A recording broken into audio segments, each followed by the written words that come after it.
Thank you so much, Chair. Thank you, Björn. I will try to be timely, especially coming from a Swede to a Dane. I need to be especially mindful.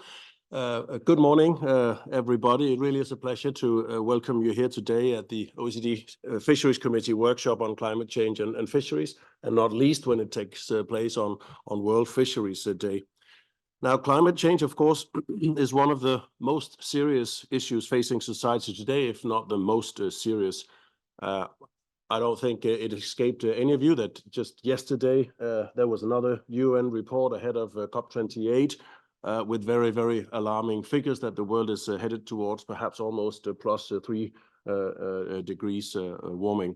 So mitigating emissions from economic activity and adapting to the impacts of climate change are two existential challenges for all sectors of the economy, and fisheries is no different. In some ways, because it relies on wild species, fisheries may be one of the sectors most vulnerable to the impacts of climate change.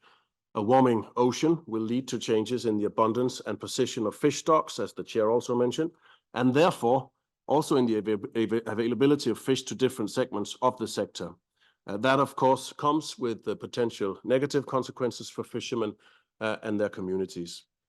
Moreover, those who rely on locally sourced fish for their food security will be particularly vulnerable, including many marginal coastal regions.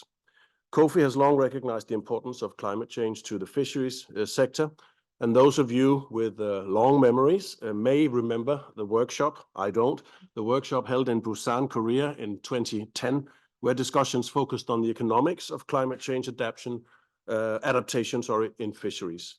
Sadly, the issues around adaptation and mitigation have only become more pressing in the 13 years or so that have followed since that meeting, while the options for addressing them remain challenging to implement, be it from a technical, a financial, or a political perspective. Therefore, this workshop is an important chance for COFI to consider how to adapt fisheries to climate change and how to reduce the greenhouse gas emissions of the sector, taking stock of the progress made and the lessons learned. It's also a chance to identify the remaining gaps in our knowledge and, hopefully, find areas where the OECD can add value to your domestic policy discussions.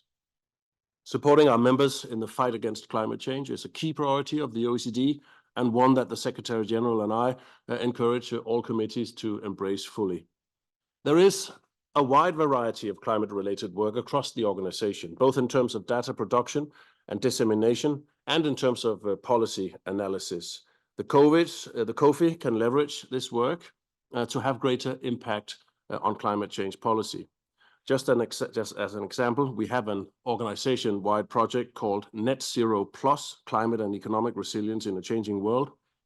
It aims to help countries navigate multiple challenges and simultaneous crises that are testing our economies and societies. The COVID-19 pandemic still lingers. Russia's war of aggression against Ukraine continues, and many countries are grappling with declining trust in public institutions, slow growth, and also rising costs of living.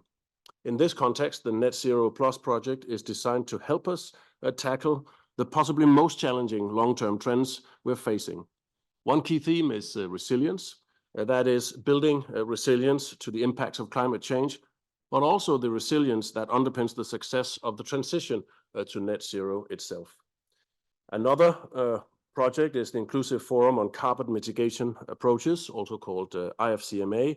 It's another corporate-wide climate change program, and it had its high-level inaugural meeting in February this year with ministers from all around the world. The IFCMA currently has 56 members, so that's all OECD members, including the EU, and 17 project associates, and still counting, by the way. It's designed to help improve the global impact of emissions reduction efforts around the world through better data and information sharing, evidence-based mutual learning, and inclusive multilateral dialogue. Beyond these projects, many other initiatives across the organization address relevant issues, including wildfires, emissions pricing, fossil fuel subsidies, and shipbuilding, to name but a few. Closer to home, the Trade and Agriculture Directorate, TAD, home to fisheries, has been monitoring agriculture policies in OECD countries and major emerging economies to understand what countries are doing to support climate change adaptation and mitigation in agriculture. The most recent edition of the OECD Agricultural Policy Monitoring and Evaluation Report included a focus on adaptation and was released just 3 weeks ago. I invite you to take a look if you haven't done so already. Substantial effort is also being put into building new policy inventory databases, and for climate mitigation, this exercise feeds into the IFCMA that I just mentioned, where the effectiveness of these policies will be particularly scrutinized. Given the context, both inside and outside the organization, the renewed interest in addressing the challenges posed by climate change in COFI is a very welcome step. I hope that our discussions, your discussions today will inspire future work and positively impact all of your efforts to address what is one of the most, if not the most pressing issues facing fisheries and society as a whole. So thank you for your time. Good luck in your endeavors and happy World Fisheries Day. Thank you very much, Mr. Knudsen, for those remarks. I think very valuable to put this in the broader OECD context, and we might come back to this in the discussion, obviously. But I would like to continue our round of presentations by then giving the floor to Mr. Angel Calvo from the European Commission to present your views on why and how COFI can work with these issues. Thank you, Angel. Good morning, colleagues. There is a presentation, I think the colleagues at the Secretariat. So first, I would like to thank for inviting my institution, the Directorate General for Maritime Affairs and Fisheries, the European Commission, to be part of this very important workshop. It's an honor for us. In this presentation, I will try to give an overview of our view, how we are implementing the energy transition for the EU, and also what are the links with the ongoing and future work, in our view, for this committee, for COFI. So first, let me start to explain why we need an action plan, why we need to focus on the energy transition for fisheries. There you see in this graph, and you know, here we are, most of us economists, so we really like data and analysis and trends. You can see the recent evolution of the fuel prices, the marine diesel in the EU. There are peaks and also some periods of lower prices. But then let's focus what happened in 2021, 2022. Fuel prices in 2022 increased more than 120% compared to the average in 2021. And that creates enormous pressure on the performance and profitability of the EU fleets. And I can say that not only EU fleets, probably also other fleets from the different delegations suffer the same problems. You see down in the other graph that represents the gross profits of the fleet that virtually came to zero in 2022. So as mentioned in the introductory remarks, the energy transition has a component of economic sustainability. It's fundamental to ensure to move to the energy transition in order to secure a future for the fisheries and also the aquaculture sector, not only in the EU, but also worldwide. Then, of course, it was also mentioned by the colleagues previously, there is a need to add to reduce the global emissions of carbon dioxide, greenhouse gases. So therefore, it's a task that has an international component. So where are we now? Now, according to the latest data, and data is an important factor, an important question that was also mentioned. According to the data that we have at the European Union, the EU fleet globally consumed over 2 million, almost 2 billion liters of marine diesel to catch close to around 4 million of fish with a value of 6 billion euros. And this in CO2 emissions is more or less 5.2 million tons of CO2. We have seen, and that's why it's so important to build time series and to be able to monitor the fuel consumption. We have seen that in the EU fleet, the fuel consumption has decreased by 15% in the last 10 years. We are happy with this trend, but we think we are convinced that there is room for further improvement. Now, the latest trends, the latest numbers that we have is that we need 2 liters of 1 liter of fuel to produce 1 liter of fuel to produce 2 kilos of fish. So now it comes with this data, with this analysis, it's clear that there is a need for the policymakers, for the institutions to accelerate this transition. And that's why early in 2013, the European Commission launched a communication on the energy transition for fisheries and aquaculture. And this communication focused on 4 main areas. First, data, research and innovation. It's clear that it's a fundamental area in order to allow to accelerate this energy transition. A second area identified by this communication was the skills, people. We need to ensure that our fishermen, our aqua farmers are ready to take up the new technologies needed for the energy transition. Third, and also very important, financing. How we finance this energy transition, these new technologies, these changes in the fishing gears, in the fishing vessels. And then fourth, the framework, the governance, how we can work together to implement all this. And I think it's important to mention what was the vision from the European Union on this regard. We believe that building partnerships for the energy transition is the alma mater, the question and the answer for implement this energy transition. Just to be more clear, what does it mean for us in practical terms? These partnerships are voluntary networks of stakeholders. So we are bringing together science, industry, policymakers, different sectors, not only in the fishery sector, but also alongside the value chain in order to promote and to accelerate the energy transition. This is basically about cooperation and knowledge sharing, very much as the coffee this committee is promoting. And then one important outcome of this partnership is to come up with a roadmap. And a roadmap means milestones, means objectives, targets. As you know, the ambition of the EU is to make the economy carbon neutral for 2050. And of course, all sectors have to contribute to this goal. And the fisheries sector, the aquaculture sector cannot be an exception. Here, in this graph, I would like to show you how we are implementing these actions in this communication. Because the value added of a communication is not only to make an assessment, it's also to propose actions, concrete actions to make it happen. I would like to highlight that now we are in full implementation phase of this action plan for the energy transition.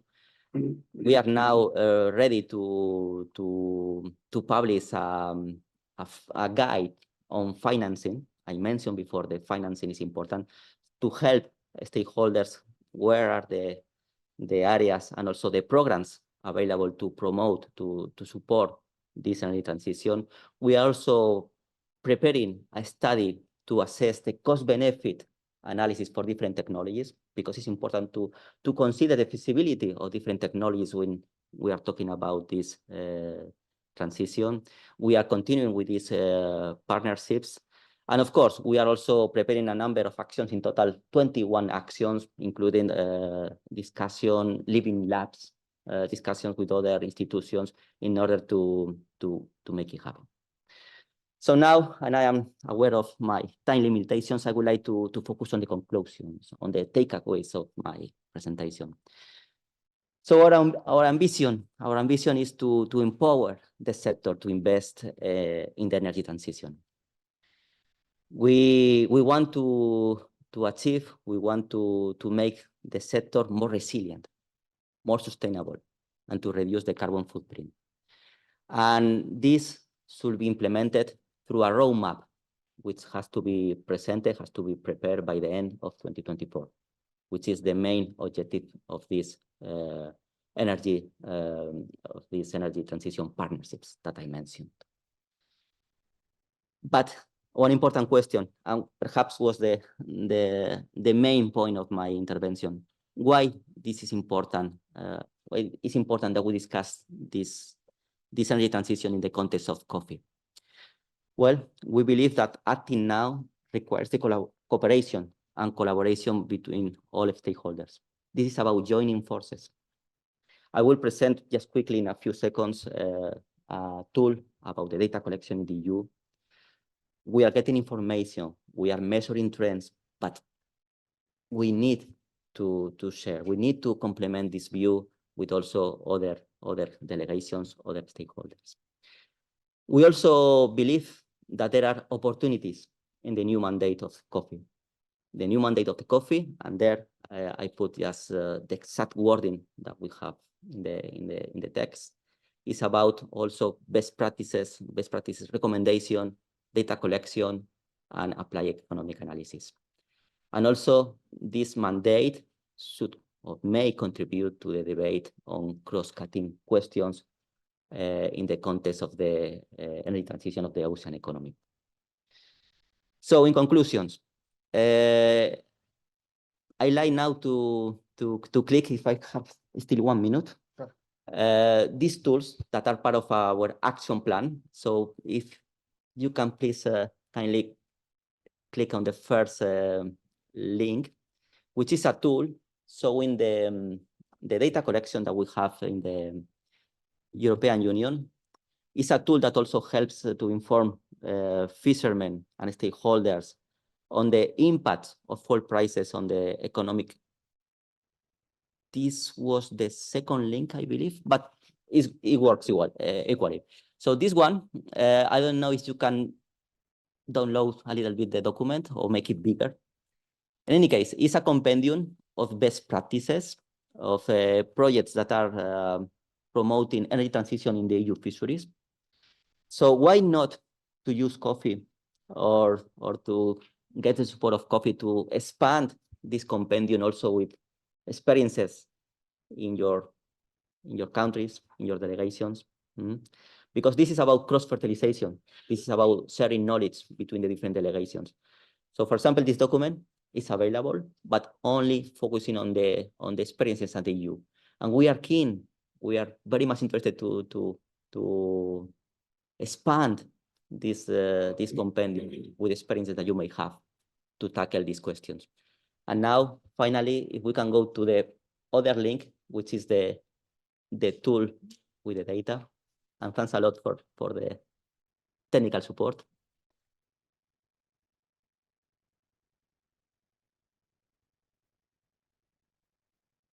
These data sets that you are going to see in the tool are perfect. So the fishing fleet fuel analysis, this is a tool make available to everyone. I can provide a link after this workshop. It's based on the data provided by the member states, homogeneous data, harmonized data, and it's about measuring the fuel consumption and also the CO2 emissions by different fleet gear, with different fleet segments, different fishing gears, because there are differences, whether you are using bottom trawlers or passive gears, etc., etc.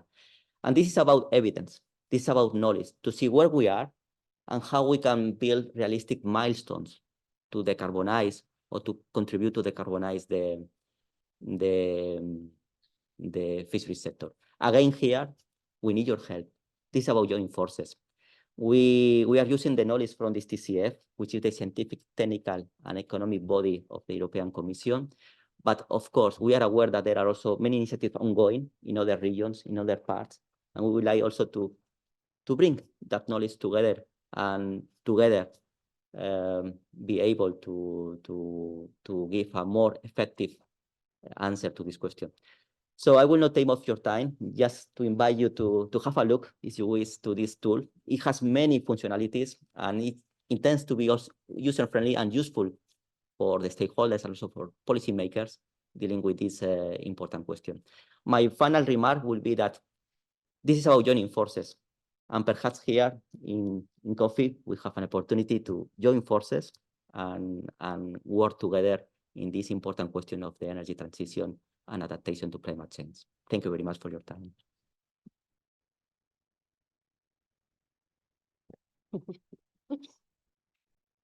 It's a small hand.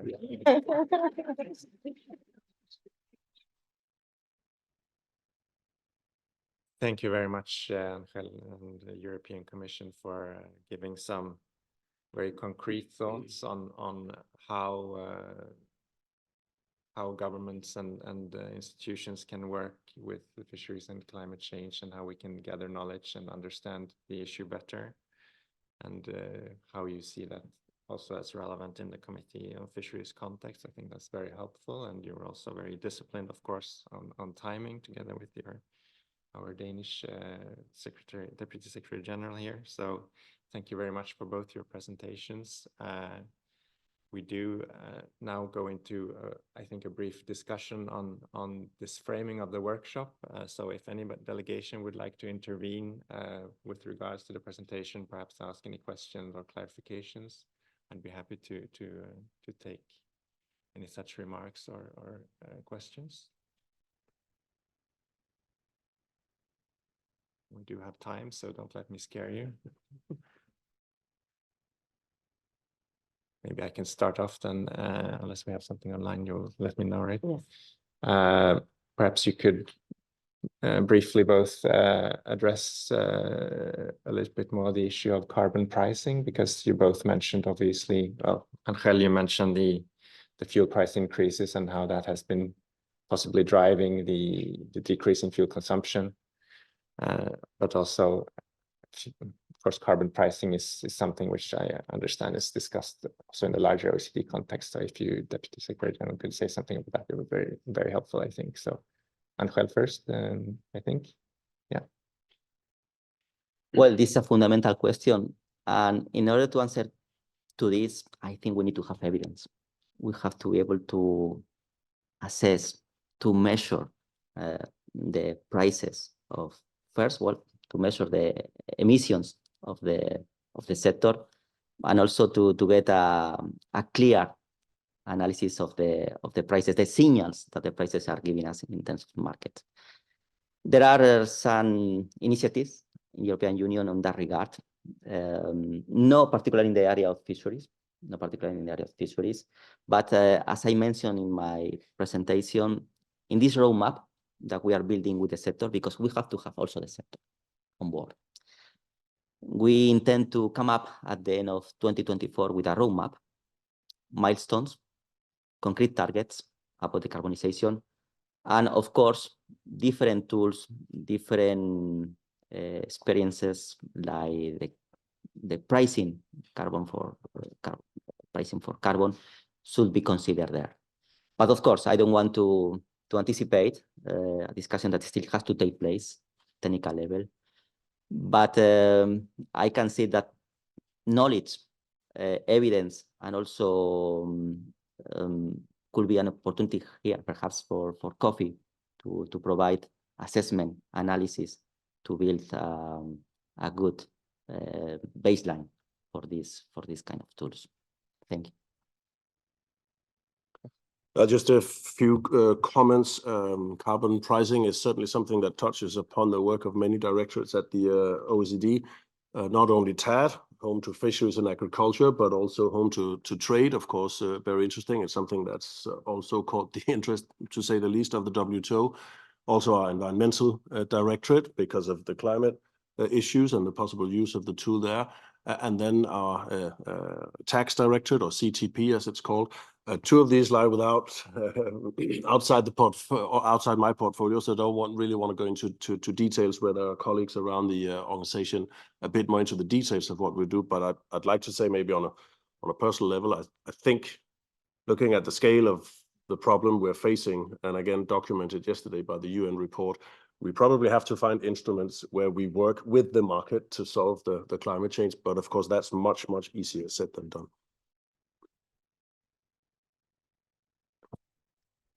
Thank you for those remarks. Follow-ups in the room?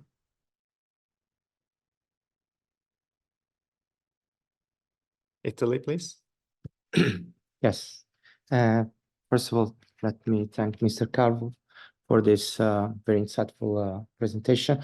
No, just wondering, because you mentioned that there should be, or there is, I don't know, this guide on EU funding and the financial instruments. So I was wondering if this is actually already, sorry, I'm new to this forum, so maybe I might say something. So if it is actually already available, or it will be, and in case when? Thank you. Thank you very much for this question. We are very proud of this guide on financing. It's in the pipeline. I think it will see light in the coming weeks, probably end of November, beginning of December. And it's about, it has to be a user-friendly guide about the different instruments that we have at EU level to support this energy transition.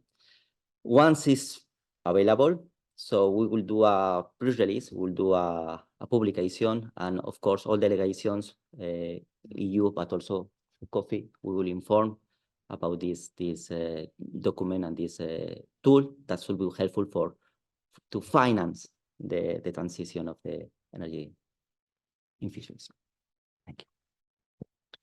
Thank you very much for that reply and for the question as well. So, and thanks to the Commission for keeping us in the committee informed about the next steps on this. It's obviously very interesting work. I have a question also, a comment perhaps from Mr. Carl-Christian from the Nordic Marine Think Tank, who was also, of course, former head of the OECD Fisheries Division. So please, Carl-Christian. Well, thank you very much, Chair, and thank you, Angel, for a very interesting introduction to this issue here. To what extent does your database allow for analysis of fisheries management settings and the impacts on fuel use? And I'll take this as an example. In Denmark, we introduced market-based fisheries management instruments in the year 2005 to 2010. And after that, we observed that we have used half of the oil for fishing. And there is a very, very important link there between the fisheries management setting and the use of fossil fuels. So to what extent does your analysis allow for this type of analysis? I think this is the next step that we have to do. First, it was about the data collection. This is part of the EU data collection framework. So it's data that is collected on an annual basis for all member states, all fishing fleets. We have here small-scale coastal fleets, large-scale, high fleets in the high seas, and they are using a common method of data collection. So it's a normalized method. That means that we are able to build analysis. Of course, then, as you mentioned, there is the need to link these data sets, these findings from the data with the regimes.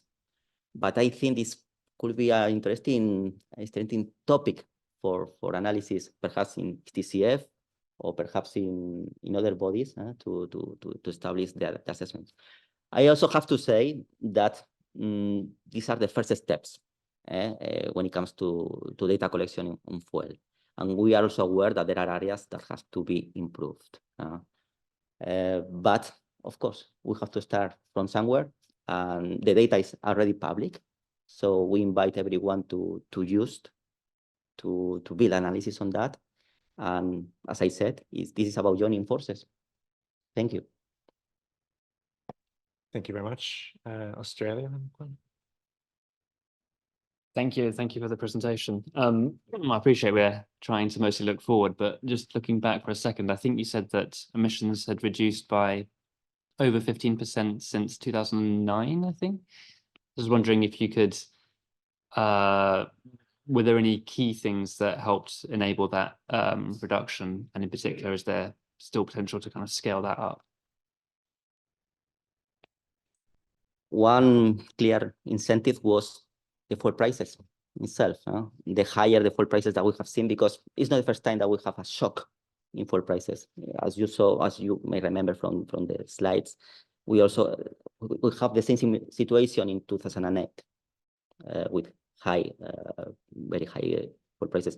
So the industry is reacting and is trying to invest in more efficient engines, in less energy intensive gears, fishing gears. But of course, I think there is a need for the public authorities also to help, to support, because this is a positive externality. This is also about to reduce our carbon footprint. So first, to answer to your question more concretely, the first factor is the private initiative to reduce the cost. But also there is, during these years, what we are seeing in this trend of 15% reduction is also the result of the EU policies of promoting the energy transition. And now we feel it's the time to speed up, to accelerate. That's why we launched this communication with this action plan, with these 20 actions to try to cover these 4 areas, not only financing, but also skills, knowledge, and partnerships.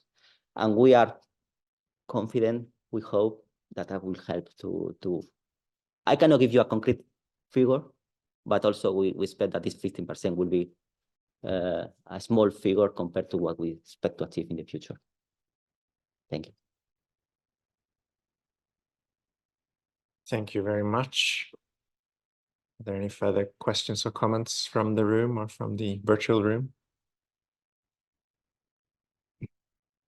Doesn't seem to be the case, and we are, well, I was saying I was being mindful of time, so we are at 10:42, so I think it's fair that we can start wrapping up this first introductory session, and it's been a session that's really opened up already new avenues of discussions, which we will continue to explore during the day, of course.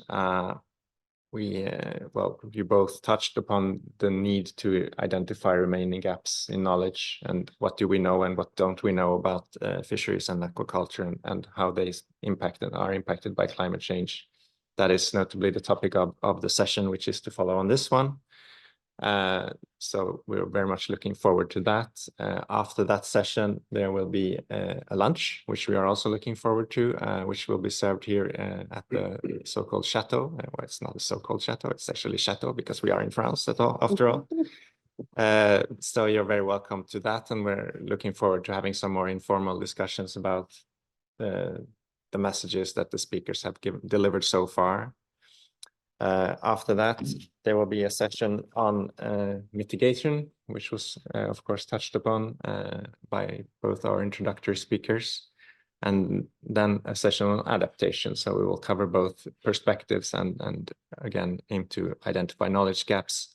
How can we, as the European Commission especially was speaking about, how can we influence action? How can we drive action and make sure that we get the incentives right? Of course, something which the OECD is thinking about also on a larger scale level. So thank you very much, Deputy Secretary General, again for putting it into the wider OECD context and touching upon the multiple challenges that face us and how the OECD is trying to tackle that also with the Net Zero Plus initiative.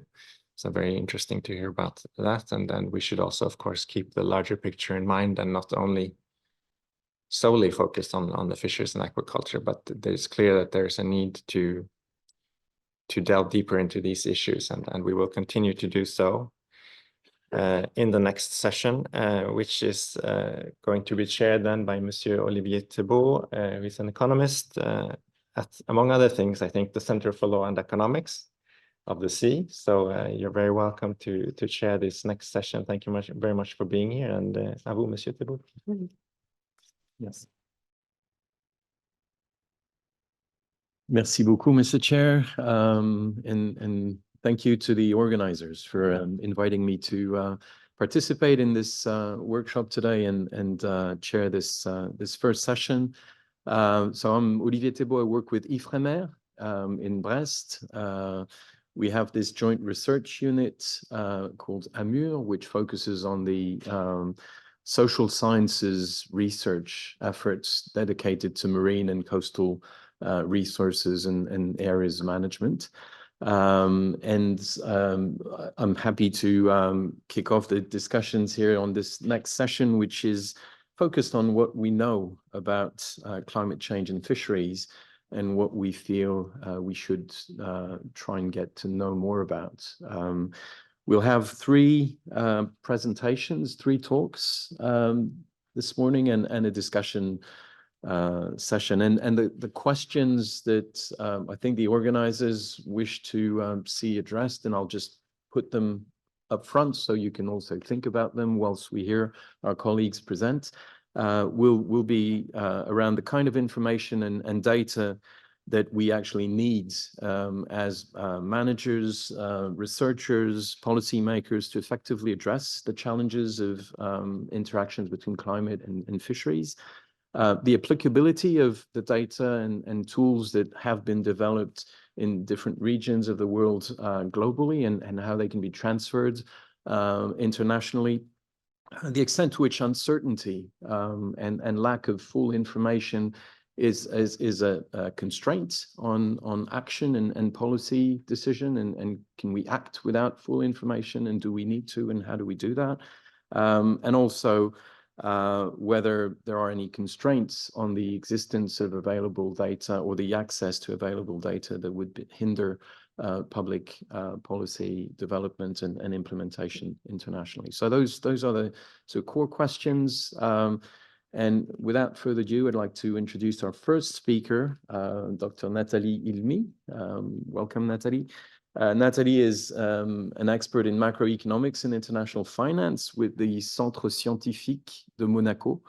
And she leads the section on environmental economics in the center and works largely at the interface of socioeconomic and environmental research. Dr. Ilmy has coordinated and organized a workshop on bridging the gap between ocean acidification impacts and economic valuation, which is held on a regular basis in Monaco. And she also has been lead author of the IPCC special report on the ocean and cryosphere in a changing climate that was produced a few years back as a big push forward in the putting the ocean at the forefront of some of the climate discussions. And she's also lead author for MAR1, the first Mediterranean assessment report by MEDEC, which co-won a North-South prize for the Council of Europe in 2020. So Nathalie, the floor is yours.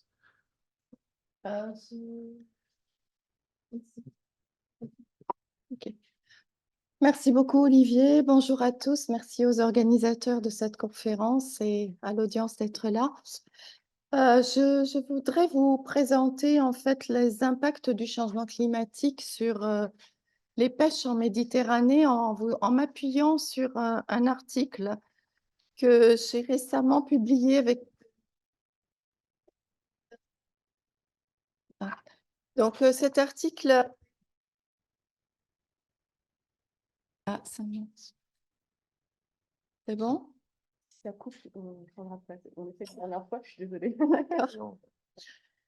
Donc cet article a été publié récemment et en fait, là où c'était intéressant, comment je fais pour passer les slides? Pardon, merci. Voilà. Donc l'idée, en fait, c'était d'identifier la vulnérabilité des différents pays en Méditerranée. Donc pour cela, nous avons considéré tous les pays du bord de la Méditerranée. Nous les avons regroupés en 3 grands groupes, le nord, le sud et l'est. Et nous avons pris 17 espèces de poissons qui sont les plus importantes d'un point de vue économique. Ce qui était particulièrement intéressant dans cette étude, c'est que nous avons vraiment voulu intégrer la science avec l'économie. Donc, on a une vraie intégration donc, des données environnementales et des données économiques que je vais vous montrer par la suite. Ah, voilà, merci.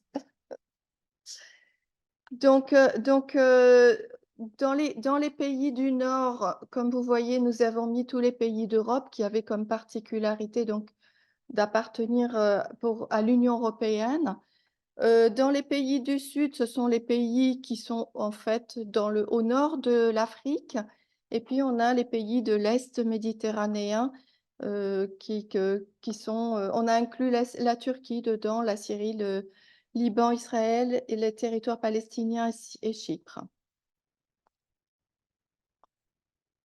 Alors, les espèces ont été vraiment sélectionnées avec les scientifiques, c'est-à-dire que nous leur avons exprimé quelles étaient les espèces qui avaient le plus de valeur commerciale, mais eux nous ont aussi dit quelles sont les espèces qui étaient les plus impactées par le changement climatique. Alors, on a utilisé cet index de vulnérabilité qui est déjà utilisé dans un écrit de Blasiak en 2017. Et nous avons intégré donc un indice d'exposition qui était vraiment environnemental, avec un indice de sensibilité qui comprend donc les données sur le marché du travail, des données économiques, aussi de nourriture par rapport aux poissons et la protection côtière. Nous avons intégré également leur capacité d'adaptation. Donc, nous avons considéré les aspects pêche, mais aussi santé, éducation, gouvernance et la taille de l'économie de ces pays. Donc, tout ce qui venait de l'exposition venait du côté scientifique et les autres parties de l'index étaient, comme je vous disais, économiques. Ce qu'on a considéré dans l'exposition, ce n'est pas uniquement le changement climatique, mais les composantes du changement climatique, comme l'acidification des océans, la déoxygénation, parce qu'en fait, à cause des montées des températures, l'oxygène dans l'océan se raréfie, donc les poissons sont en train d'étouffer dans l'eau, et c'est ce qui est en train de se passer. Donc tout ça, on s'est appuyé sur les écrits des scientifiques. Donc là, on a vraiment essayé aussi de voir qu'est-ce qui manquait tant du point de vue économique qu'écologique. Et c'est cela que je vous montrerai aussi à la fin, puisque le but, c'est de vous montrer ici qu'est-ce qui nous manque comme données pour arriver à bien étudier. Donc, bon, je ne reviens pas sur tous les petits détails de l'indice, du calcul de l'indice, pardon. Notre résultat va dépendre donc de 2 grands scénarios que nous avons retenus. Ce sont les scénarios RCP 4,5 et 8,5 du GIEC. Comme a dit Olivier, j'avais participé à l'écriture du rapport spécial sur les océans et la cryosphère, mais également du rapport l'AR6 du Working Group 2 qui s'intéressait justement à la vulnérabilité et à l'impact du changement climatique. Donc, c'était bien en lien par rapport à ces scénarios que je connaissais bien. Donc, l'exposition des pays, nous les avons considérés ici, c'est un peu petit à lire, mais c'est vraiment par pays. Et ensuite, nous les avons regroupés ensuite par région. Donc, vous voyez ici, c'est les 3 régions dont je vous ai parlé.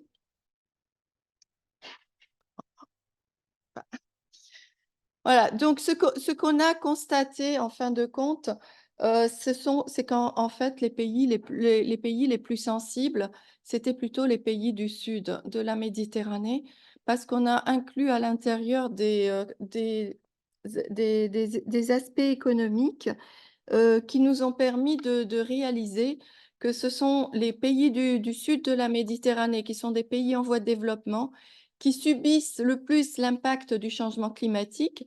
Et en plus, à cause du changement climatique, les poissons sont en train de migrer vers le nord, donc ils perdent en plus leur pêche et se retrouvent confrontés en fait, à un impact supplémentaire qui impacte à la fois la sécurité alimentaire, puisque certaines pêches, c'est vraiment de la subsistance, mais aussi les revenus, puisqu'ils ne pourront pas vendre ces poissons, que ce soit sur les marchés intérieurs, mais aussi sur les marchés extérieurs.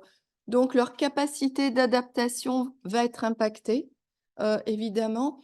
Et c'est pour ça qu'on parle souvent de justice climatique, notamment dans les COP. On n'est pas très loin de la COP 28. C'est encore un sujet qui va revenir. On va parler encore des pertes et préjudices. Donc voilà, là, c'était vraiment clair que les pays en voie de développement vont être beaucoup plus impactés.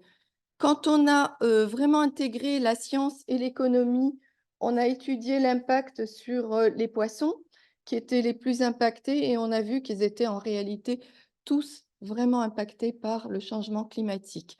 Donc, quasiment toutes les espèces commerciales que nous avons étudiées, les 17 sont impactées.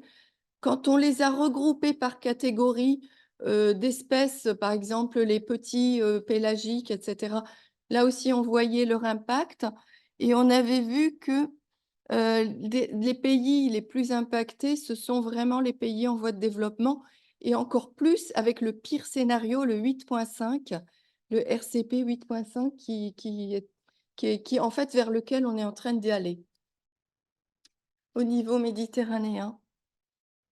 Donc voilà, ça c'est de nouveau la sensibilité qui a été calculée en intégrant autant la science que l'économie. Donc je vais passer un peu plus vite pour arriver à les conclusions. Voilà, ici on le voit vraiment, la vulnérabilité de l'index.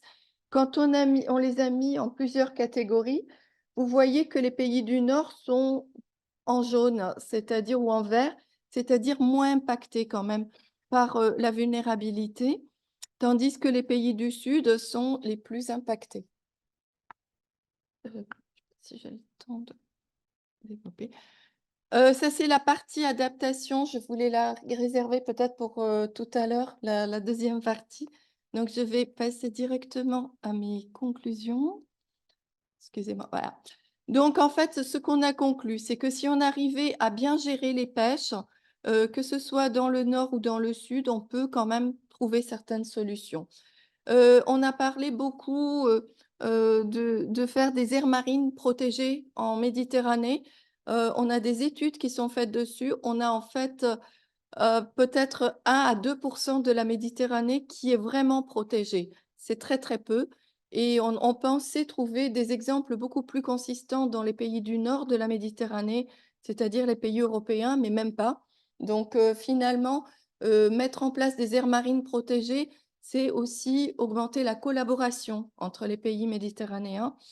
Il faudrait aussi vraiment étudier les collaborations entre le nord, le sud et l'est, c'est-à-dire pas uniquement régionalement, mais aussi au niveau de toute la Méditerranée. Quand on parle de changement climatique, c'est même au niveau mondial. Donc, qu'est-ce qu'on sait de l'impact du changement climatique sur les pêches? Eh bien, on sait déjà que les poissons vont remonter vers le nord. Ça aura un impact sur les pêches des différents pays. Même les pays du nord vont être impactés puisque les poissons, arrivés au nord, ne pourront pas aller plus loin, ils vont disparaître. Donc, c'est ce que nous disent déjà les pêcheurs. Donc, ces changements de physiologie des poissons peuvent peut-être leur permettre de s'adapter un petit peu, mais ça ne sera pas suffisant. Et puis, le changement climatique est déjà en train d'arriver. Donc ça aussi, il faut se rendre compte que ce n'est pas dans le futur, on est déjà là. On a déjà tous ces impacts-là. Dans les diètes, les systèmes de nutrition actuels, on est en train d'utiliser de plus en plus de protéines qui viennent de la mer, c'est-à-dire qu'on est de plus en plus impacté quand on perd de la pêche. Et c'est encore plus vrai dans les petits États insulaires en développement. Là, je sors de la Méditerranée, où 15% de leurs protéines viennent de la mer. Donc, c'est vraiment au niveau de la sécurité alimentaire, c'est très important. Il y a le problème aussi de la surpêche qu'il faut soulever, c'est-à-dire que si on pêche trop de poissons, on va se retrouver à en rejeter une partie dans la mer, et ça, c'est très problématique. C'est arrivé il n'y a pas très longtemps en Islande, où tous les poissons sont remontés. Quand ils sont remontés, les pêcheurs allaient ramasser tous les poissons et ils en avaient trop pour les utiliser. Ils n'avaient pas assez d'industrie pour les traiter, donc ils les rejetaient dans le port, ce qui était une vraie catastrophe écologique. Ça sentait mauvais, ça pourrissait dans le port et en plus, ça ne nourrissait personne. Donc le temps de s'adapter, je pense que ça sera important de considérer tout ça. Qu'est-ce qu'on devrait savoir davantage sur le changement climatique? On n'a pas assez de données pour l'instant sur les pêches. C'est quelque chose qu'on n'arrête pas de dire puisque, par exemple, sur l'acidification des océans, on ne sait pas, quel sera l'impact sur les pêches. Donc, on sait les températures, on a eu des études dessus et en plus, le problème des études scientifiques, ce sont souvent des études sur du court terme, alors que les effets du changement climatique sont sur du plus long terme. Donc ça, on n'arrête pas d'expliquer aussi aux scientifiques qu'on a besoin de plus de données en tant qu'économiste, pour se baser dessus. Ce qui manque en économie, c'est surtout pouvoir faire, des prévisions, au niveau notamment du nombre des pêcheurs dans les pays, des exportations, qui sont dans les pays. On a pas mal de données de la FAO, mais souvent ce n'est pas suffisant. Il faudrait pouvoir aussi étudier la capacité d'adaptation des pays, donc pouvoir, se projeter dans des modèles, pour étudier la vulnérabilité des pêches face au changement climatique.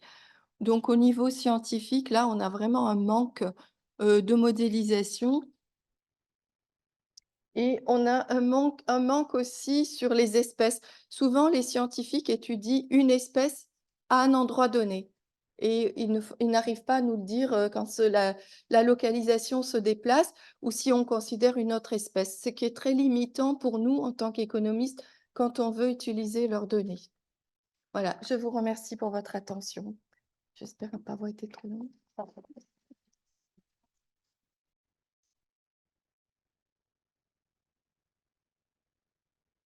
Oops. Thank you, Nathalie. So we have time for questions, comments. Yes, Canada.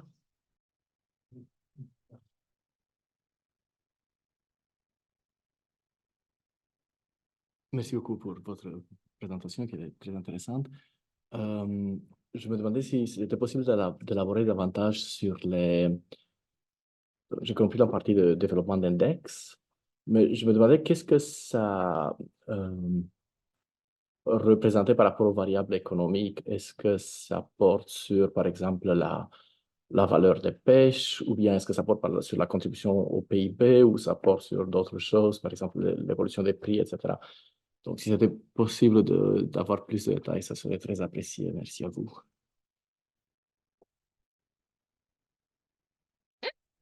Je vous remercie pour votre question. Mais en réalité, on a mis vraiment beaucoup de données dans ces index et beaucoup de données économiques, notamment dans tout ce qui est la partie sensibilité, l'index de sensibilité.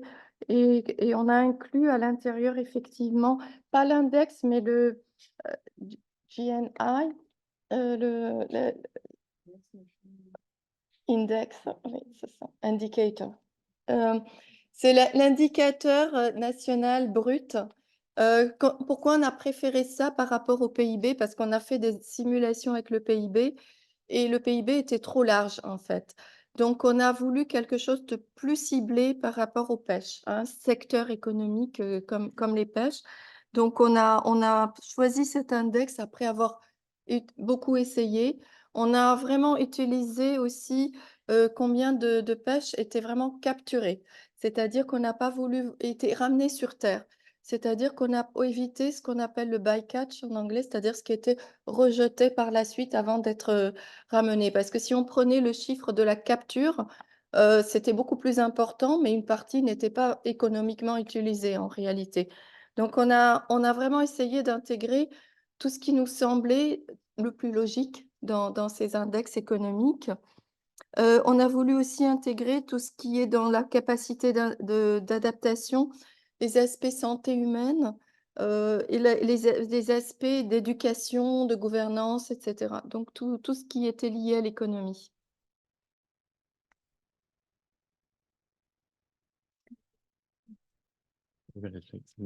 Merci Nathalie. S'il n'y a pas de question, juste pour une autre, enfin pour suivre juste sur la question qui vient d'être posée, et pour rebondir aussi sur une remarque de Carl Christian, tu disais donc que vous avez suivi la gestion, enfin vous avez intégré des éléments de gestion.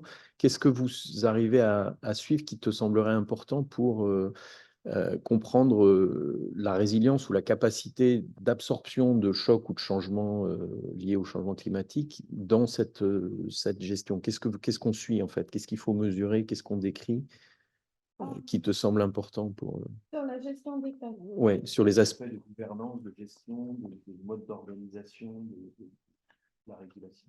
Oui, alors déjà, on s'est rendu compte qu'il y avait très peu de régulation. Justement, au niveau légal, il y a très peu de textes. Il y en a au niveau européen, mais dans les pays du Sud et de l'Est, il y a quasiment rien. On a vraiment cherché beaucoup dessus et on s'était dit justement que dans la prochaine étude, on aimerait bien intégrer plus de...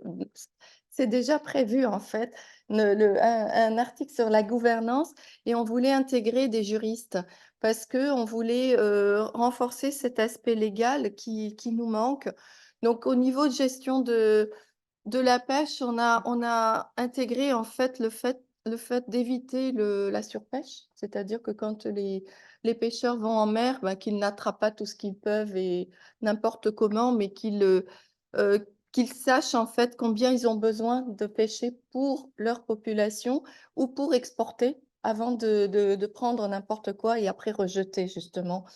Mais par contre, on n'a pas de règles là-dessus, on n'a pas de quotas. Et ça, c'est quelque chose qui manque. Mm.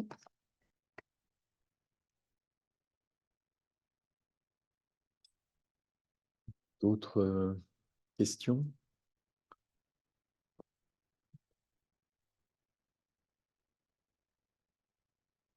Alors peut-être juste une autre de ma part sur les questions d'adaptation. Tu es passé très vite sur une diapositive en disant que tu reparlerais plus tard, mais il y avait des choses que tu voulais décrire sur ces aspects-là?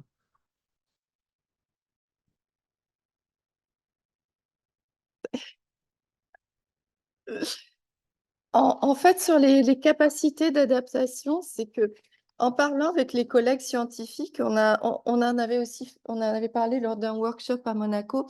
On sait que les poissons dans la mer capturent le carbone.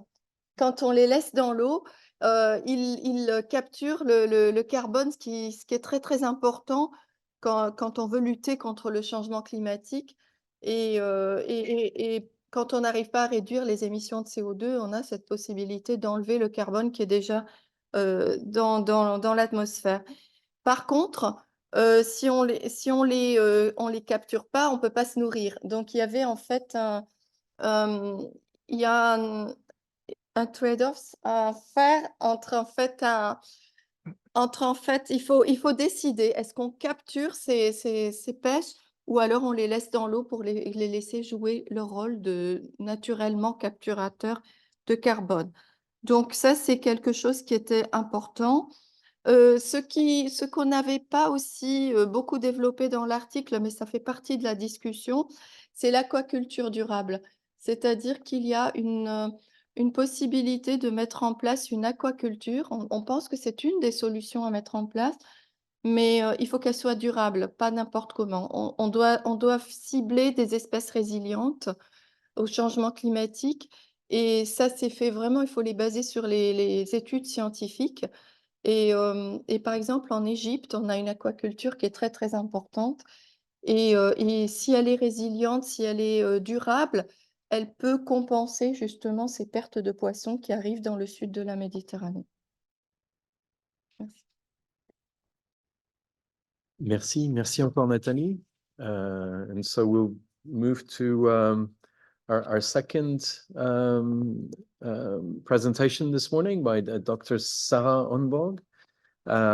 Sarah is a marine biologist at RISE, Research Institute of Sweden, and her research focuses on sustainable production and consumption of seafoods, mainly from fisheries, looking at environmental systems analysis of that question with life cycle assessment, and risk assessments. And Sarah's worked on quantification of environmental effects of fisheries management arrangements from a product perspective, as well as generally environmental assessment of seafood products. So Sarah, the floor is yours.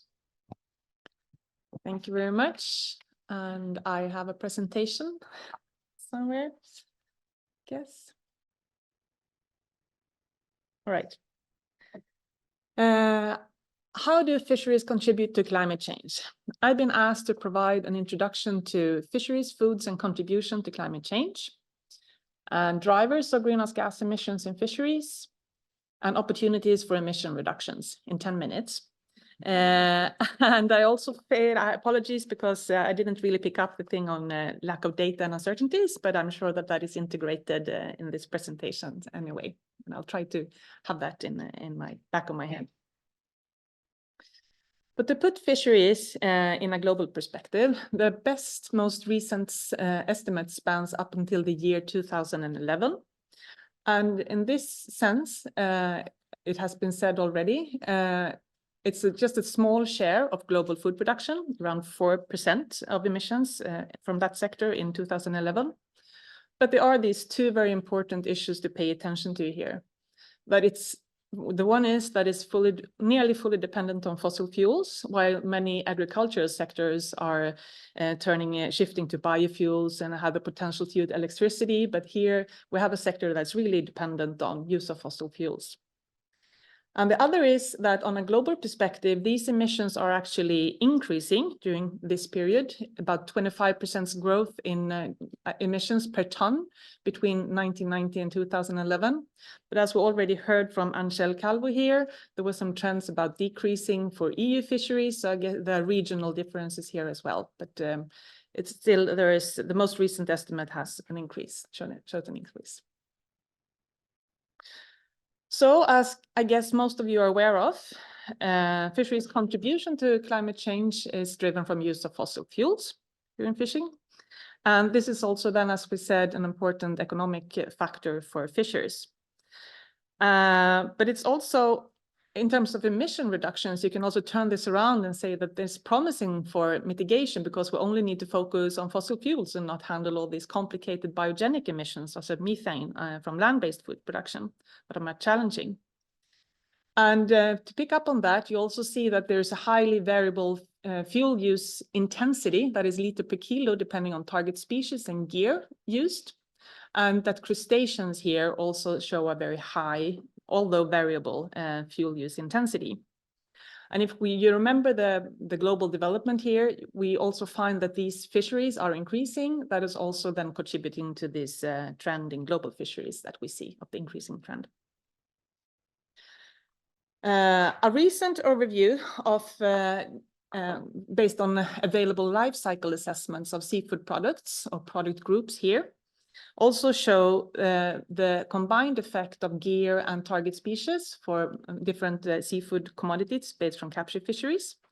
And here the beige stripe here represents chicken, which is the most efficient land-based animal production system.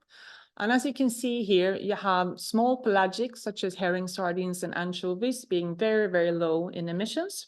And then you have on the higher end flatfishes and lobsters. Of note here, if you would include beef here, it would be somewhere in this area. So of course, in terms of greenhouse gas emissions, it's much higher. But if we talk about the mechanisms behind the development of the greenhouse gas emissions of fisheries globally and this variability, what can we say about uncertainties and what we can do to mitigate this sector? And we've been looking at this for a long time, but we see in recent years a great interest in applying life cycle assessment then on different fishery systems to understand this. And one thing that is still associated with uncertainty is, but there's strong evidence, is the stock status and the correlation with fuel use efficiency. It has really for long been suggested that if you have a high abundance of fish, of course, it's easier to catch them, and then you have an improved fuel use efficiency in terms of fuel use per kilo. And there are a couple of studies on national level from Iceland, Norway, and Australia that show that decrease of overcapacity, keeping healthy stocks is really beneficial for decreasing fuel use. And still, there is a need for more empirical investigation on how strong this effect is for different gear types and different target species. I guess we'll hear more from Francois perhaps on this on Danish fisheries, because you can also get some mixed messages where you can have rebound effect if management is not really paying attention to what's going on in the system. Another driver here is actually all these unintentional consequences from different policy and management actions, where a recent study found that the Norwegian fleet fishing for mackerel due to Brexit, it changed fishing behavior and doubled the fuel use intensity due to this. And of course, that has a large effect on profitability of this sector as well. We also have studied different fleets targeting the same stock, a prawn fishery on the west coast of Sweden, where they have completely different fleet structures and targeting pattern, which also affected fuel use efficiency, fishing on the same stock, but differed between different countries. That's also a theoretic estimate down from Australia, where just switching reference points from going from maximum sustainable yield to maximum economic yield could considerably decrease emission by estimated at 80% here. But if there would be an introduction of an MPA and not consider displacement of effort or potential effect on catch per unit effort, that could also risk to increase emissions. So depending on management action has a large effect. And then if you have these quick fixes that we often see in fisheries management, we have a trawl that is too efficient to catch. We need to have it more species selective. We introduce a species selective grid, and then you make a very fuel use intensive gear less effective, and then highest the fuel use, of course. So turn away from those. And just a note on the resource utilization as well. If we have the life cycle perspective going from, the full resource flow behind the product. If you just look at American lobster fisheries on the east coast of US and Canada, you could find that fishing in the US requires 3 kilos of herring per kilogram of lobster. And that is really a poor performing aquaculture system and really a kind of a waste of resources in my perspective. And oops, sorry, I need to go back. I was too fast, sorry. And in the Baltic, we've been studying just before the collapse of the Baltic cod stock, the size of cod decreased, and that also affects the fillet yield and the processing hours needed post-harvest. So that also increased greenhouse gas emissions per kilo edible yield for this fishery. And now we see a development of the herring stocks in the Baltic that are in dire states. And with the decreasing size of herring and the change in the fleet structure in Sweden, we also see that drives the utilization of this resource towards feed instead of food production, which also has an effect on resource utilization. So I take the opportunity then to just quote Ursula von der Leyen here, because I think that in terms of opportunities for emission reductions, I think it's time to move away from the quick fixes in fisheries management. And it's really a change of paradigm here, a leap into the future, as so nicely quoted here. And to summarize, it is really time then for this acceleration, because we have a lot of uncertainties and a lot of lack of data, but it's really time to really push fisheries towards climate neutrality and take far more bolder steps that has taken so far. And if you apply a systems approach instead of these just small quick fixes here and there, it's really to start to identify and place reduction efforts where they're most efficient. And we've already touched upon this. We need better data collection here. We have a lot of globally, we lack a lot of data on small scale fisheries and fisheries in Africa and Asia. And there's also need, even though we do collect data in the EU, there is perhaps issues with the robustness of that data. And also we've been trying to do research on the data and it's not even being available for us due to confidentiality issues. So there's a lot of issues to work with the data, to have the baselines, the basic baselines, and make more out of less in terms of the already collected data.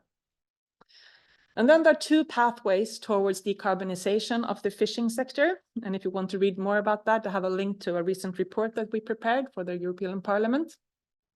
And both are needed, both to adapt the sector to rising fuel costs and really, and also mitigate the emissions that they produce. And the first is really to improve energy efficiency, and that can start today. And here, fishery management is really key. And by this, it's working with decreasing the remaining overcapacity, really working with rebuilding stocks, maintaining healthy stocks, and also think about the different gears that are used, if there could be more fuel efficient technologies catching the same species, working at the fisheries management level here. And then, of course, there exist opportunities for the individual fisher, but that is always costly. It calls for investments, and you need to have a good starting point as a fisherman to be able to do these investments. The other pathway is then the alternative energy area, to move away from fossil fuels, and that is, of course, also needed. But this will also be even more costly for fishers. So we need to be smart here in letting the adaptive capacity of these fishers be strengthened by also improving energy efficiency, using smart incentives, and in the end, there will be maybe tailor-made solutions then for different fisheries based on the vessel's energy profile, the target species they have, the fishing pattern they do, and so on. And most importantly, there's also a need for a lot of more innovations and research and societal investments on infrastructure on land for these vessels to be able to utilize alternative fuels than the fossil fuels today. And yes, overall, well, as I said, these pathways, energy efficiency can start straight away and they go hand in hand. So eventually we can start to move towards decarbonization. And of course, this transition will cost money. Fossil fuels are too cheap. It's difficult to turn away from them, and there's a lot of uncertainty in the industry on what to choose and what to invest in, because things are changing rapidly as well. So it's really important to think about how to improve incentives here. And in doing this, it's also that acknowledge that it's a very diverse sector, and they will have a lot of different opportunities to actually invest and change, because small scale, large scale fisheries and the profitability, fishing patterns, and so on. So it's just very, very important to acknowledge that as well. And when taking the train down to this meeting and feeling that what we are talking about today is so important, maybe it's a bit too much, but I wanted to end with a quote, which I really think is pretty much summarizes where we are today. We're at a really important crossroad here for mankind, I'd say, and we really need to speed up on this decarbonization to keep to let optimists stand a chance here. So thank you very much.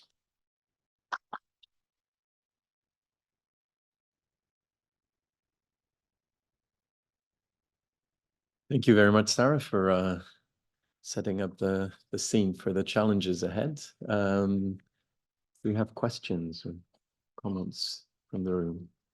Yes. So I have on the right there, Italy. Yeah. Yes, first of all, thanks again to Ms. Hornborg for this insightful presentation. I would like to ask you to shed some light on the on which factors have led to the 21% increase in the emission growth between 1990 and 2011. I mean, if that would depend upon number of fleets increasing or a different type of catch, which have led to maybe different type of activities or longer roads to the port of landing? I don't know which of these factors, in your opinion, have led to this emissions increase. Thank you. It's a very good question. And first of all, I should say that this is one of the big uncertainties because we can only model global fisheries based on the available data. And there's always a lot of assumptions in these modeling that when they do this. So there is also another estimate working with effort-based models and are doing a lot of assumptions related to that. And they find different patterns for that. That's small, they favor in small scale fisheries over large scale fisheries, but there's a lot of bias in the method there. So it's really tricky to do these trends.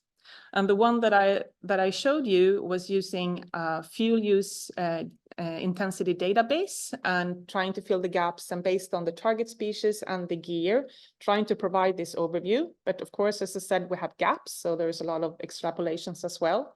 So here the trend is really based on which species are landed and which gears are used to catch them. So you miss all these important nuances, such as the stock status development, because perhaps there are not data points to cover that. So it's really difficult to answer that in real life. But in the model, it was really based on the gear use and the target species landed. But then there could be trends over time or needs another data resolution.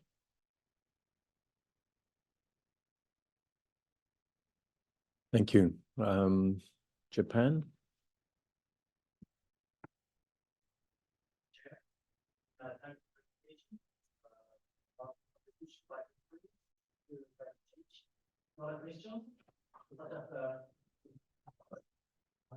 Okay, it's off. Now it's okay? Okay, thank you. I thank the presentation, and it's not a question, but just a comment. The analysis of differences in fuel consumption by target fish species or gear types is very interesting for me. And it was a surprise to me that the fuel consumption in pots and trap fishing and fishing targeting crustaceans was high.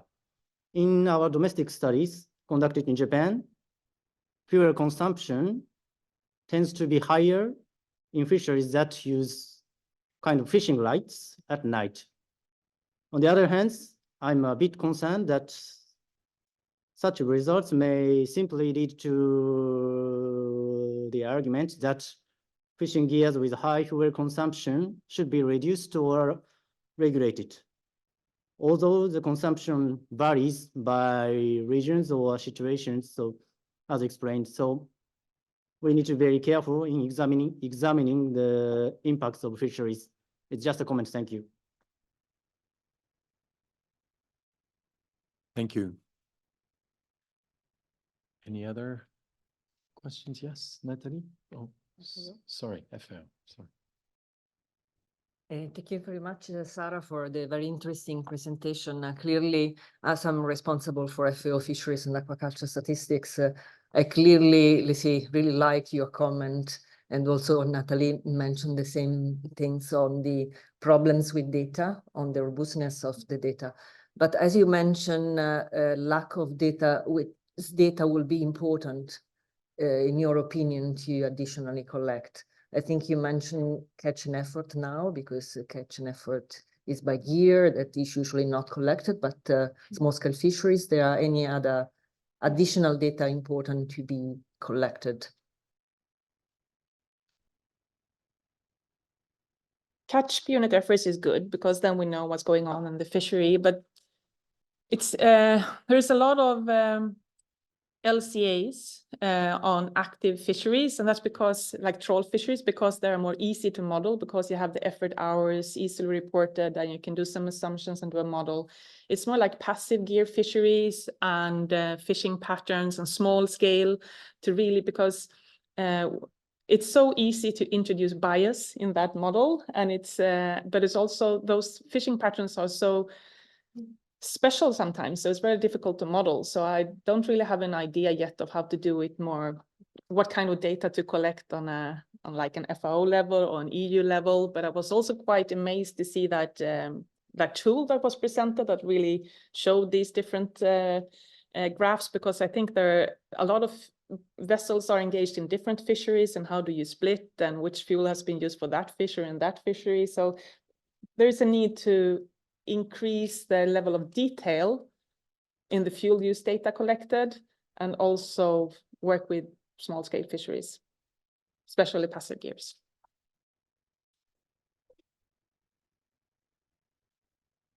Thank you. And yes, Natalie, you had one comment. Put your microphone on. J'avais une question. Pardon.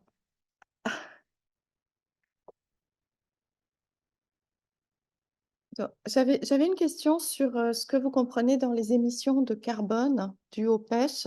Est-ce que vous considérez juste la capture ou aussi le commerce, c'est-à-dire le transport des poissons vers le lieu de leur consommation?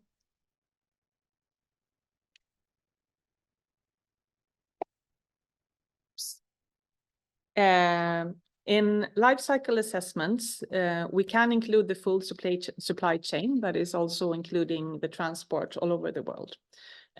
Most of the time, the greenhouse gas emissions are dominated by the fuel user in the fishing phase, unless flight transports are included, because the transports globally are made most efficiently on big container ships, so it's very, very low per kilogram transported. But if it's fresh salmon from Norway to Shanghai, then of course that hires the footprint. Yes.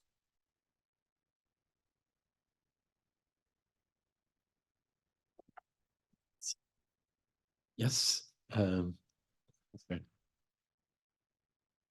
Thank you so much for taking the back seat. But I wanted to ask a brief question. You mentioned the trade-offs that do exist between climate-related objectives and other fisheries objectives, because normally we hear about fisheries management. If you have sound fisheries management, that will also help with the climate change objective. But you mentioned some exceptions to that, or possible exceptions anyway, with the focus on selectivity, which I certainly recognize myself. So I wonder if you are aware of to what degree decision makers and managers do take the climate objective into account when they take decisions on fisheries. How much does it feature? Are you aware of any studies, or have you done any studies on that? If the question is when they are setting the quota, if they decide, if they think about this, or when they decide the technical measures, if they think about this, I guess that this is not on the table yet, but this is my guess. Yes, and just as a quick follow-up, and then I'll pass on. One other area of interaction, you mentioned marine spatial planning and interactions, is the development of offshore renewable energy. Are you aware in your review of studies that look at the implications for fisheries, fuel use and energy intensity of changes in the spatial structure of fishing connected to these developments out at sea? If I think, based on earlier studies, it's not really the catch per unit effort is the most important factor. So it doesn't necessarily mean that change in terms of where you fish is as important compared to how efficient it is to fish in that spot. So the change in the spatial plan does not necessarily affect it by dislocating the effort, but if it has an effect on catch per unit effort, that will be the most important issue, I'd say.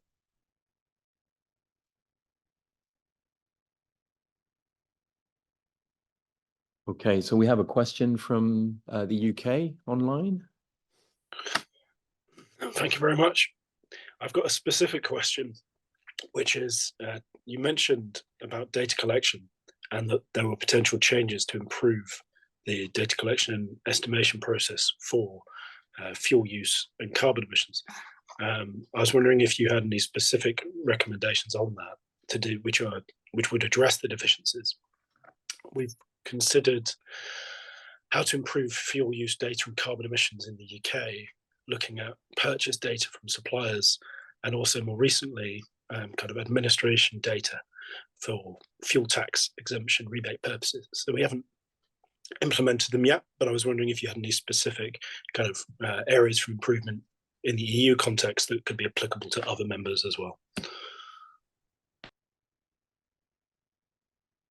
I think that you always need to validate the data that you submit in a way. And I think just sitting down together and having like fisheries technologists or those more engineers also kind of doing this, what do you say, quality assurance of the data, because sometimes there is data submitted and when you analyze it, it looks strange. So just some kind of, because we know that in Sweden, they report fuel use per year, and then you need to allocate that if the fisheries have been engaged in different fisheries, and there is perhaps a time to sit down and look at what we report on and how that could improve.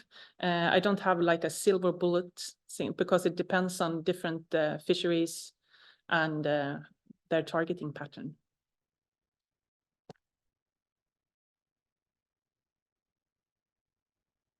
Okay, thank you very much, Sarah. And I think we should probably, yeah. oh, do we have another one online? Oh, we have. Thank you very much. For those who don't know me, my name is Will Symes and I work for the OECD and the fish team.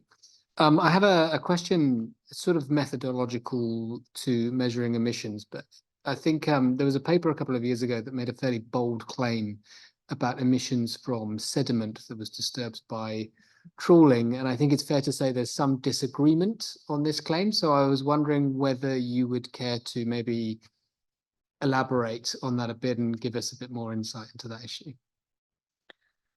I deliberately did not bring that up because it's not in LCA so far. That statement has been, there's been a lot of rebuttals or clarifications on other papers further detailing that. And I'm not an expert on this, so I will leave it at that there is a high uncertainty, but it could have the potential in some places, but we don't know how much more, basically.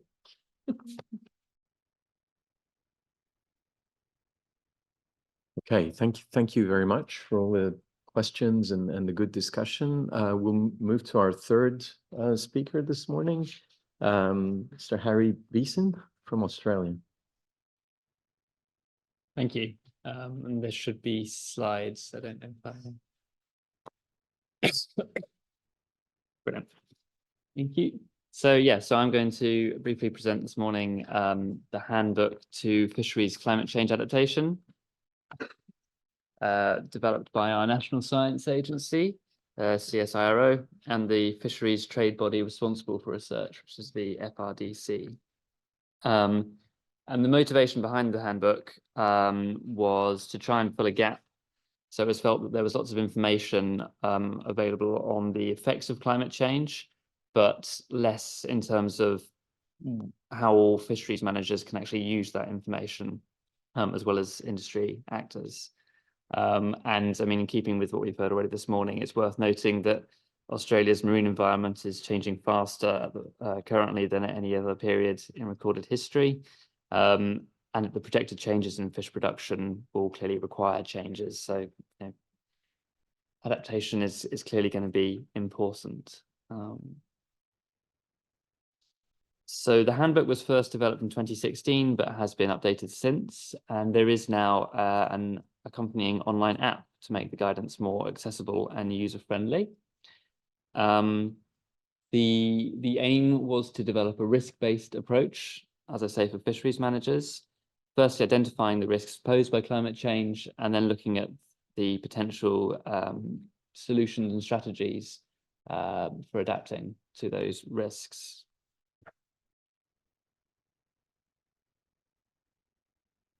So the handbook walks people trying to use it, fisheries managers, through three main steps to assess their risk, starting by looking at the ecological risk. So first, what are the physical changes or ocean changes that might result from climate change? And then what are the consequent changes that they might have on fished marine systems? The second step is then to look at the fisheries risks. So how might fishers respond autonomously to those changes? And what will that mean? And then the third step looks at fisheries management. What does it mean? What are the potential strategies, as I said? So a risk score is calculated for each step and combined together to determine an overall risk assessment score. This takes into account the different potential changes, the consequent impacts, and the idea is that this is all done through structured conversations with the different stakeholders. So workshops held based around answering a set of questions around the list of options.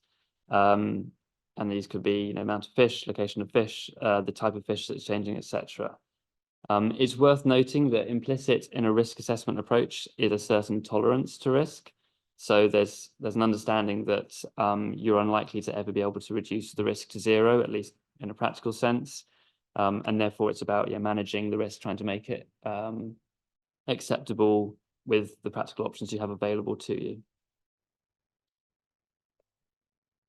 So as well as providing that conceptual framework for fisheries managers to work through, the handbook also tries to list the common factors that they might think to consider at each step. I won't read through each one, but you can see, the lists of first of all, ocean changes, then ecological responses, covering the 4 categories of the abundance of species, their distribution, phenology or time-related aspects, and then the quality of the catch. The same is done for potential fisher responses, and again that is broken down across these 4 categories. And finally, then there are the different potential fisheries management responses to give ideas to those managers. These are broken down into operational management options, performance, communication, information, and then strategy and policy. And so, as I say, through this handbook, we're listing all of these things to consider, and through workshops held with the different actors, you work through these tables to work out what is your level of risk and what are the most attractive options in terms of management policies. So it takes into account things like the costs, the time they might take to implement, the impact they're likely to achieve. In terms of managing the workshops, there's a focus also in the handbook on what they call impact pathways. So the idea here is that you try and explain a sort of narrative approach to what is the likely impact, how might you manage that, how do the different components or aspects of that interrelate, and the idea is to try and make it as accessible and sort of consultative as possible, noting that these systems are very complex. Any set of experts or data is unlikely to capture all of that. So how can you try and draw on the expertise and lived experience of everybody in that system to test your potential solutions? So as I say, it was first developed or started development in 2016. It's been rolled out since, both in Australian federal fisheries management systems and in states, and also abroad in Fiji and Timor-Leste. And some of the initial lessons learned, I don't think any of them are particularly surprising, and they echo a lot of what's been said already. But yeah, so some of the lessons learned from rolling out those workshops: all fisheries contain valuable species sensitive to climate change. Cross-jurisdictional management coordination will be required to improve adaptation and minimize risks. Monitoring and forecast capacity will become key to good decision-making, fishery sustainability, and business profitability. And the context that climate change is an important but one of several pressures on fisheries. And to sort of, again, take that sort of step back and look at the overall context, these changes are complex. And I think at the moment it's fair to say that Australia, probably like most other countries, is at a phase now where it's obviously aware of these changes and these risks. It has more information about what those changes are, and it's trying to monitor them. But what we're trying to do is increasingly be more forward-looking and proactive rather than reactive.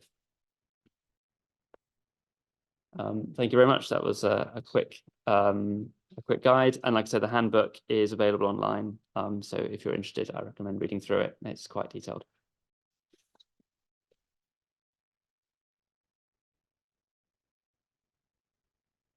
Thank you very much, Harry. And we have time for questions and comments.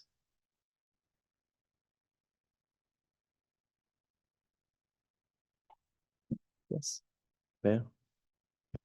Thank you very much. Thank you, Harry. Very interesting presentation. I wondered if you have any feedback from the sector on using this type of information, or from the policy managers, because I think lots of countries are thinking about similar systems. Sometimes it's, you know, for the future, sometimes it's being set up. We recently heard about adaptation guidelines and tools for the aquaculture sector in Korea, for example, which is a very interesting development. But I'm wondering whether there's any lessons yet on the use of such type of guides, and whether it's helping already in Australia. Yeah, thanks for the question. Just quickly on aquaculture, it's worth saying that this was designed for caught fisheries, but is now also being adapted to look at aquaculture too. So hopefully that will be covered specifically. I mean, in terms of feedback, so I think it's worth saying that the idea was to create a handbook that could be used independently. So I think in the development phase, there were workshops done to try and refine the handbook. But since then, it's available as a resource. So I guess it's being used potentially without necessarily being monitored. But I think it's been relatively high profile and well received. And an important part of it, as I say, is doing the workshops to try and consult with all the different actors. And I guess people always like being heard, right? And it helps inform the final management policy that you adopt. So yeah, so I hope it's been positive. Yeah.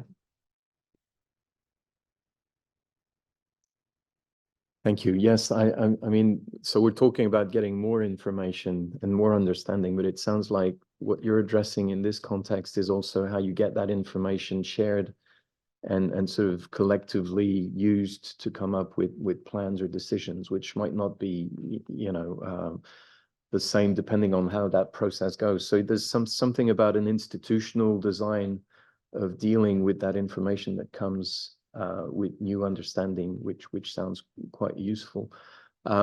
When you're describing this, you were mentioning other countries than Australia. So what's the context for implementing this in other countries?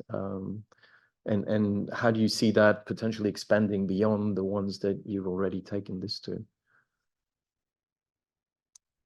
It's a good question, which I must confess I don't know the answer to. So the countries listed there, obviously PG and Timor-Leste, which are countries that we work with in our region on a variety of issues. I don't know the exact context of how they were involved, I'm afraid, but yeah. Thanks. Thank you. So we have some good time for questions and comments to the last presentation, or any other thoughts from the room? No? Okay. Claire, you want to go? Yeah. Sorry, I'm jumping in again, but bringing together the three presentations, I'm trying to think already about what this could mean for the coffee, and what we can try to think about during the rest of the day.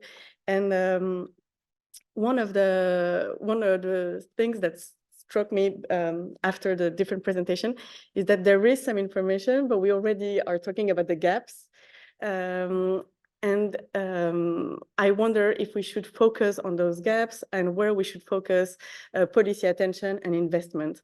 And so one thing we heard from Nathalie is that the most vulnerable countries might not be OECD countries, but might be other countries. And then we hear from you, Sarah, that food is relatively low carbon, we could say, in terms of food. So thinking big picture, what does this mean if we take a broader food systems perspective? For example, at the OECD, we have a fisheries committee, but we also have an agriculture committee. We have other committees. And so if we think about government money and government investment in the big picture, do we need to focus on the fisheries sector, or do we need to take a broader perspective, and how this comes together? And I think having this bigger picture in mind is interesting also when it comes to data, because we want data to inform us on the situation of the fisheries sector, but maybe also to compare this sector to other sector. And so I'm wondering whether this has any implication in terms of the data we collect and the analysis we do. And likewise, we want information about the countries in the room, but maybe we also need information about countries outside, such that we can focus available resources on where they are most needed. So it's not really a question, but just an observation that in addition to the data gaps and the analysis we need to do for, let's say, a sort of internal discussion to the Fisheries Committee, there might also be data gaps and analysis we want to do to be able to contribute as the Fisheries Committee to broader discussion on the carbon intensity of food and on the need to adapt societies and food systems in general and across the world. So just a thought. Thank you, Claire. Good points. Did anyone want to respond to that at this stage? Nope. Yes. Christian. Thank you. Thank you, Chair. And thank you very much for this presentation from Australia, which was extremely interesting. And it reminds me that I wanted to say that, at least in the Nordic countries, there are very few countries that actually have done some work in this particular area and trying to make a loop and identify a loop and information feedback between the sector itself, the fisheries sector, and what the government actually should be doing. And I think this is an incredible, interesting work you have been doing here. And it will be extraordinarily interesting for the Fisheries Committee to catch on that particular way of looking at the fisheries sector. There's a way forward in terms of having a much more and broader dialogue between the national governments and the fishing organizations, the various stakeholders that are involved there, with a view to enhance their understanding of where the vulnerabilities are, where the climate change issues are.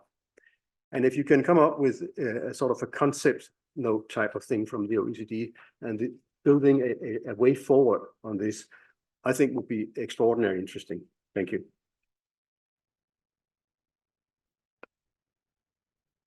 Thank you. And yes, I guess, you know, we've heard about information needs on changes, and so we've got these gradual changes in the productivity and the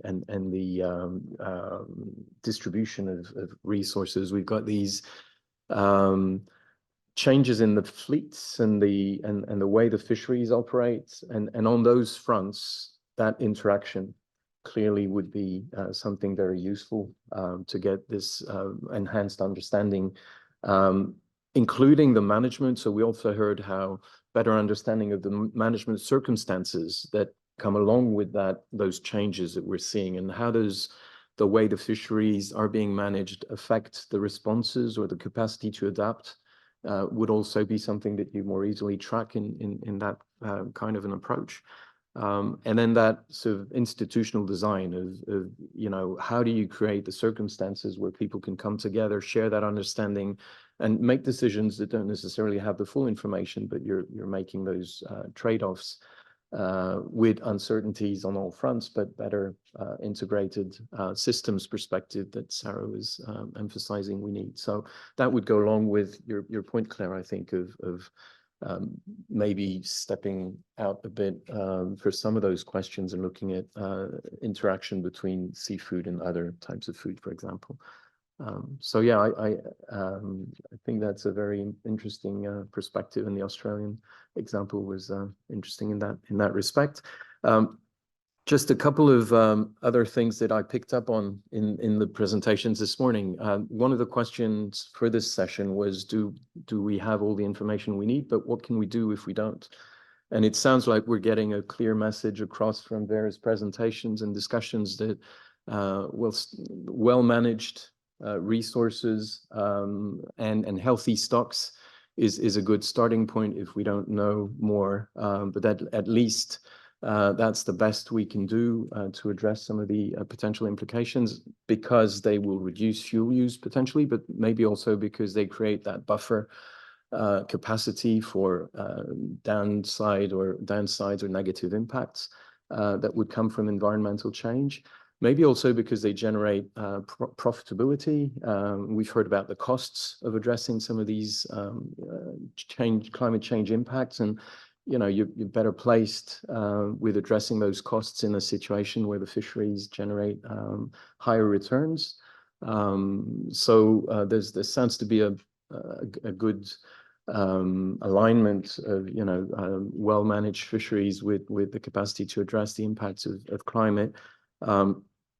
We heard about cautious management or precaution. I don't know if people want to react to that, but and what that means, and the interactions with protected area strategies in certain contexts that might generate trade-offs between buffer effects for the ecosystem-based management perspectives, and also implications in terms of the fuel efficiency of fisheries.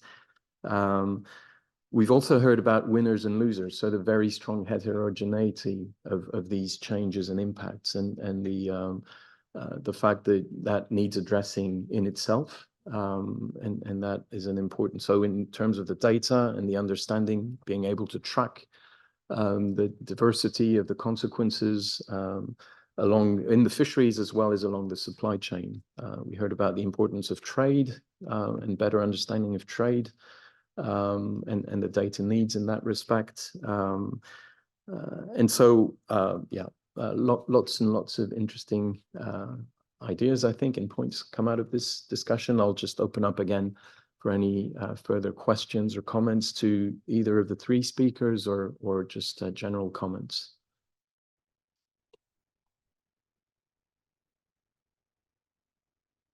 Yes, we have Nathalie. Yeah. Je repasse en français. Donc, oui, on a parlé des pêches, mais je pense qu'il faut remonter plus haut, et on a considéré le changement climatique.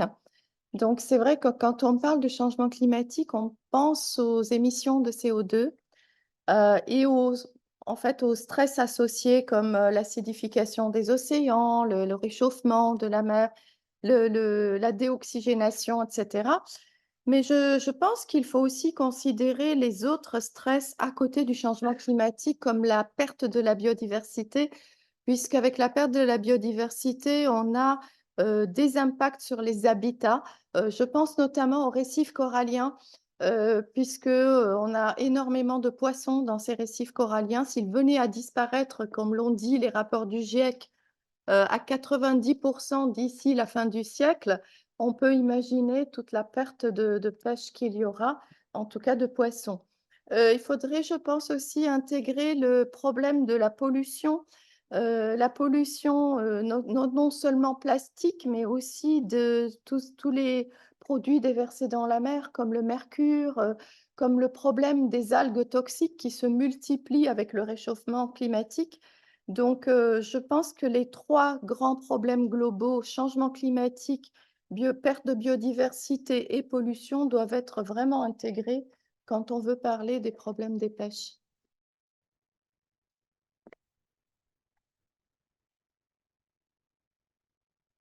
Thank you, Nathalie. Yeah. Oui, je voulais juste lancer l'idée de, justement, on a un grand organisme qui s'occupe du changement climatique, qui est le GIEC. On a un organisme qui s'occupe de la biodiversité, c'est l'IPBES. Ce qui nous manque, c'est un grand organisme intergouvernemental qui s'occuperait de l'océan et qui pourrait justement intégrer tous ces stress que sont le changement climatique, la perte de la biodiversité et la pollution à la fois. Et ça serait peut-être l'IPOS. Je vais peut-être laisser Olivier développer.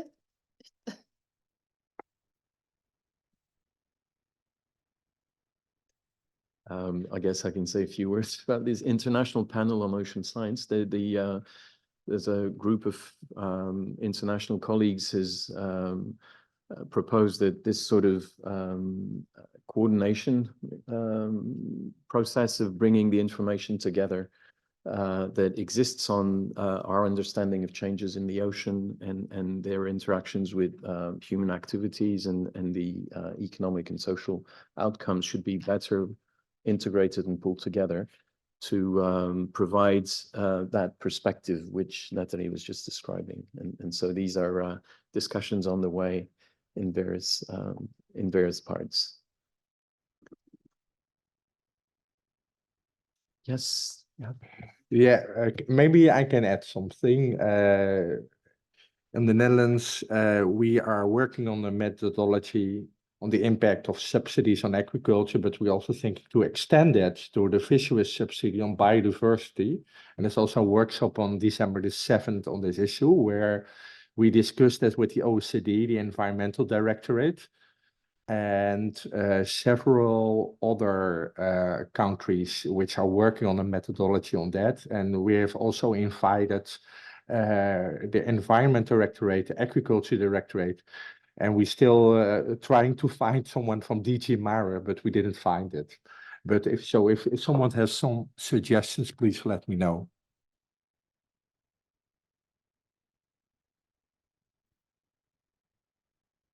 Thank you. And I guess it almost goes without saying, but given we're, the effects of climate are also about changed distributions in resources and shifting context for jointly using marine resources, international cooperation sounds like a key aspect of how to address this. So developing these coordinated perspectives is also clearly very important. Any further comments or questions? Claire, do you want to ask someone a question?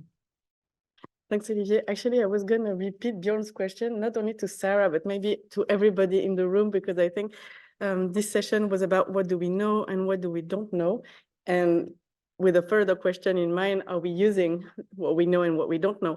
And so I would be curious to know if around the room, people are aware of, climate data and evidence of climate change impacts being used in maybe not daily management of fisheries, but at least to some extent in fisheries management. So first question, are you aware of any use of that information? And second, are you aware maybe of lacks of information or lack of access to information, or maybe issues interpreting this information in a way that is useful to fisheries management?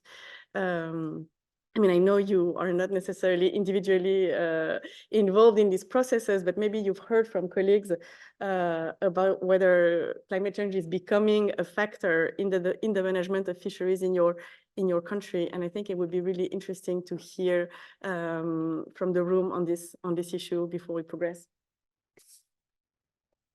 We have the Netherlands. Sorry again. Yeah, we a lot. I'm not going to speak about it because then I will use the whole workshop. But we have a lot of figures, and the fleet is definitely decreasing because of sustainability issues in fisheries. So, and we have data on that, and a lot of trouble, and it is also together with the nitrate issue, which is an important issue in the Netherlands.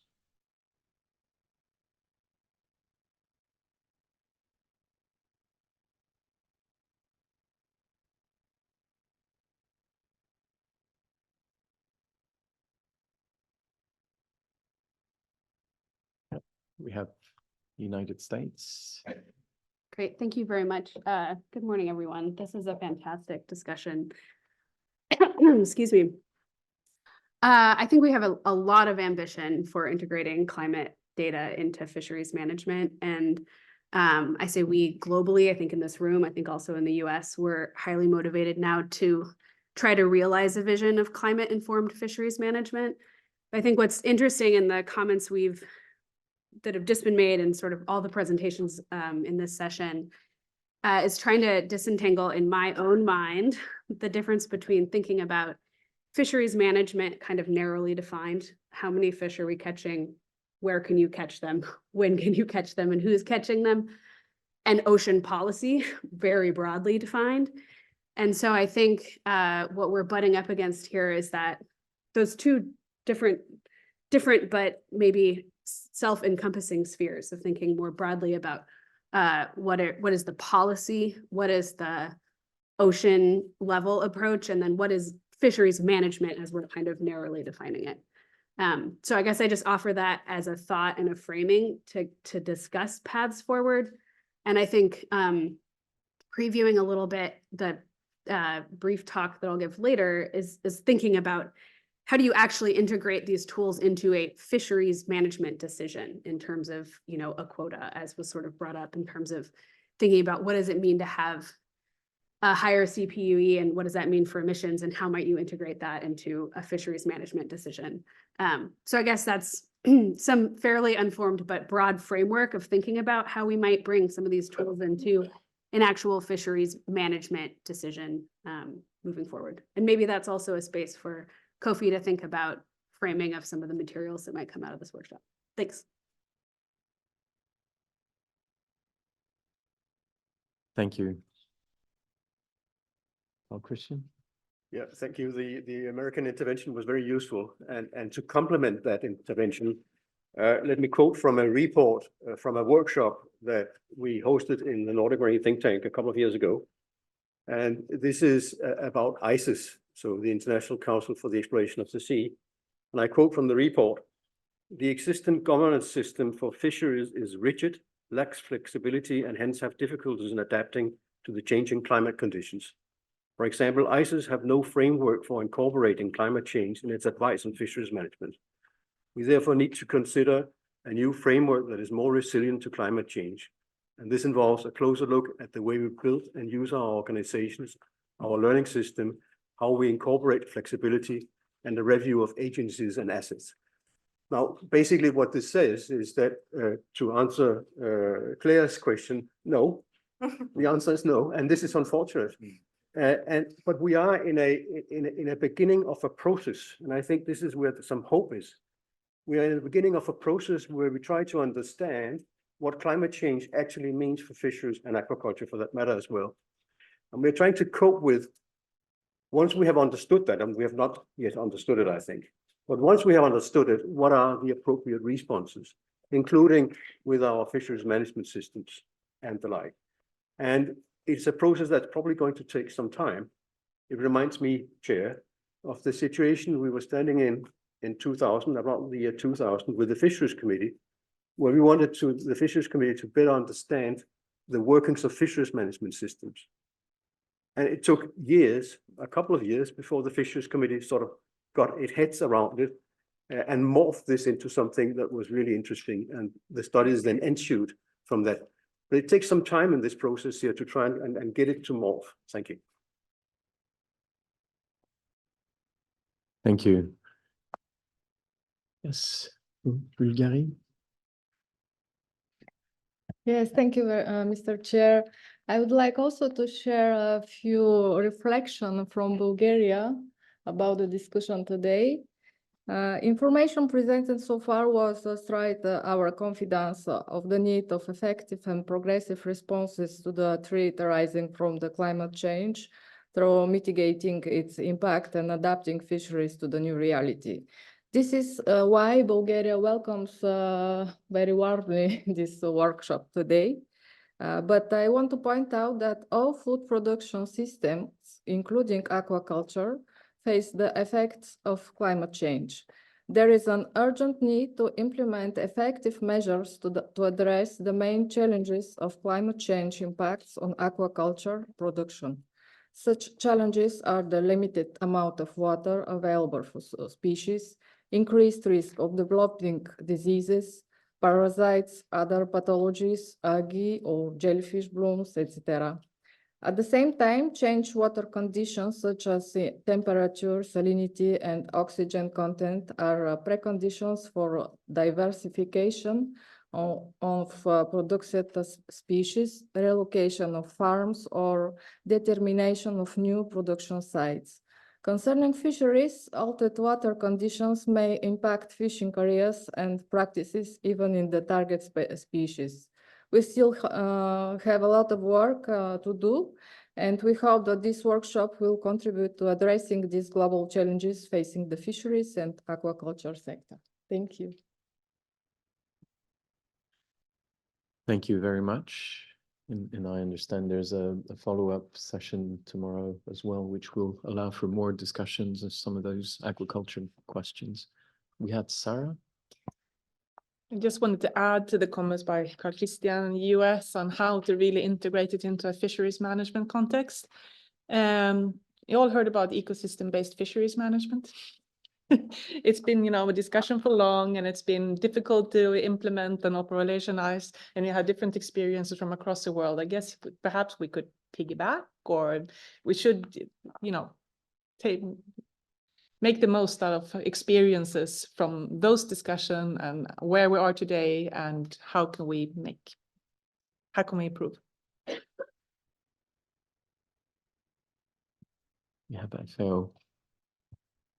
And thank you. Just to remind about an FAO publication that was published in 2018 that sees the impacts of climate change on fisheries and aquaculture, the synthesis of current knowledge, adaptation, and mitigation options. There is quite, let's say, a big volume. There were, let's say, analysis for both fisheries and aquaculture by fisheries by the different fishing areas. There were also projection on the possible impacts that we are working to look to update them. And there, I think in addition to this global analysis, there were a few interesting chapters that were like climate change related also to food safety and aquatic animal health. There were methods and tools for climate change adaptation in fisheries and aquaculture, how especially also for inland fisheries, how to reduce energy use and greenhouse gas emission in fisheries and aquaculture, considering the climate change. And so many different aspects were taken into account. With the issue of the climate change, already a publication of 5 years, there are already some new things, but many of the concept and information, I think they are still relevant. And I have to say, when I'm traveling and going to the countries, and this was particularly evident in the Pacific, many people attending, especially people really involved in fishing, fishers, etc., are really highlighting this issue of the climate change. In the Pacific, the Tuna Forum in particular, they are really worried on the consequences because it's changing the resources, and so having really a major impact in terms of availability of resources, the impact on the livelihood, on the nutrition. So I think it's always important in terms of policies to take into account all the different aspects, because it's not only a question in the resources of the fish in the sea, clearly, but all the other impacts. And I really like the impact, what Nathalie was mentioning of like fishing more and then wasting the resources, that this is clearly a not good management message being done. If you are fishing more, you should have already a way to fully utilize the resources. So I think this will be really important in terms of management. Thank you, and we'll be looking forward to the update on that document. It is a very comprehensive report. Just on the time lags, or the time it takes to get things to happen. I think this is potentially also something to consider in even what we monitor is how quickly we're able to act. And then going back to the adaptive management perspective and trying to highlight what has worked better in really implementing sort of hands-on adaptive management approaches to reduce the time it takes to act upon new understanding or new knowledge that comes in. And ICES was mentioned. I wasn't aware ICES didn't have a sort of climate ready strategy, but that clearly is something to take away from this discussion for me. I think we have 2 minutes, maybe if any of the speakers from this morning wants to add anything to our discussion, or anyone else from the room. Nope. Okay. Well, I think we'll. Yeah, Nathalie. Yeah. On parle de données et de ce qui manque.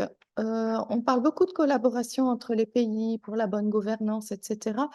Je me demande si entre organismes internationaux comme l'FAO, l'OCDE, par exemple, qui ont des sections vraiment fisheries très importantes, est-ce qu'il ne peut pas aussi y avoir des collaborations de façon à ce que nous, en tant que chercheurs, on puisse avoir des données harmonisées? Parce que quand on travaille sur des bases de données, on remarque vraiment de grosses différences, par exemple, entre FAO, Fistat, Sea Around Us, etc. On cherche la même chose et on a des chiffres très différents. Et voilà, je me demandais s'il n'y a pas un moyen d'harmoniser tout cela.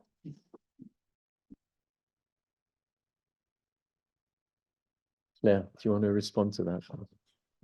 Yes, sure. I mean, I'm just, this is really a big part of what we do, trying to collect data and harmonize data and make it available. And actually, when you were talking about the management dimension of the work you did in the Mediterranean, I wanted to flag that we've just started here at the OECD 4 or 5 years ago, a collection of information on how key commercial species are managed by our member countries and the non-member country who work with us. So unfortunately, I think the evidence on the Mediterranean is still quite sparse for the reason that you mentioned, that there are not so many quotas in place in the Mediterranean, but we do have a lot of information on how fisheries are being managed across the countries participating in this committee. So I'm hoping that this could be an input in modeling work in the future. Likewise, we have comparable data on support to the fisheries sector, both in terms of what's normally called subsidies, but also investment in management, investment in services to the sector. So there is a lot of comparable information on the financial investment that governments are putting into the fisheries sector that we also hope would be used in this type of work. And this could be information on the adaptation capacity also, maybe, you know, it's not only the general budget of the government, but also how much they spend on the sector. And then when it comes to the climate dimension, it's a question we have to ask. So for example, we had this great presentation from Angel this morning about data at the EU level. Having a database as refined at the level of countries around the room is a challenge. So I think it's a discussion we need to have. Do we want to build such a database, or do we want to maybe centralize information on existing databases and at least have a sort of portal that would guide researchers to existing data? There's all kinds of options that I think we can focus on, and identifying the key data will also be key, because the way we work is we send requests for data to countries around the table, and it's a lot of work for them to send this data to us. So every time we think about new data, we need to be very selective in the type of data we wanna get, and we need to do that in the most efficient way. So we also work a lot with the FAO and with Stefania in particular. We have joint data collection for some data domains to avoid duplication. Yeah, and this would be also, of course, very, very key in any such endeavor in the future.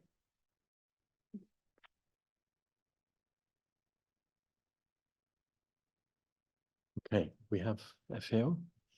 Yes, in this moment, I'm wearing my hat as Secretary of the Coordinating Working Party on Fish Statistics that is, let's see, it's active since the 1960s. And there are 19 different organizations, including FAO, including OECD, Eurostat, many regional fisheries management organizations. And this is really crucial for having standards, classification, common classification, in order that data being collected and shared are the most harmonized as possible. It's a continuous work. For example, we have recently revised the concept of catch because there are many different ways of calling catch, as you just mentioned.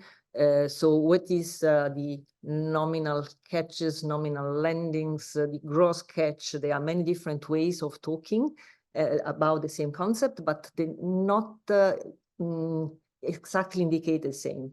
And so this is really an important thing.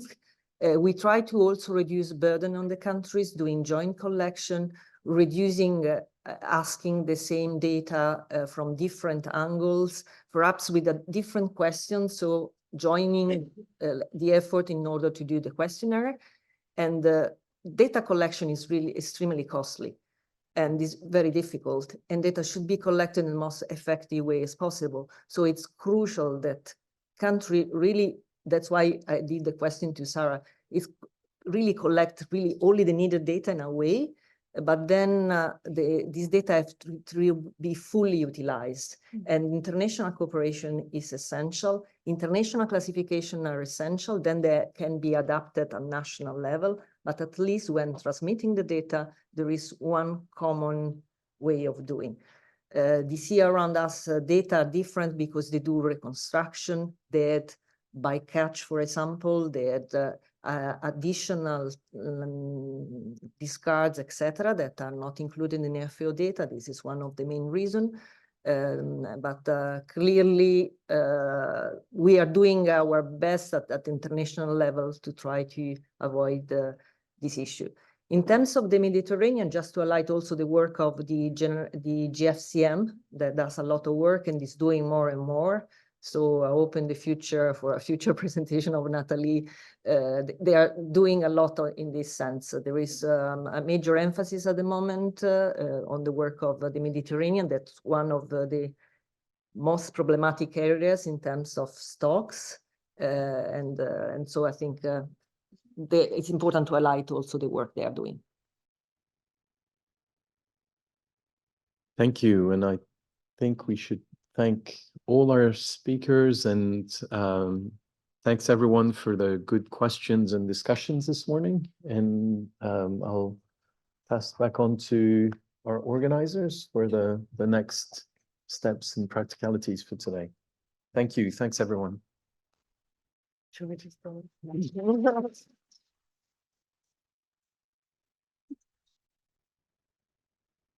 Thanks, Olivier, and thanks, everyone. Now it's time for lunch.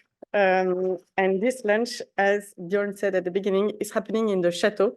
For those of you who don't know, you have to go back up into the main entrance and then go out into the garden, and then just across, you'll find the chateau, and it will be on the ground floor. I'm not exactly sure where, but I'm sure there will be a sign.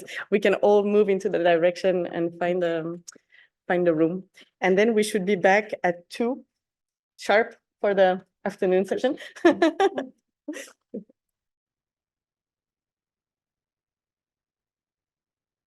In their efforts to mitigate it. So we'll have a discussion of around 30 minutes following the interventions from our speakers, focus specifically on how the OECD might contribute exactly to this question to members and partners mitigation strategies.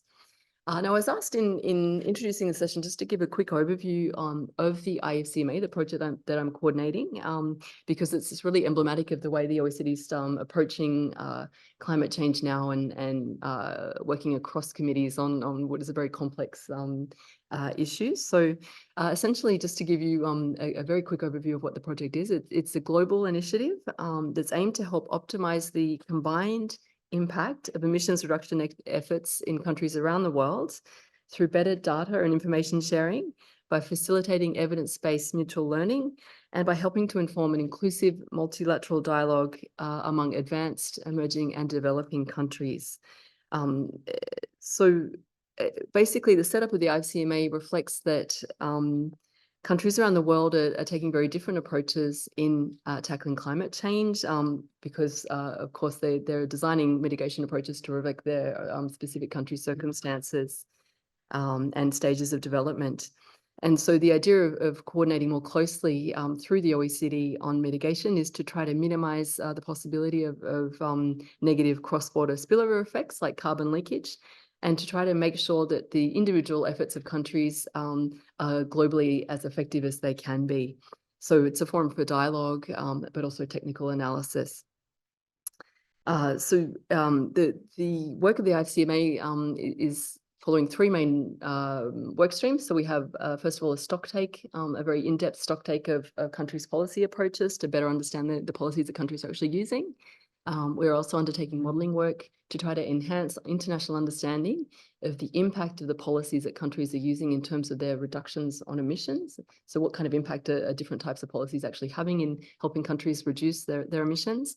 And we're also looking at methodologies for computing carbon intensity of goods and sectors and the challenges faced by firms when trying to use carbon intensity metrics.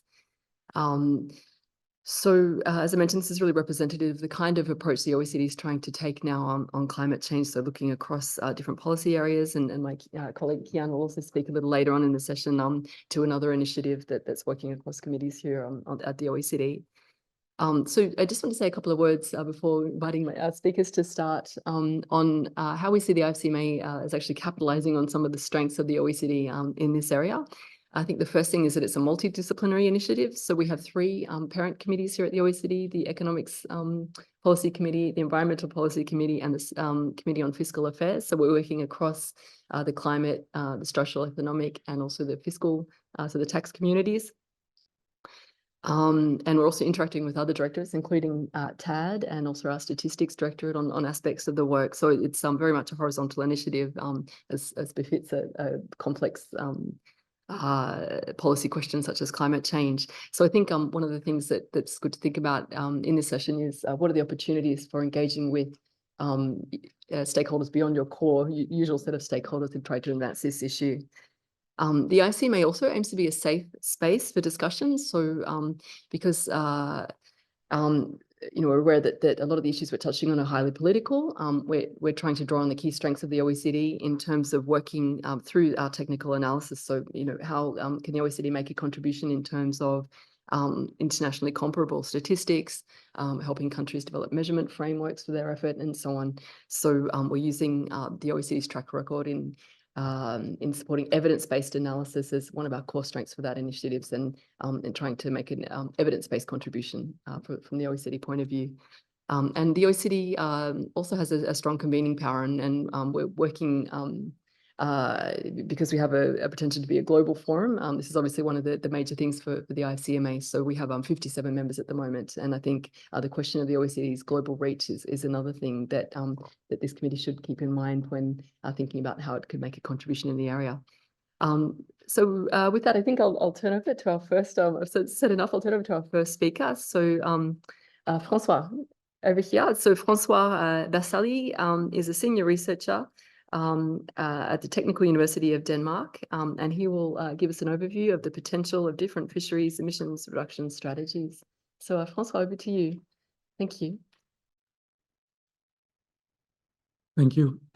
I should have some slides coming. Yes.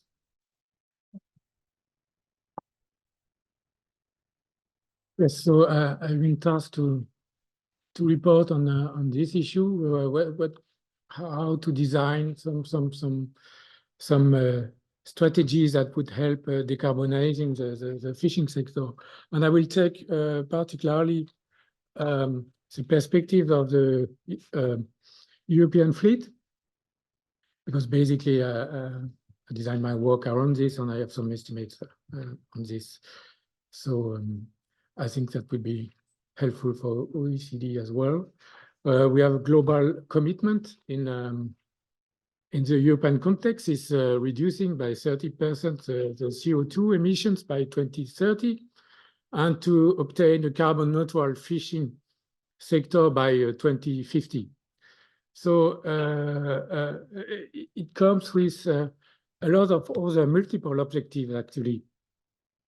And that makes the achievement quite challenging because, of course, we designed the CFP to ensure a contribution of the fisheries to food and nutrition security. And also a very important objective is to reduce the operating cost for the fishing and to get rid of these dependencies that fishing vessels are having on this. We have seen in recent years unreliable fossil fuel provision. So we have intertwined challenges, meaning that well, the fishing fleet is not fishing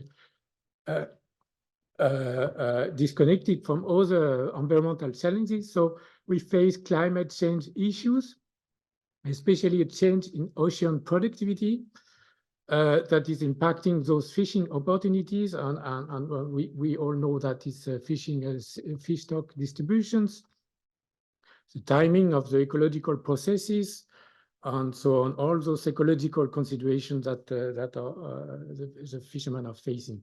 So I think we need to reduce the question to what I've been mentioning there, to ensure a smooth transition to low carbon, low impact fishing. The challenge is really to preserve a social balance and also the long-term economic assets that has been already invested in the past. So it's quite a challenge indeed. As I said, the fisheries are impacted by external factors, not only by the climate change, but other type of pressures affecting the ocean. But we should recall first that the fisheries are in certain occupation by nature, meaning that fishermen are always thinking for stability, knowing what will be their reward in a few years ahead, in order to plan their business. But actually, we see in reality that nature is changing from a year to the next, and even worse now that we have an ongoing trend affecting those underlying environmental conditions. So we have climate change on top, affecting the ocean productivity. And this is why I think I would like to push forward this message that we because of this, the uncertainty and the climate change on top, we even more need to adopt the precautionary approach as it has been adopted to some extent in the European legislation policies. And this is simple, is to save some fish as an insurance against potential detrimental effects that are popping up from the nature and that are inducing short-term shocks and long-term productivity shocks change. And also, we are uncertain in our science, giving advice to the policymakers to design those fishing opportunities is coming with an inherent uncertainty. So to prevent the risk there to see some collapsing trajectories popping up, we really need to,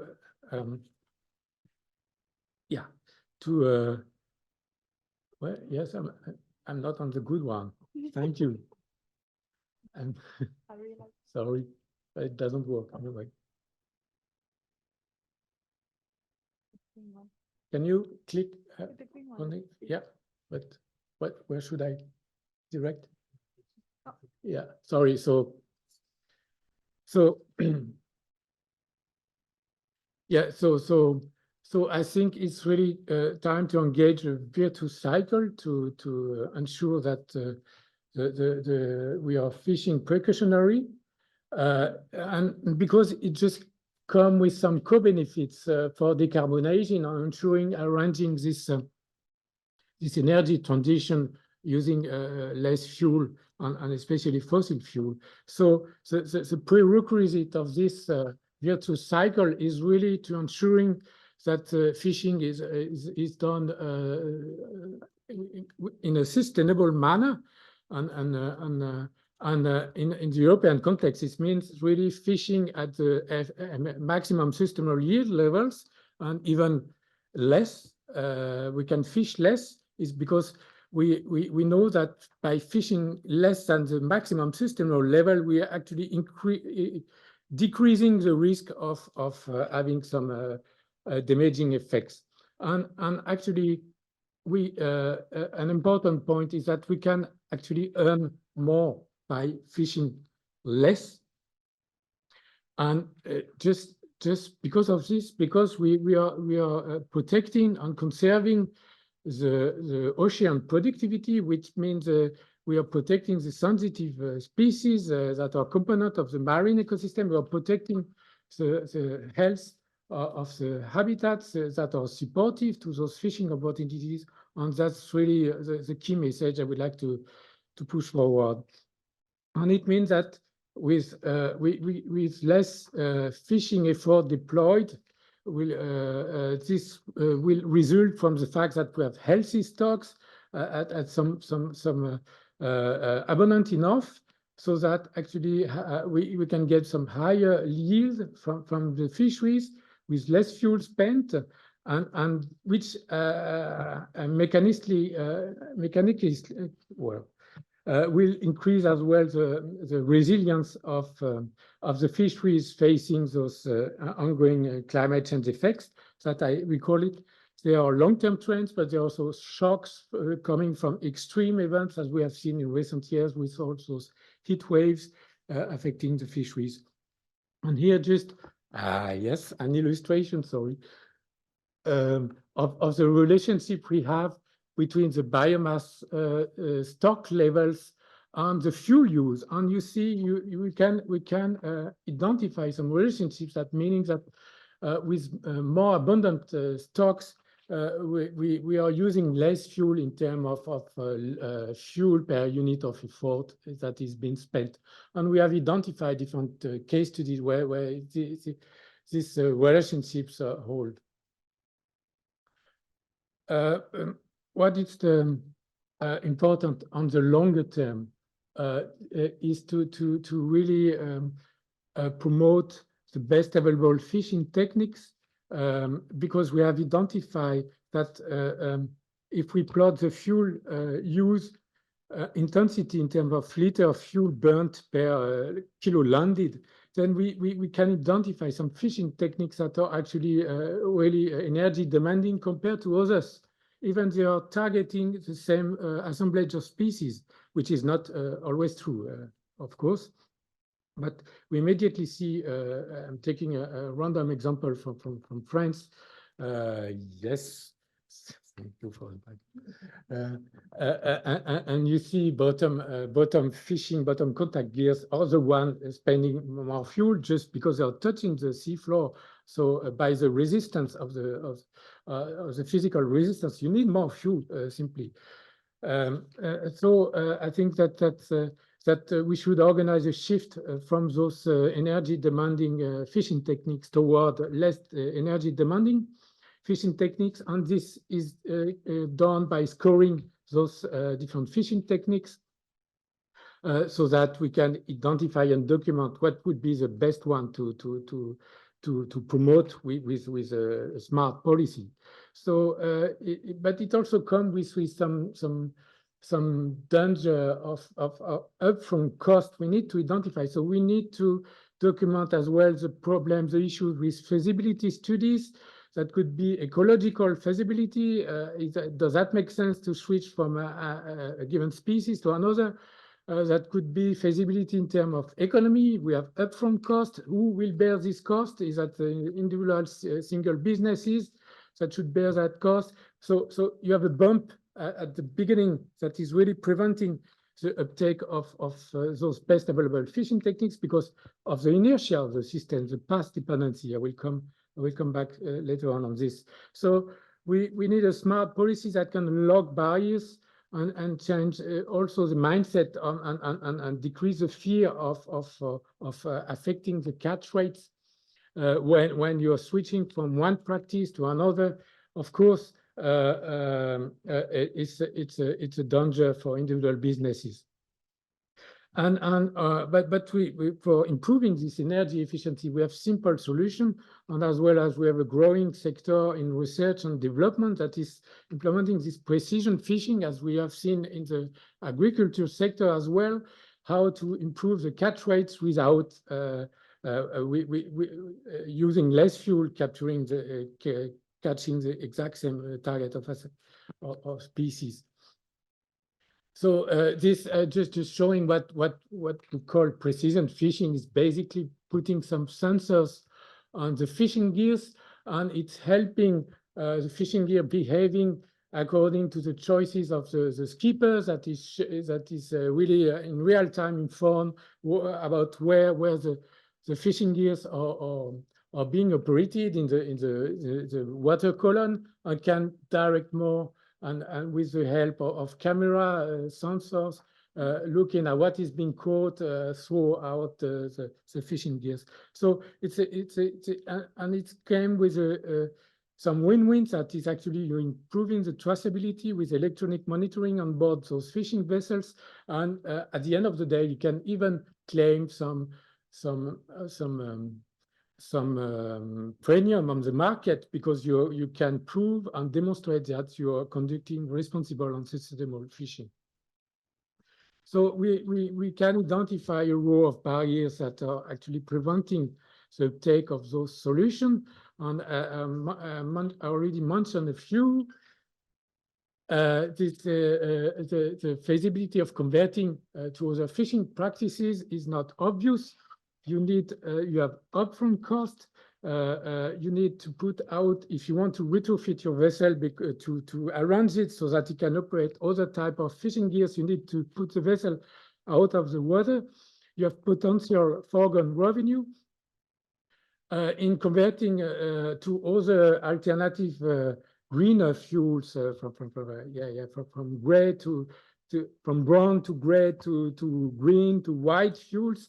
Then you also have the issue of the chicken and egg problem. Is actually you need infrastructure that are already made so that it makes sense for an individual business to switch to that kind of new model, powering the fishing vessel. We talk a lot about electrifying the fishing fleet, but actually it requires a lot of port facilities already installed, so it can support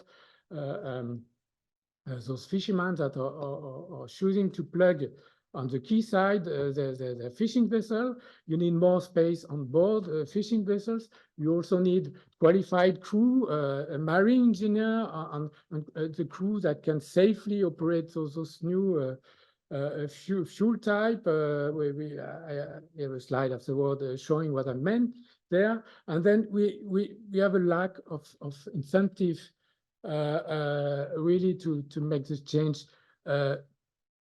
Some lack of incentive are just coming because of limited knowledge and transfer of knowledge toward translating the existing solution to inform the individual fisherman, but also a lot of related to mistrust toward innovation, just because there is no current incentive, because using fossil fuel is still the cheapest way of operating the fishing.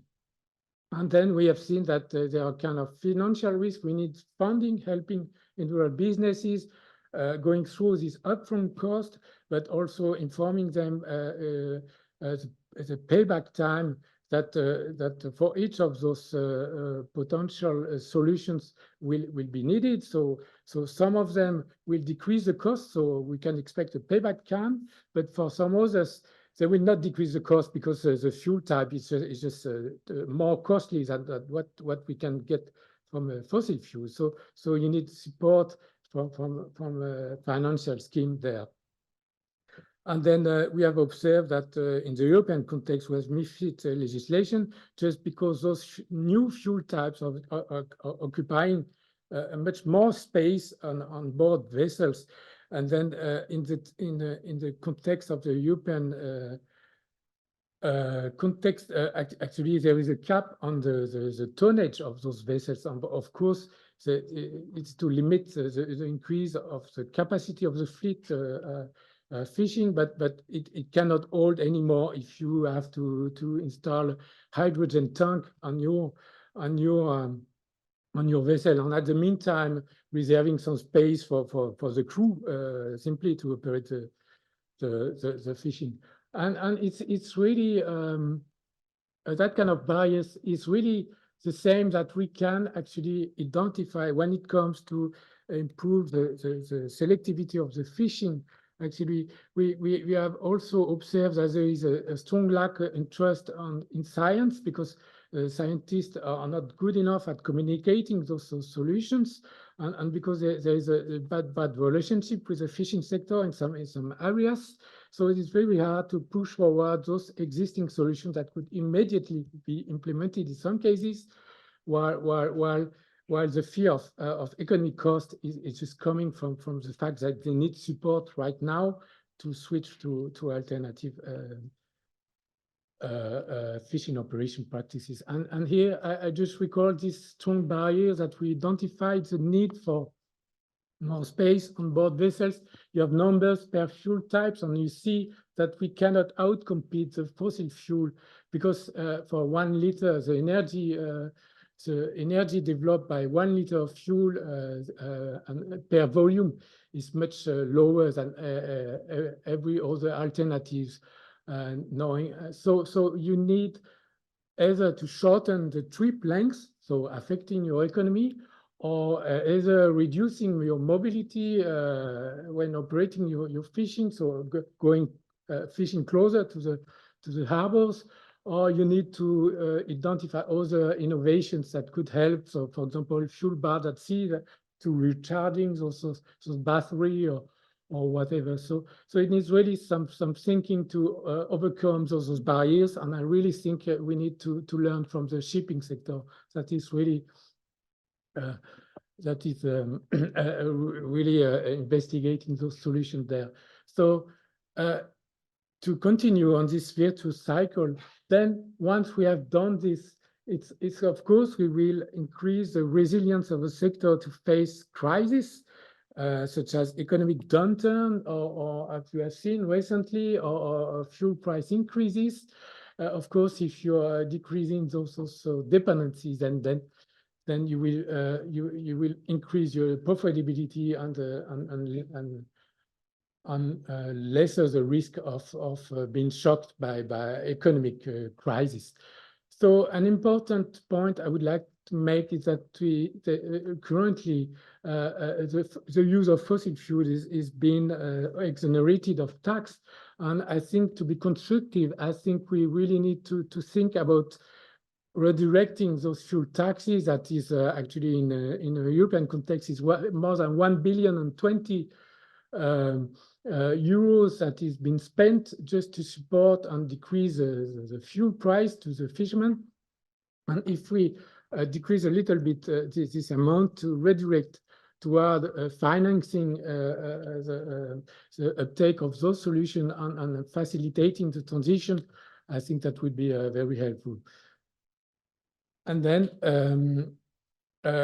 finally, I think we need to identify what are the best available fishing techniques, and I was saying that this is coming with a hierarchy and different stepwise action from the easiest one, that is just improving the energy efficiency, towards a more long-term investment that is really converting, changing of paradigm, Sarah said, converting fisheries toward other sectors, including having more, conserving more the biodiversity that's really supporting those fishing opportunities.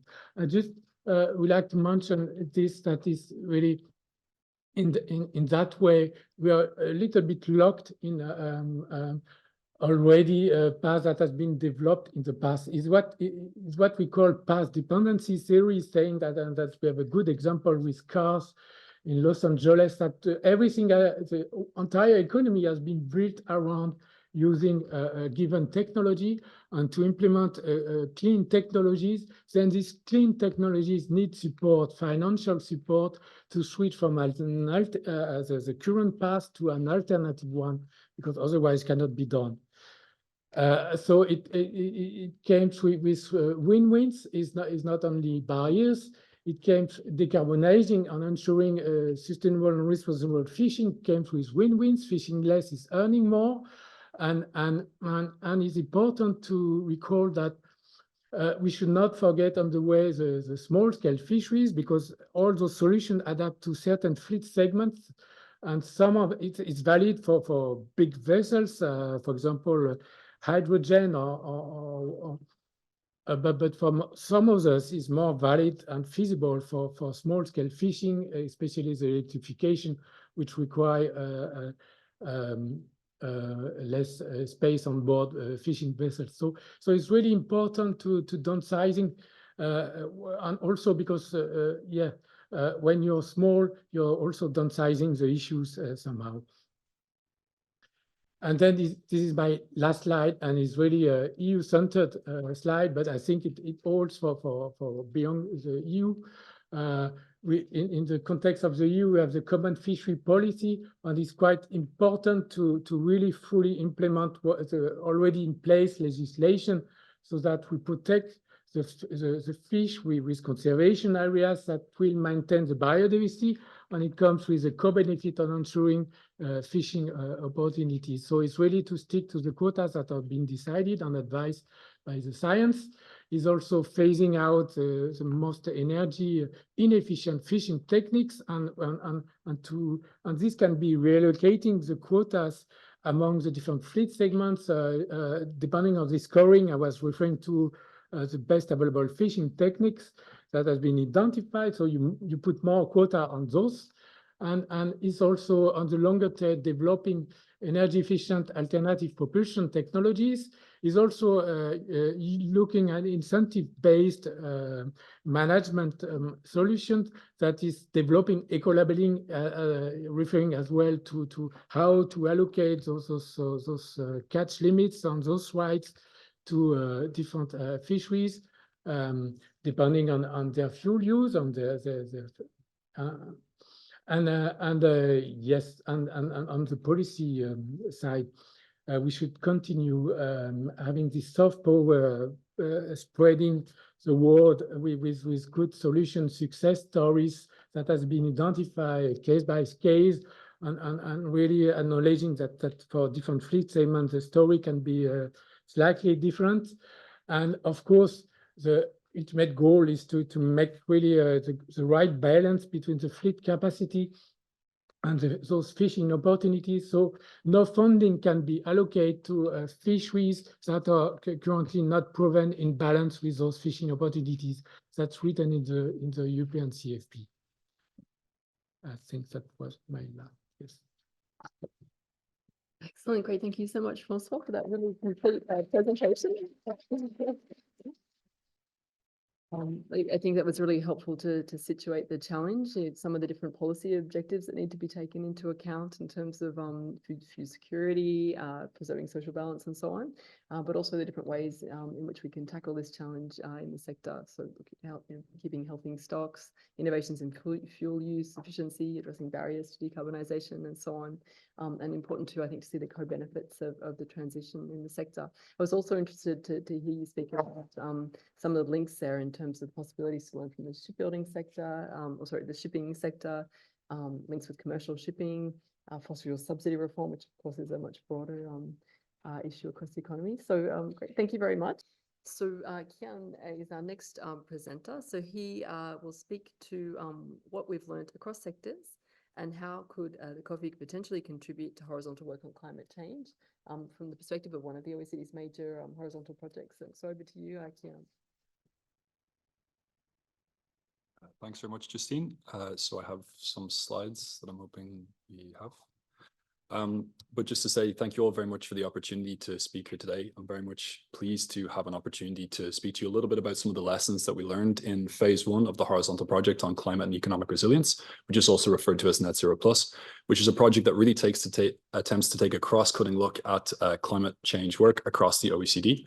I'd also like to briefly address the question of what we think the Fisheries Committee could do in terms of contributing to the horizontal work on climate change at the OECD going forward in the future. So first of all, why Net Zero Plus? Well, we wanted to choose a name for our project that reflected the fact that climate policy making in the current global context is about much more than just the net zero target. That's what the plus in the title is intended to stand for. So clearly government's priority first and foremost should be on reducing emissions and getting to net zero emissions by mid-century, but there's more than one way of arriving there, and how we get there matters immensely. So the shape of the trajectory is very important in terms of the likelihood of overshooting 1.5 degrees, which has severe implications for crossing climate system tipping points, as I'll be mentioning in a few moments. We also need to make sure that the transition is resilient to potential future disruptions like wars and pandemics that we've seen recently. How we get to net zero in terms of fairness, equity, and public support is also crucially important, as is safeguarding fiscal and financial resilience and ensuring a prosperous future for all. The plus is also intended to signify that action here is not just about mitigation, but also about strengthening resilience and building systemic resilience to climate impacts, as some of the physical impacts of climate change are already unfortunately baked in. So phase 1 of the Net Zero Plus project ran over the 2021 to 2022 biennium, and it culminated in a synthesis report that was launched by the Secretary General in May of this year. So the project supports a truly whole of government approach to the climate policy challenge. And it's a truly cross-cutting effort at the OECD, as our project drew from 17 different committees across 15 directorates and sister organizations. So the report delivered a set of concrete recommendations across its 15 substantive chapters, which we then distilled into 12 key steps that governments should take as they seek to build climate and economic resilience, which you can see here listed on the slide. Unfortunately, for reasons of time, I won't be able to go through all 12 of these with you, but they're all available in the Net Zero Plus synthesis report. What we've done is identified 6 that we think are particularly interesting to look at in the fisheries context. So I'll be taking you through some of these now. So firstly, first and foremost, governments must do everything possible to limit overshoot beyond 1.5 degrees. The shape of the emissions reduction pathway to net zero matters immensely for this, with faster reductions now being integral to minimizing the risk of overshoot. Simply put, the next years over the short term are particularly crucial.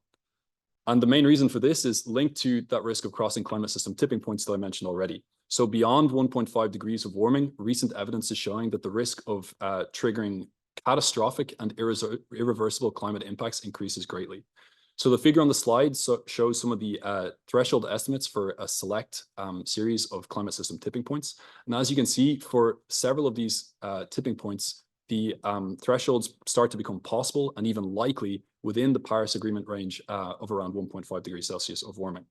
This includes the first 2 listed on the slide of ice sheet collapse, which could lead to large sea level rise and have potential knock-on effects and even trigger further climate system tipping points. So doing all that we can to avoid this catastrophic impacts is paramount. The main takeaway from this message is that urgency of mitigation action needs to increase across all sectors of the economy urgently. So next, COVID-19 and the war in Ukraine have demonstrated just how vulnerable our actions remain to potential unforeseen crises. Governments need to future-proof their climate policies with this in mind, including stress testing of sectoral net zero transition strategies using strategic foresight techniques. This also involves identifying and anticipating bottlenecks to the transition, be they in material shortages, critical minerals for low carbon technologies, or new skills for workers as we transition from browner jobs to greener jobs. Next, it's important for governments to take a systems approach to climate policy making rather than considering individual components or outcomes. So this involves maximizing synergies and minimizing trade-offs between different potentially competing objectives. One example that we looked at in our work is the transport sector, where we find that currently climate policy is primarily focused on phasing down or phasing out high emitting vehicles and replacing them with lower carbon alternatives. While this is certainly valuable, a more systemic approach would reduce the demand for driving in the first place, therefore reducing the number of vehicles on the road that need to be replaced, and unlocking greater potential for transformative change and faster and deeper emissions cuts. If we attempt to apply this to fisheries, we could look at, while there's definitely value in developing alternative fuels, it's important also, as some of the other panelists already mentioned, to attempt to reduce overall fuel consumption and encourage more efficient fishing practices while simultaneously considering the potential adverse effects on fishing jobs or communities. Taking a systems approach also involves trying to find synergies between mitigation and adaptation action on the climate policy front. Next, we need to continue to get the climate policy basics right. So we need policies to be tailored to specific needs and circumstances, including the right mix of both priced and non-price-based instruments. This also includes tailoring measures to regional, national, and local contexts. Again, in fisheries, we know that there's a lot of heterogeneity between and even within fisheries, so we shouldn't expect a one-size-fits-all solution, but rather we need something that's better tailored. As climate policy makers, it's tempting to often go for the first best policies first, so often looking at carbon pricing, but this often faces a lot of public opposition. So getting the climate policy basics right can entail recognizing the need for interim solutions in some cases. It also means we need to look at complementary measures such as skills development or support for innovation that not only help with the effectiveness of stringent mitigation policies, but can also help to alleviate some potential distributional impacts. On the subject of innovation, we've already seen how this will be crucial in terms of bringing down the cost of getting to net zero emissions. We know that government support can be incredibly effective at scaling up low carbon solutions, as seen in progress in renewable energy, for example, over the past decades. However, in order to do this, governments need to target carefully the key technologies and take a mission-oriented, outcome-based approach in order to drive the innovation cycle. We particularly need more support for early-stage innovation and research and development, and not just for the deployment stage. Unfortunately, OECD analysis has found that current policy efforts in this area are greatly insufficient. As mentioned also, so mitigation in fisheries will rely heavily on innovation for zero emission or low emission vessels, as well as alternative fuels, which are currently both expensive and in short supply. So then clearly here, there's a role for targeted government support to innovation in terms of bridging these gaps. Next, the scale and the speed of the transition will inevitably mean that there are impacts on households, which means that it's essential to carefully manage the distributional impacts and any potential economic burdens on people. One way of doing this could come, for example, from revenue recycling, from tax revenues generated, for example, carbon pricing. We were pleased to note that in the background paper for this session, these distributional impacts and the importance of managing them were acknowledged in terms of efforts to reduce overall fishing effort with a view to rebuilding stock. While that will certainly have valuable outcomes, may also entail some adverse short-term impacts on some fishers and some fisheries. Therefore, it's important to address these distributional impacts. And the background paper, we noted identified social safety nets or training support for alternative activities, which could certainly be useful. We found that distributional impacts and addressing them is particularly important because this is a key determinant of how much the public supports the transition to net zero emissions.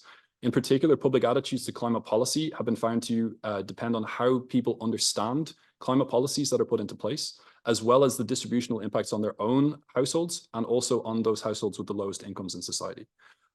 There's also an important role for clear government public communication here in terms of getting these messages across. So returning to the work that's ongoing on Net Zero Plus, phase 2 of the project will cover the 2023 to 2024 biennium and is now well underway. We're finding that work on climate is expanding greatly across the OECD. And with this, our project's reach is expanding to bring in more committees, more directorates, and to create more opportunities for linking work. In terms of the structure of phase 2 of the project, we have 2 main pillars. The first brings a new focus on enabling transitions. So this seeks to answer the question, what can we do now to really accelerate progress on emissions reductions? So this will include, for example, work on green finance investment, green industrial approaches and innovation, trade, job skills and education, public support, demand-side approaches, and positive tipping points. The second pillar continues the focus from the first phase on risks and resilience and looks particularly at the risk of crossing climate system tipping points, resilient supply chains, future-proofing climate policy strategies, and also resilient infrastructure and adaptation. Work under both pillars is supported by the continuation of work under the International Programme for Action on Climate, or IPAC, which seeks to track progress on both mitigation and adaptation action. So in terms of fisheries, for our project to date, this has been a bit of a gap in coverage. It's not a sector that we've really looked at in either phase 1 or phase 2. So we were very pleased to see this workshop on climate change and fisheries taking place and to be invited to participate. Where there is work developed on climate under the Fisheries Committee in the future, we would be very keen to cover and include this in Net Zero Plus as part of a coherent OECD narrative on key climate topics. We believe that this is a really good way of highlighting the work of the committee while also leveraging synergies with other work ongoing across the House at the OECD. As we look forward to what we hope will be a phase 3 of the Net Zero Plus project, and assuming, well, hoping that there might be interest among the Fisheries Committee, one thing that we could do is look to bring the committee into our committee leadership group, which is one of the main steering groups of the horizontal project. And in such a way, the Fisheries Committee could contribute to shaping the work program and contributing to the horizontal effort going forward. So with that, I would just say thank you all very much, and I'm looking forward to the discussion.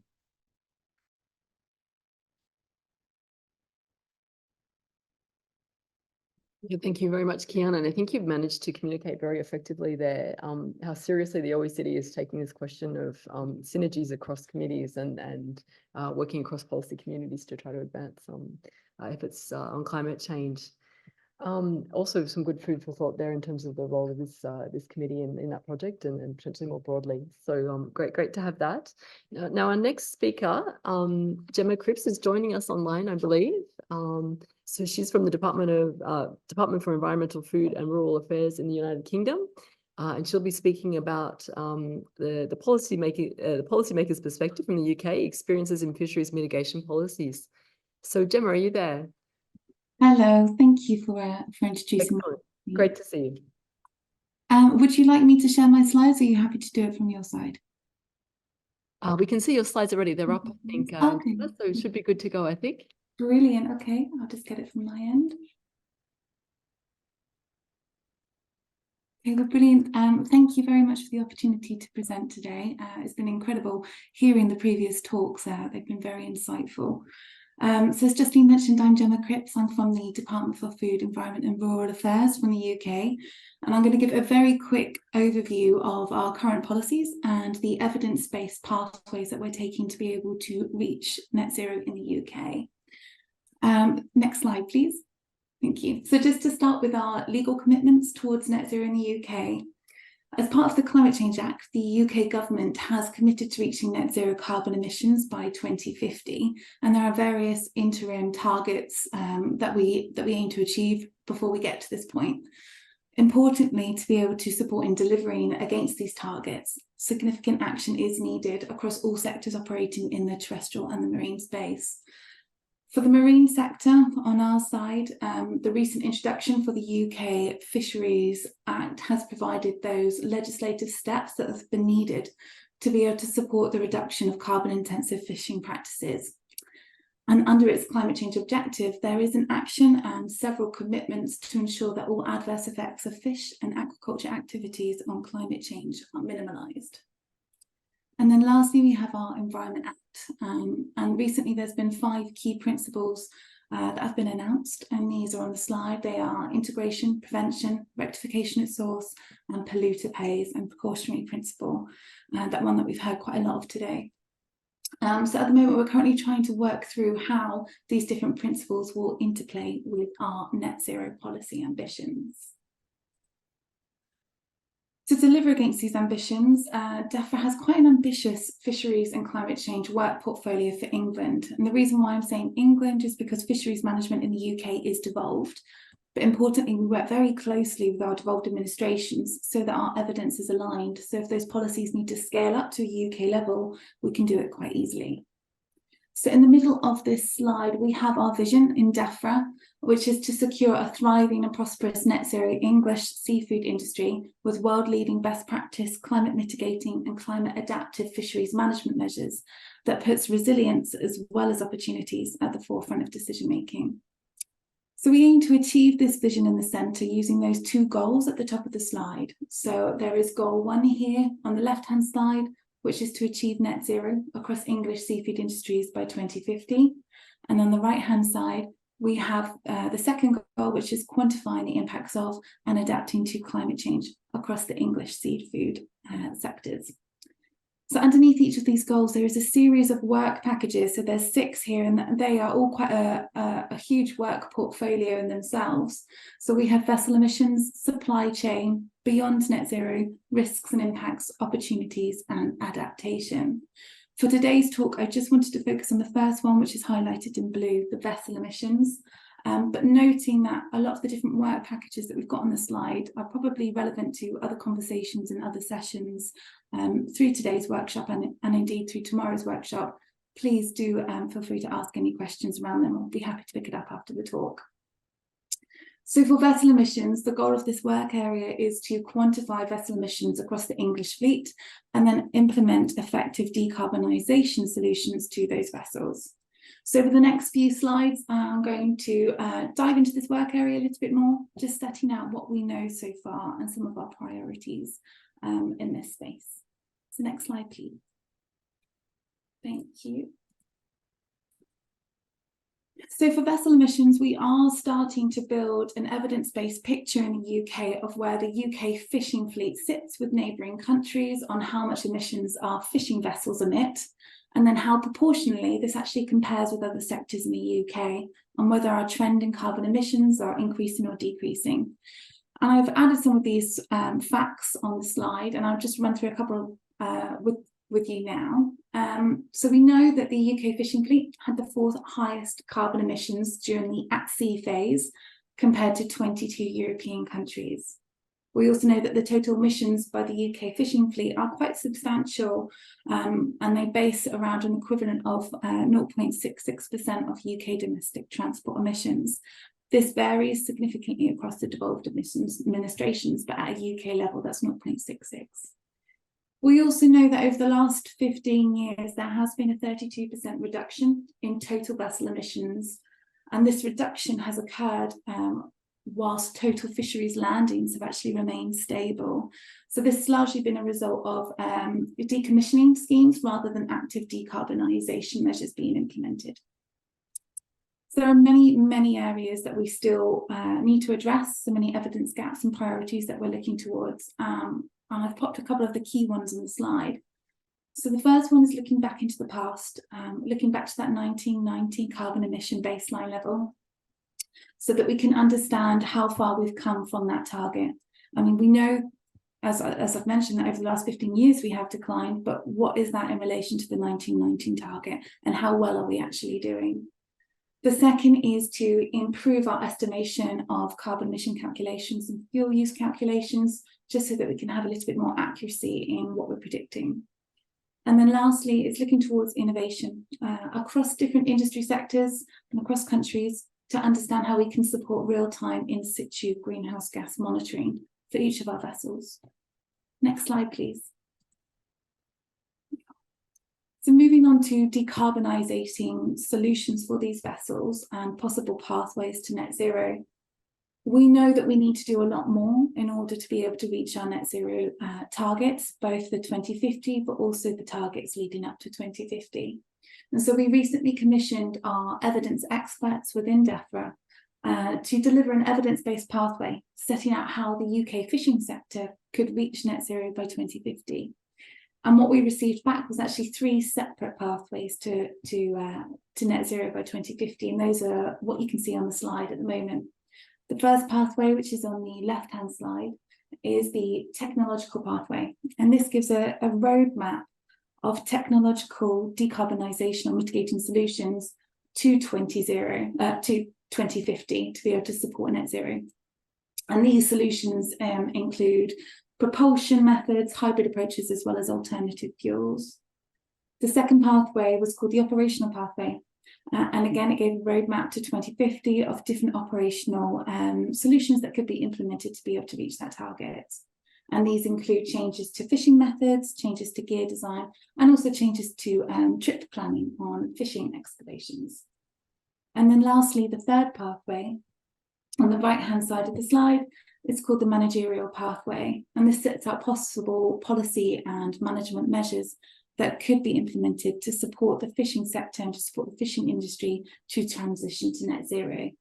This is the only pathway that we've received back that is non-linear, simply because there's just too many factors and too many scenarios that will impact what policies or measures are in place. So instead, it's a series of suggestions. I have popped a link at the bottom of these slides to the report, which gives you a lot more detail around it, and I'll be happy to circulate it after this talk as well. Next slide, please. So in line with the evidence that we're gathering at this stage for the technological pathway, so that first pathway you saw on the previous slide, I've set out a couple of evidence-based facts of what we know so far. So the evidence is telling us that some of the short-term decarbonisation solutions, such as electric propulsion and hybrid hydrogen and diesel engines, are proving successful, and they're proving feasible in trials within smaller vessels that typically fish inshore. So similar to what we've already heard in the previous talks. So while some of these solutions are proving successful for those smaller vessels, there are less solutions successfully being trialled for larger vessels. And as such, there is currently no better alternative or no better feasible alternative than diesel for larger vessels at the moment. We're still generating and collating a lot of evidence on the feasibility of more medium to long-term solutions, which is showing that alternative diesel-like fuels, such as biofuels, have the potential to reduce emissions by up to 95% compared to their diesel counterparts. But there are a number of barriers, again, which have already been highlighted through the talks today. In particular for biofuels in the UK, one of the barriers to uptake is the lack of permanent fuel stock sources within the UK. Likewise, the use of ammonia fuel cell has the potential to reduce carbon emissions by over 100% in our fishing vessels. However, we do need significant investment in technological innovations and development to be able to ensure that it's feasible to be able to use in a fishing vessel. So again, we do have a number of priorities in this area, and I've listed just a few of them on the slide. One of them that was mentioned previously in an adjacent talk is the development and the trial of affordable market-ready interim solutions that are suitable for fishing sectors across the UK, so that we can start to monitor and evaluate their carbon abatement potential and assess any added benefits as well as those unintended consequences. We also want to continue to support research in those longer-term alternative fuels, so that the fishing sector doesn't get lost in conversations in the wider maritime, making sure that those alternative fuels and the relevant infrastructure are actually feasible and safe for our fishing sectors. And then lastly, we want to assess the drivers and the barriers, of which we've had a lot of today, towards the uptake of some of these solutions in the fishing sectors. Next slide, please. And so lastly, we recognise that there is an integral role here that collaboration across sectors will play in supporting the UK fishing sector in reaching our net zero targets. This slide sets out details of a newly formed group called Vessels of the Future Forum, which aims to drive collaboration between industry, researchers and government to help our fishing and aquaculture fleet transition to net zero. This forum is looking incredibly promising, looking to upskill certain areas, provide training to certain sectors, and we're really excited to see what the outputs will be and how we can support them to be able to support the industry and ourselves in transitioning to net zero by 2050. And last slide, please. Yeah, that's it. Thank you very much. That's all from my end.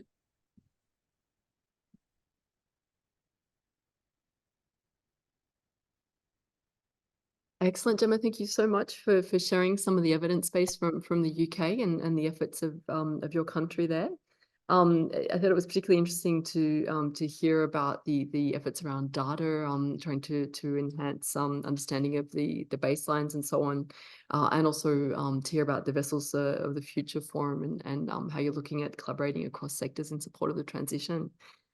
So with that, we still have around 20 minutes for discussion, and the focus or the suggested focus for the discussion was on how the OECD can contribute to members and partners mitigation strategies.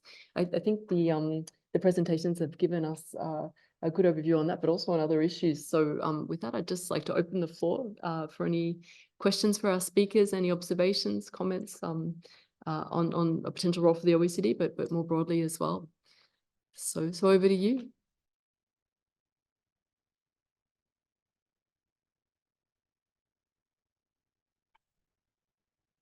Yes, please, Italy. Yes, thank you, Madam Chair, and thanks once again to all the panelists. Just out of curiosity, I don't know who can maybe answer this question, but is there an estimate someone has an estimate, for example, let's suppose in a port we decide to phase out completely the traditional diesel fuels, and we decide to move towards, for example, liquefied natural gas. So is there an estimate of how many LNG carriers would be required to go back and forth carrying the fuel, considering also the density of the energy, which, by the way, was mentioned earlier, that the LNG fuel has lower energy density as compared, for example, to the equivalent of the diesel. And maybe a second question, just again, just to think out loud. In the case, as I understand, there is a whole set of tools to help move towards the transition, and one of those could be an improved gear, for example, gear efficiency.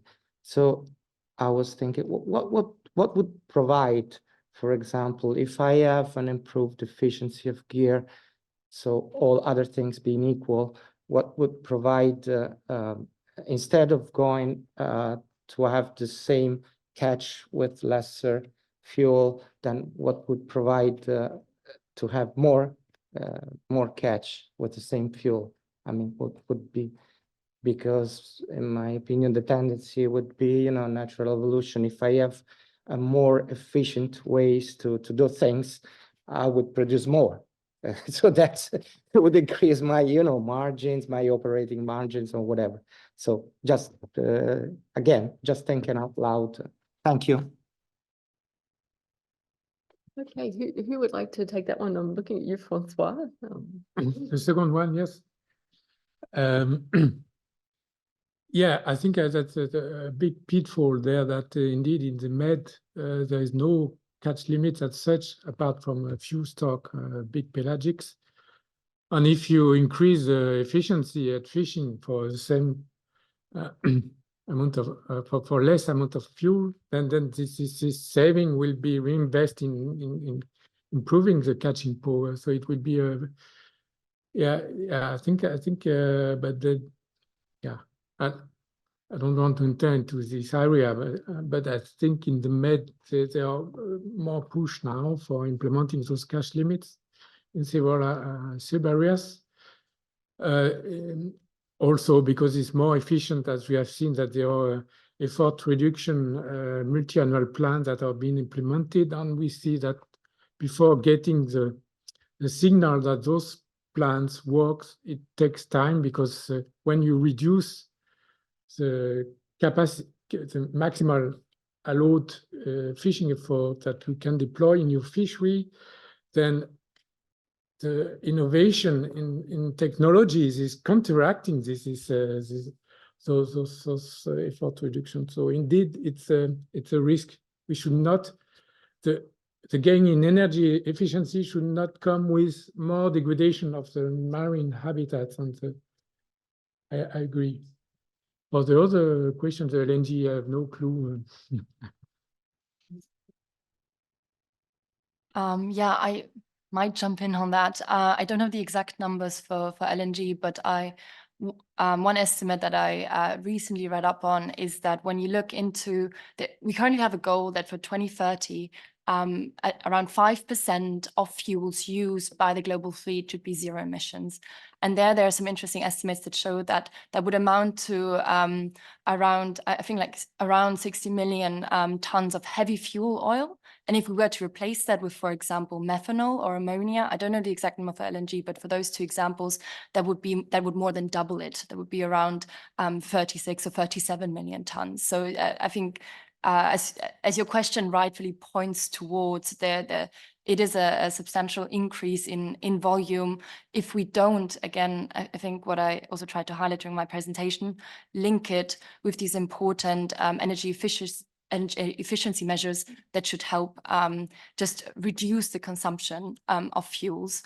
And then maybe also just to highlight that I I think as interesting as these questions are, of course, of like, okay, how does a tanker running on heavy fuel oil relate to an LNG one? With the shift we're really seeing is towards several solutions. So there won't be one solution replacing fossil fuels. There will be, as I mentioned, there's fuel flexibility already now. And I think the key point is to look at the transition really as a transition. So it isn't a switch from one fuel to the next, but in the midterm, we are seeing this increased uptake, for example, of methanol and of LNG, which is a transition fuel, right? Like this is not a zero emission fuel. And then in the long term, there are estimates that around by like, I think it was, I have it somewhere here. Yeah, by 2040, we expect e-ammonia to become the preferred alternative fuel. But here again, e-ammonia has not been commercialized the way that other fuels have. And there's still significant challenges, especially when it comes to safety that we're facing. But so I think just always keeping in mind that this is a transition, a longer process where in the beginning, we have certain types of fuels. We also especially have these energy efficiency measures. Again, estimates vary, but around 80% of emissions reductions in this decade will not be from fuels, but from these energy efficiency technologies. And then as we move closer to 2050, we will hopefully, if we have managed, and that goes back to this question of innovation that is so important, if we've managed to develop technologies linked to ammonia and also the infrastructure linked to these fuels substantially, then we will have this significant uptake of other fuels. So it's a lot to think about there in terms of the transition and the progressive nature of the transition and the different tools there for governments to think about. Canada, please. Sorry, Australia. Australia, please. I missed your flag. No worries. So I think across the different presentations, there were a variety of different technologies or options presented.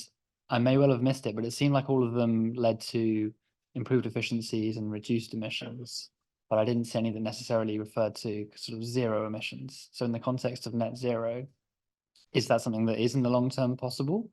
Or will it be a sector that needs some sort of offsetting still to kind of mitigate the last bit of emissions that you can't completely get rid of?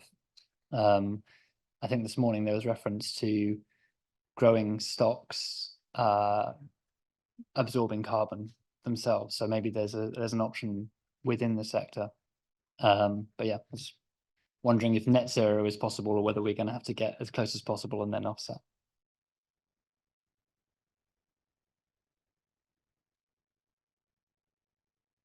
I think there are already existing zero carbon solutions that are wind powered fishing vessels. There are also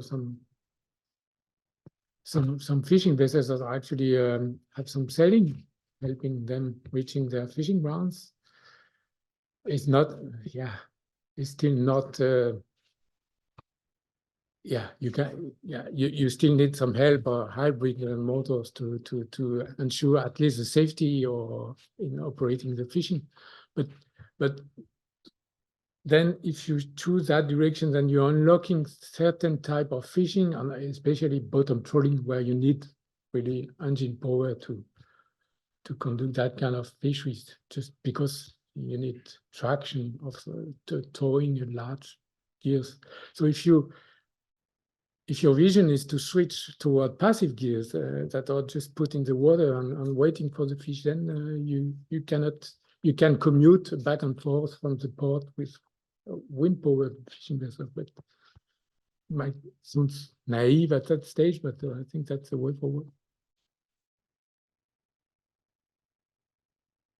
Okay, now I think Canada, you're in the line.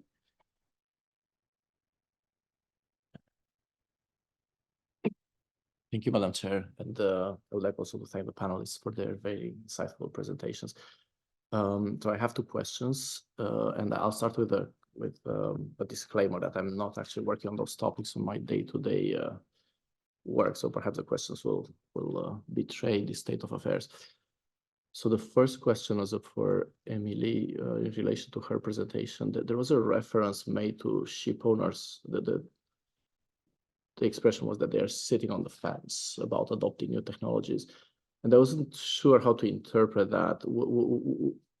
I mean, and I hesitate between two interpretations. The first one is that the policy ecosystem was the right one, but for whatever reason, let's say inertia, or for whatever reason, the ship owners were not adopting the technologies, or alternatively, it pointed towards a lack of appropriate policies that would create the right incentive, that would put in place the right incentives for them to adopt the technology. So I was curious which way that was intended what the intention was there. And the second question was, I guess, for both Kian's and Emily's presentations.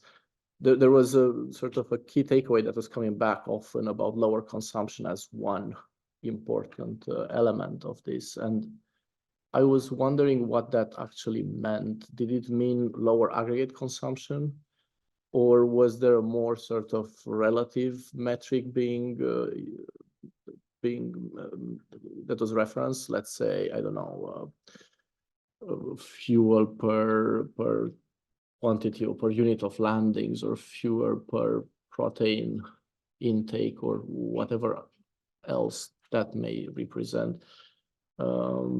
Because if it's an aggregate sort of reduction in consumption, I guess this means also an aggregate reduction in landings, unless I'm missing something. And if I am, I'm happy to understand how this actually should be interpreted. Thank you very much. Thank you, Canada. Emily, did you want to start on that? Definitely. Yeah, thank you for this interesting question. And yeah, it's an interesting phrase. What does sitting on the fence mean? As it relates to maybe let's start with the policy environment. I think it means that for a long time, the policy environment wasn't right, the framework wasn't right, but it is slowly becoming now. And when I say it wasn't right, I mean that international shipping was actually one of the sectors not included in the Paris Agreement in 2015. As much as, we welcome now this net zero target to 2050, it was decided this summer. This is far later than what we've seen in a number of other sectors that are relevant in the economy, but also relevant contributors to global greenhouse gas emissions. And what I mean when I say they're going in the right direction is that we've had this I would say, milestone and very important decision now made at the IMO.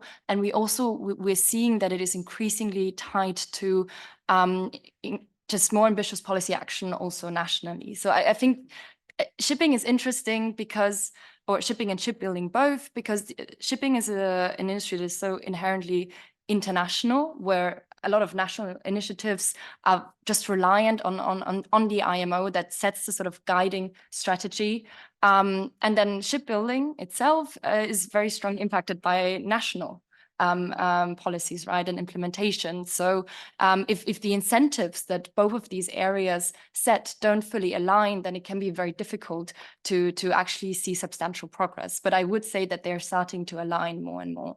But given that these are quite recent developments, we do see that we have important first movers, pilot projects. A good example there are also the green corridors that we see implemented all across the world, where governments, the private sector, port authorities often work together to set up shipping corridors that show that certain low carbon or even zero carbon fuels are feasible, are economically feasible and technically feasible. So again, I think in this context, sitting on the fence just means that we see these first movers, but it hasn't been adopted across the industry. And I mean, I very proudly said in the beginning of my presentation, 50% of the order book is now alternative fuel capable. It doesn't mean they're running on alternative fuels, right? Even the 5% in the current fleet are capable. We've had our very first maiden voyage on a vessel actually running on green methanol in September. It was the Laura Merce, which was the first to run on green methanol. I think it went from South Korea, where it was built, to Denmark. But as important as these developments are, they are still moving very slow. So yeah, that's what sitting on the fence means in a very long and roundabout way. And then maybe just very quickly on lower consumption, and I'll let you, Kian, also talk about this. But when we talk about, for example, emissions coming from vessels that are in operation, a lot of them are actually linked to vessels waiting. They haven't yet yet reached the port, but they're waiting on the open sea to reach the port. But there are so many other vessels currently in the port, and we are facing port congestion that they're not actually able to access it. So you're wasting a lot of emissions because logistics often don't work that well. And so I think that's where also digitalization, the improved gathering of data and managing of data on each vessel really comes into play and is highly important. And why also a lot of regulation of the IMO that, if I may put it very bluntly, sometimes doesn't have a lot of bite to it. There aren't very severe punitive measures in case of non-compliance, but they force ship operators and owners to really understand, when am I emitting the most, where are my emissions coming from, and which measures help reducing them. And so also in terms of consumption, it is also this aggregate thing. By just, retrofitting ships with certain technologies, for example, you allow to reduce this consumption on average. Yeah. Thank you. Okay, so I think I'll just come in briefly on that as well. As I'm not an expert on either fisheries or shipping, I'll try to keep this in fairly general terms. But I mentioned reduction of consumption in two contexts. Firstly, in transport, in terms of getting more vehicles off the road, but also in terms of fuel consumption in fisheries as well. And certainly there's a place for efficiency measures. So some of it will be down to this, and there's interesting work in the IEA going on, particularly in energy, about energy efficiency at the moment. But also some of it is about reducing of aggregate demand as well.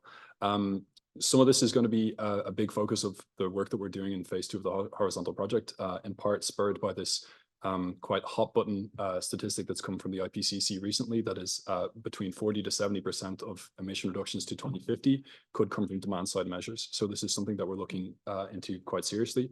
But of course, the big kind of caveat that's sometimes forgotten there is that that needs to be supported by policy and needs to be supported by infrastructure to actually allow this reduction in demand to take place.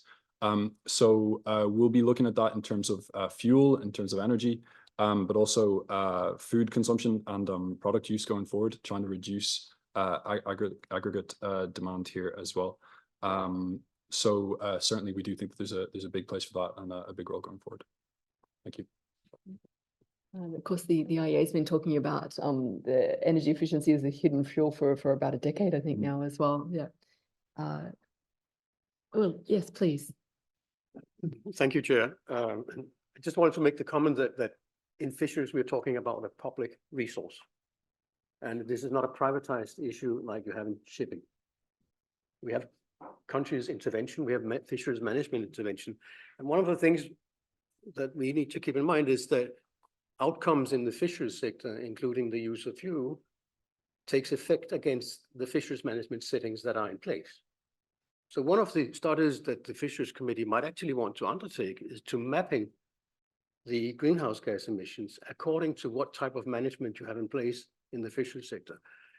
And you'll get some very, very interesting messages coming back from that type of analysis as to what direction you might want to consider in your fisheries management settings with a view to reduce your greenhouse gas emissions and contribute to the whole climate change debate. Thank you. Excellent point there. I see the US has got its flag up now too, please. Thank you, Chair, and thanks to all the presenters. I will admit that my expertise is much more in the space of adaptation and fisheries management. So also apologize if these are rather maybe basic questions, but I found all of these presentations really fascinating. And one question I have, you mentioned the challenge of bringing solutions to market generally in the shipping industry, and also obviously mentioned that in terms of bringing solutions onto fishing vessels. And so I'm curious, also noting, as was just mentioned, the differences in the sectors, but also the differences in vessels. I mean, fishing vessels, except for the very largest industrial fleets, are quite different from cargo ships and the shipping industry. And so I'm interested in what solutions you think are most promising to be scalable to fishing industry versus cargo ships, and also maybe speak to some of the challenges of what the vessels are actually doing. Instead of transiting from port to port, they're out on the water engaging in energy intensive activities, fishing. So curious if you could speak to those questions. Thanks very much. Okay, panel, so who would like to take that one? I'm conscious that we have Gemma online, so please don't forget as well if you have questions for Gemma in the UK. Anyone want to take that one? I can try, but I think we're all in the difficult situation of I don't have expertise on fisheries, right? So it's very difficult to do a comparative analysis here. But just going back to what I mentioned during my presentation in terms of taking into consideration vessel size, the routes of these vessels, we do also do a bit of analysis on ferries and cruise ships, so smaller vessels that might be comparable to fisheries there. And I think there, the energy efficiency solutions that have seen significant uptake, they're not without challenges, but we do see batteries being used there quite substantially for ships that have short voyages and regular ones. So that, you know, ferries, like they usually go from one place to another. So there isn't a lot of variety in the voyages that they do. And it also helps address one of this challenge that I think was also mentioned by my fellow speaker of even with electrification or with batteries, you need to establish supply chains, right? So you need to develop the right infrastructure to do that. But there we actually did a recent, some peer reviews on a number of smaller shipbuilding countries in the European Union, which tend to not build these very big, you know, container ships or tankers and focus on small passenger vessels.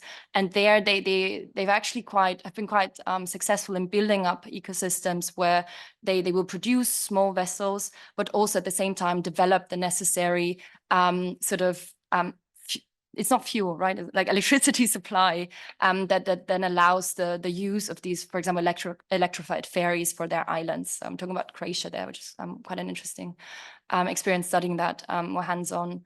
So that is just something that popped into my head, but I can't speak to fisheries in general, of course.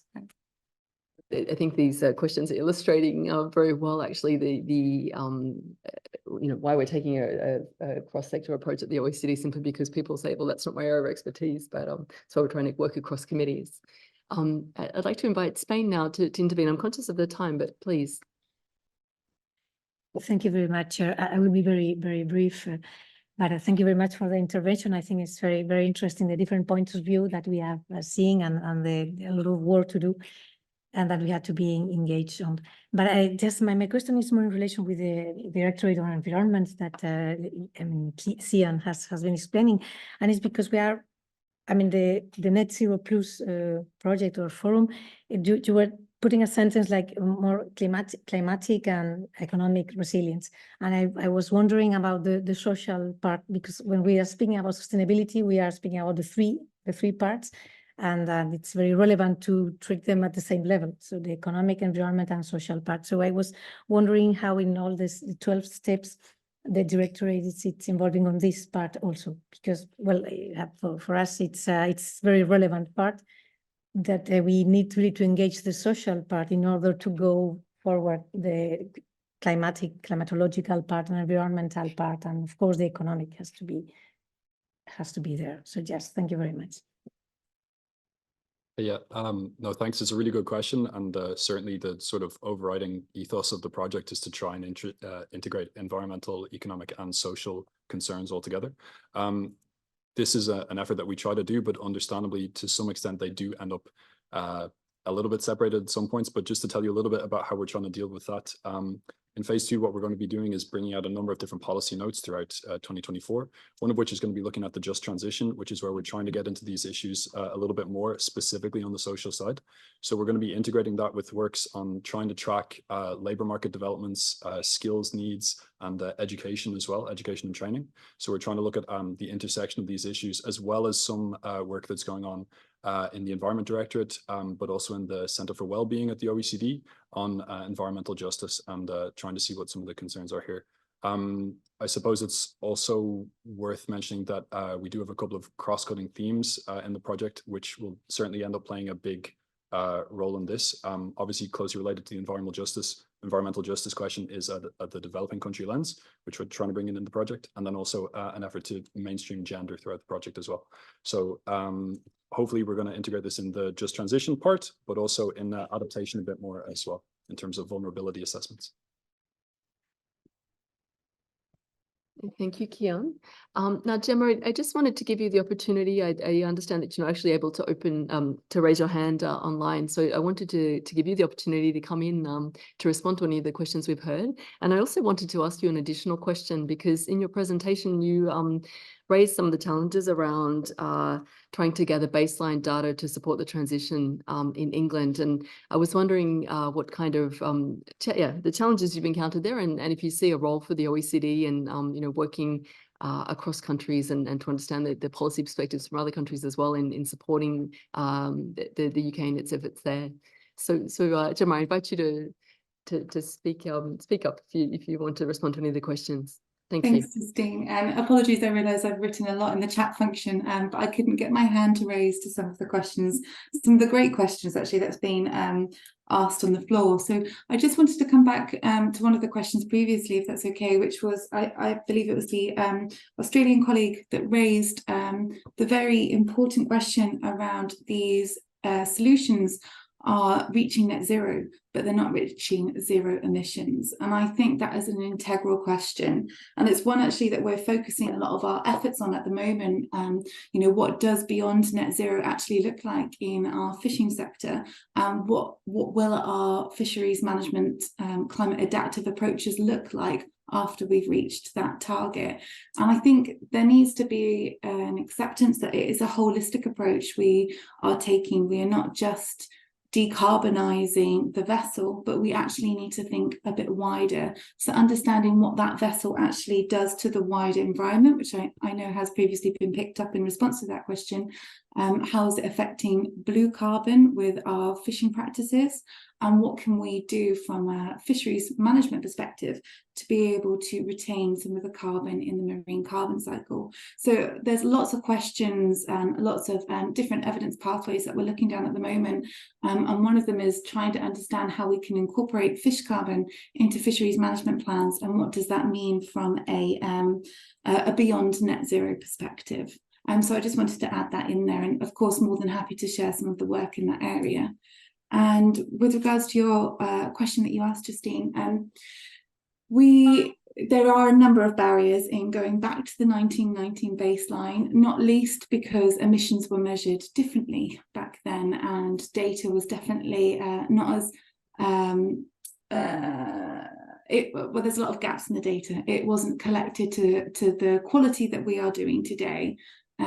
I think there is a great ambition to be able to go back to 1990, similar to what another colleague has mentioned on the floor today, just so that we could be able to trace back and map it to emissions. What policy initiatives took place during times where actually emissions rapidly decreased. What can we learn from going back in the past, and how can we use that information and drive it forwards into future interventions across vessel emissions in the fishing sector?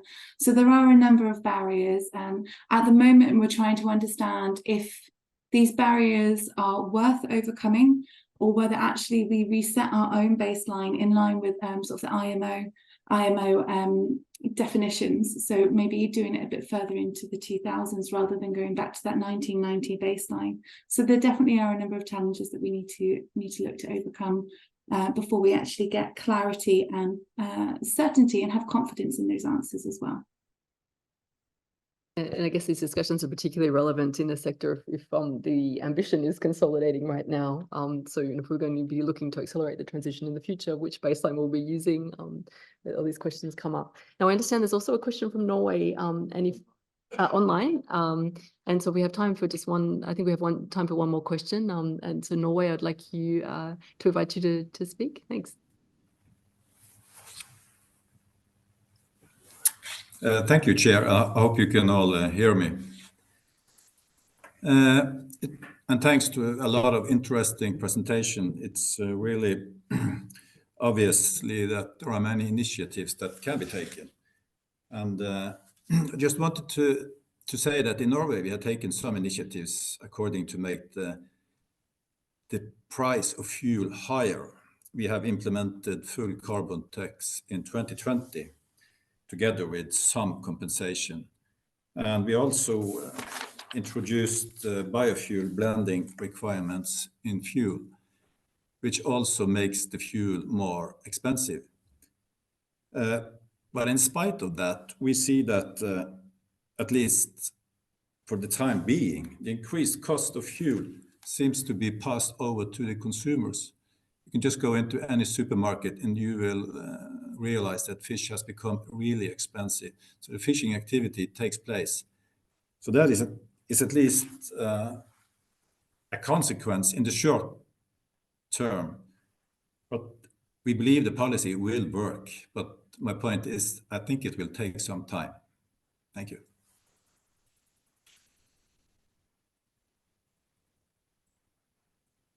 Okay, excellent observation there. So look, with that, I think I'd just like to thank you all for the excellent discussion. I think the Secretariat's got some food for thought there in how we might take possible work forward on the topic here at the OECD. Does the actual chair have any further thoughts you might like to add to conclude the discussion? Thanks very much. No, I think we'll wait for the summing up. So thank you very much, Chair of this session. I think I'm happy for now. Well, enjoy the rest of the discussions this afternoon, and I look forward to hearing on the outcome.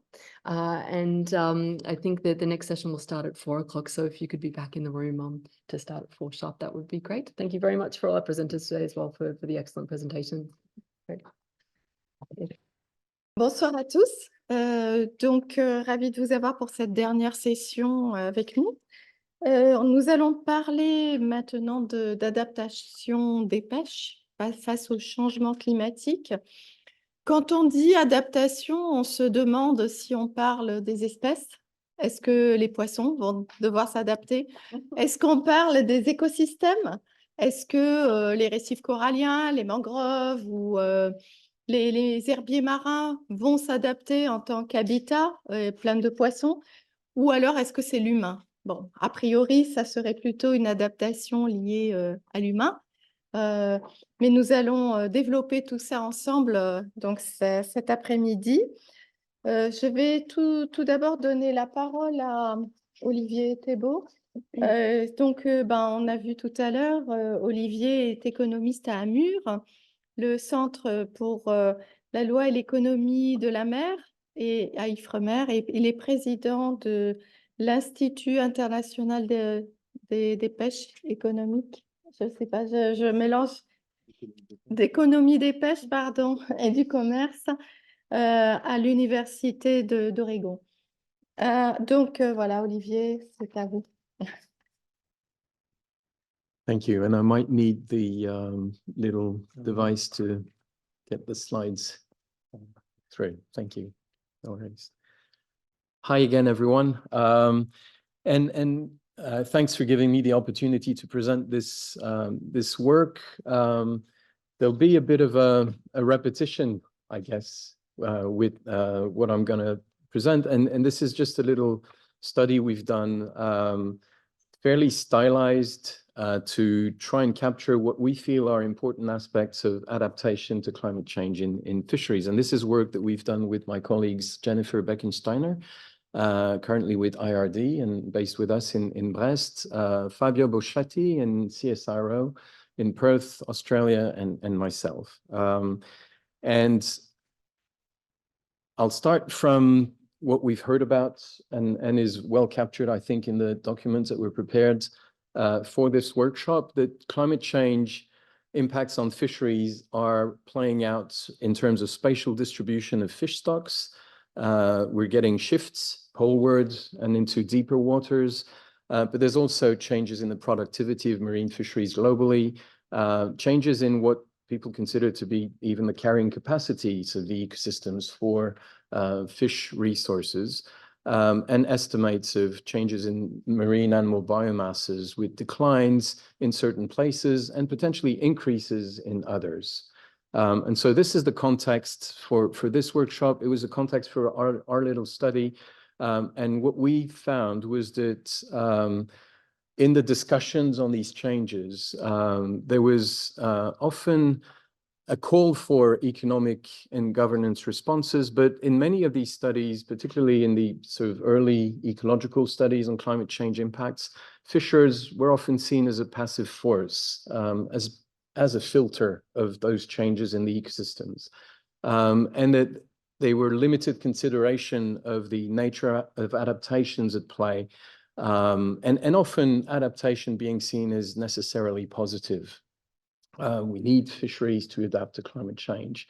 And there has been growing research interest in this question of what adaptation are we talking about and what are the economic drivers of that adaptation. And this is what we build on, trying to develop a bit more of an explicit consideration of both fisher and governance responses to climate change.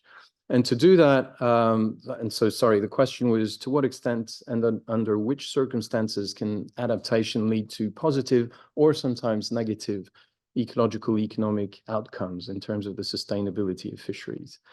To do that, we developed this very stylized bioeconomic modeling. So I'm going to take you back to some of the fundamentals of fisheries economics here. But we imagine a fishery system with two areas, two species. So that leads to what we call métiers, which is catching a particular species in a particular area. And we imagine a stable situation where the allocation of fishing activities is going to take the most of what can be taken from the different options that exist in that particular fishery, equalizing economic margins across those options. And so you get an expected allocation of your fishing activities in that system. And then we imagine a shock that hits part of that system. It hits in a particular area for a particular species, and it generates dynamic responses. And here we simulate minus 25% drop in the carrying capacity supporting that set of species in that particular area. And what we look at is the outcomes at fishery level, depending on how the response is being managed. And we look at 3 levels of responses in that stylized model, what we call ecological drift, which is the biological response to changes in the relative attractiveness ecologically of the different components of our system. Fishing effort allocation responses, so responses of the fishing fleets that would be attracted differently to the different fishing options depending on their relative productivity, and responses at the global fishery scale, looking at the overall fishery management and how that's affecting total effort and how it can be allocated across the system. Now, we looked at different options, and this is one we found, which we thought we'd build on. This is the Sunken Billions study that was led by the World Bank with our colleague Ragnar Arnesen, a very, very stylized model of the global fishery, but which we find helpful to think about the dynamics that we're interested in here. And so this is a very standard model, and I won't take you through the details of the equations on the side here, but just to state that we have a dynamic fish stock impacted by fishing efforts, which is generating catch, which generate revenues, and then the costs taken away derive your net benefits. The only thing we did to that model, which was a very global aggregate model that led to identify that we had around 90 billion, it was 86 billion, I think, or 83 billion dollars 2012 lost in the fact that global fisheries were not managed to generate maximum efficiency. That model we split up in our little assumption that I introduced, which is multiple species, multiple areas, and their characteristics. And so this is a figure for my friend Francois here, the classic description of alternative options to manage that fishery system. The status quo, we calibrate that model based on the Sunken Billions study to get the results that the colleagues had obtained in that study, which led to some management, but with fairly poor global performance. And we compare that with an open access outcome where we would assume that no management at all is in play. And so fishing effort essentially goes to the best relative options that exist in the system. And that leads to take margins down to a 0 level. And this is subject to some inertia, and I'll come back to that.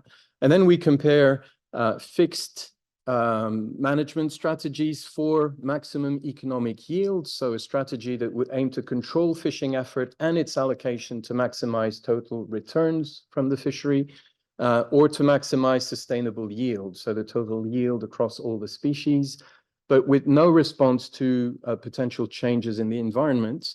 And we compare that to adaptive management strategies with those two alternative targets. And so each of those strategies being described in terms of their net economic returns in the fishery in that little figure, which is a classic. And just a note, maybe as a, I hadn't thought of speaking of this, but that discussion we had earlier on about reducing or increasing fuel efficiency, so reducing the cost of energy use in prosecuting fisheries resources, what that would do in that little graph would be to take that cost curve down. And in the absence of management in our open access scenario would lead our fisheries to even greater levels of over harvesting or excess capacity. So just a thought in the discussion to come.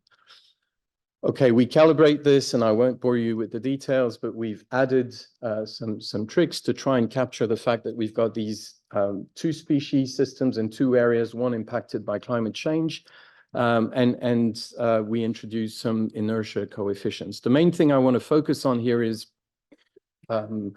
well, explain how we introduce those different strategies. So we start from a status quo, and then we have our 4 alternative outcomes or continuations. One is we keep the status quo. Another is we let the system loose. So we remove any access regulations in the fishery, and we let open access be the management situation, or we include fixed or adaptive management strategies that aim for MSY, maximum sustainable yield, or MEY, maximum economic yield. We do that for a while, let the system stabilize, and then we hit the system with a shock, an environmental shock, which is our loss in carrying capacity in part of the system. And this is the kind of results we get. So looking at on the left, your levels of fishing effort.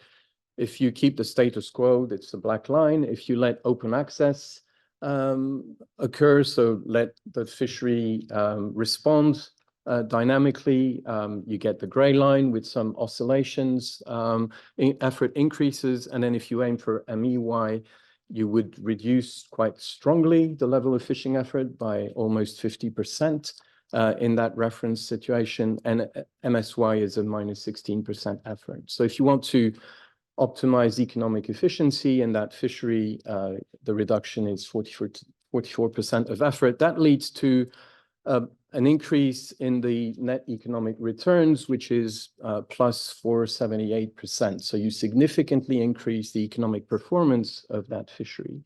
And that's before any environmental shock. This is just the sunken billion results.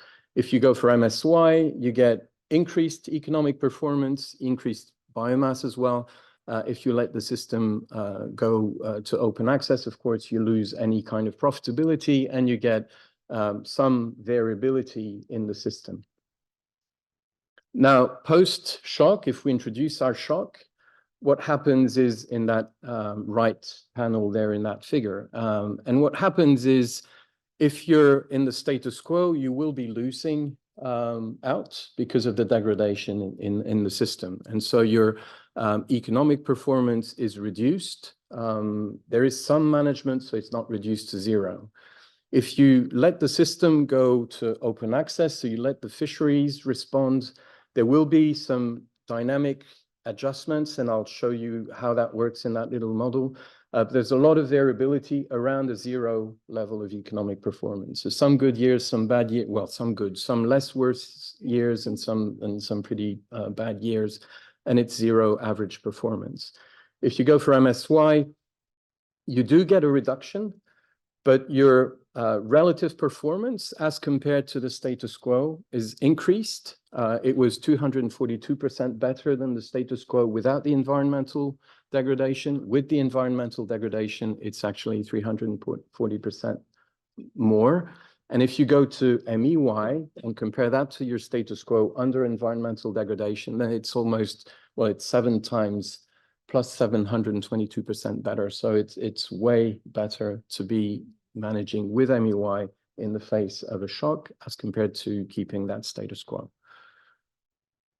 And this is the dynamic responses at the local level. So in the open access situation, this is what happens. You get one métier, one combination of area and species is negatively impacted.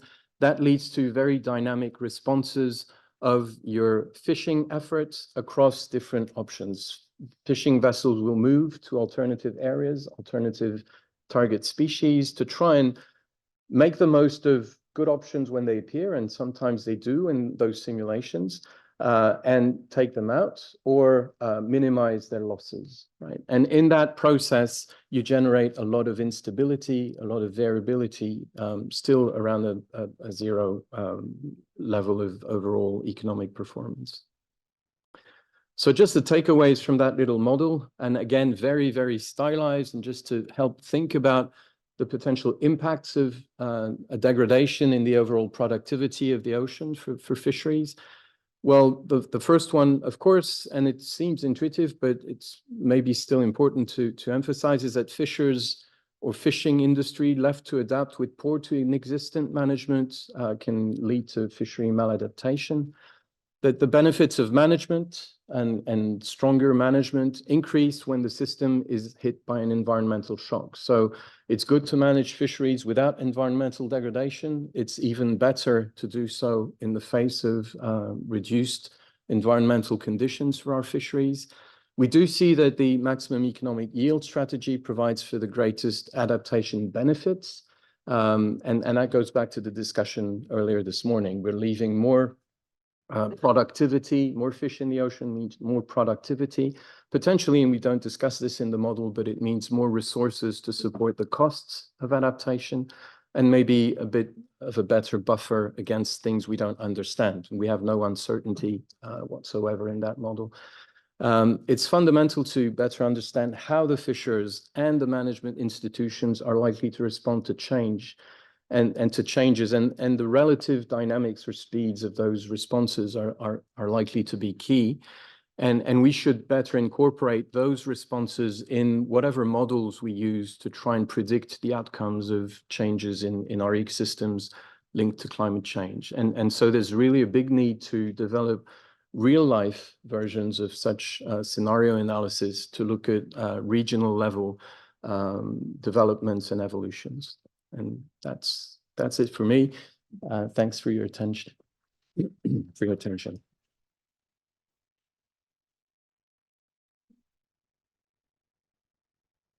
Merci beaucoup, Olivier. Des questions de la salle?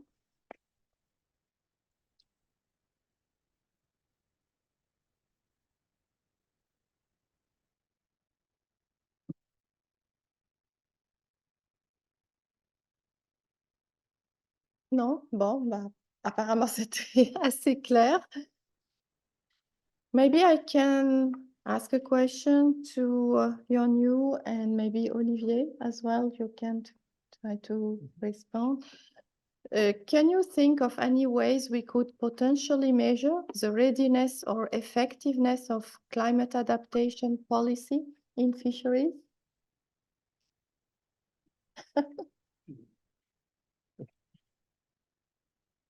Yeah, that's a good question.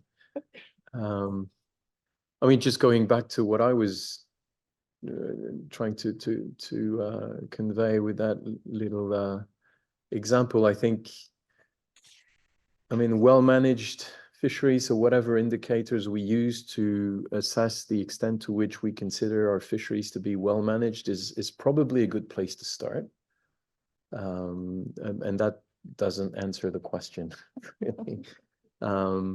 Then there's a question of, you know, these sort of real-time monitoring efforts sound like they're an important, and then Francois in his presentation was also emphasizing more on the mitigation side, some of the way in which the information these days can be quite, how did you call it?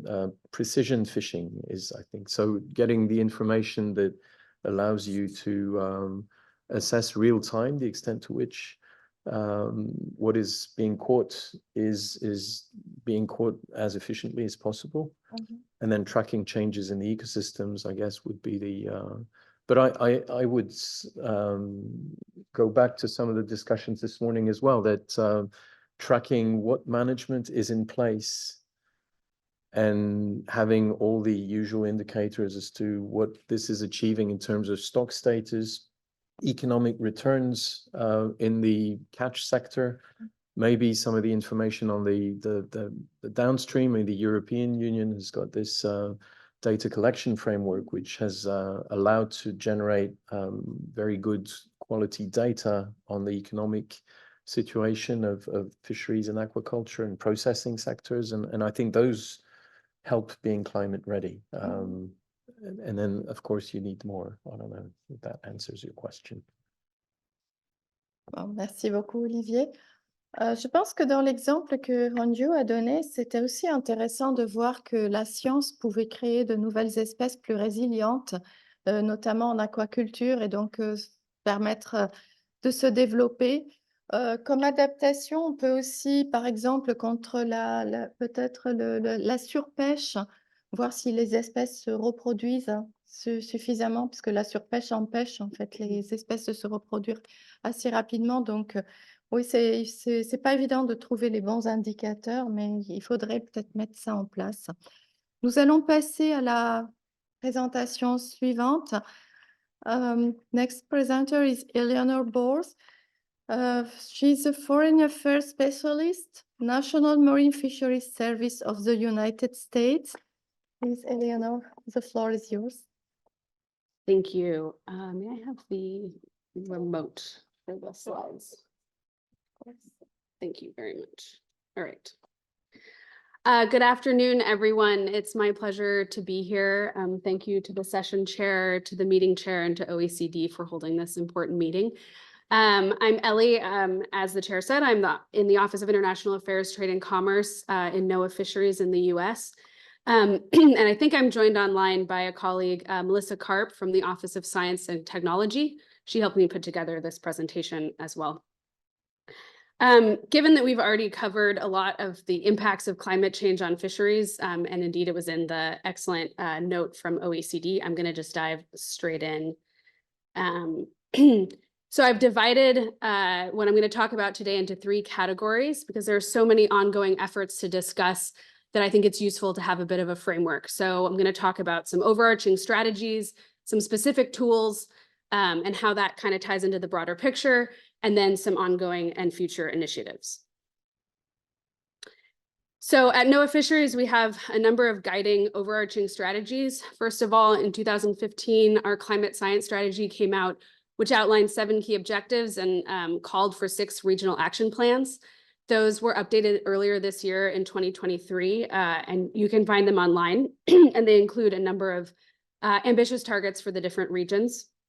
We also have an ecosystem-based fisheries management policy that came out in 2016, and an associated roadmap that came out in 2017. And of course, earlier today, ecosystem-based management was mentioned. And then also of relevance is the next generation stock assessment enterprise. And this is an effort to approach stock assessments from a more holistic standpoint and bring in some of those ecosystem considerations and other broader considerations. Okay, so behind all of these strategies, obviously, is quite a lot of research and a lot of effort to advance our fisheries management in the US. And that requires a lot of tools. And so I'm going to just highlight a few of the tools that we have at our disposal. These are representative, and I'll just say that there's a lot of other efforts ongoing.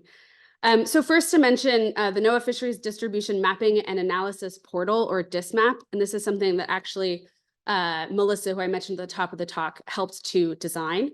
DISMAP uses fisheries survey data to look at distributions of different fish stocks through time. You can find it online, and it's actually quite fun to play around and look at different regions and different fish species. But it helps to really track and look at overall trends of distributional shifts.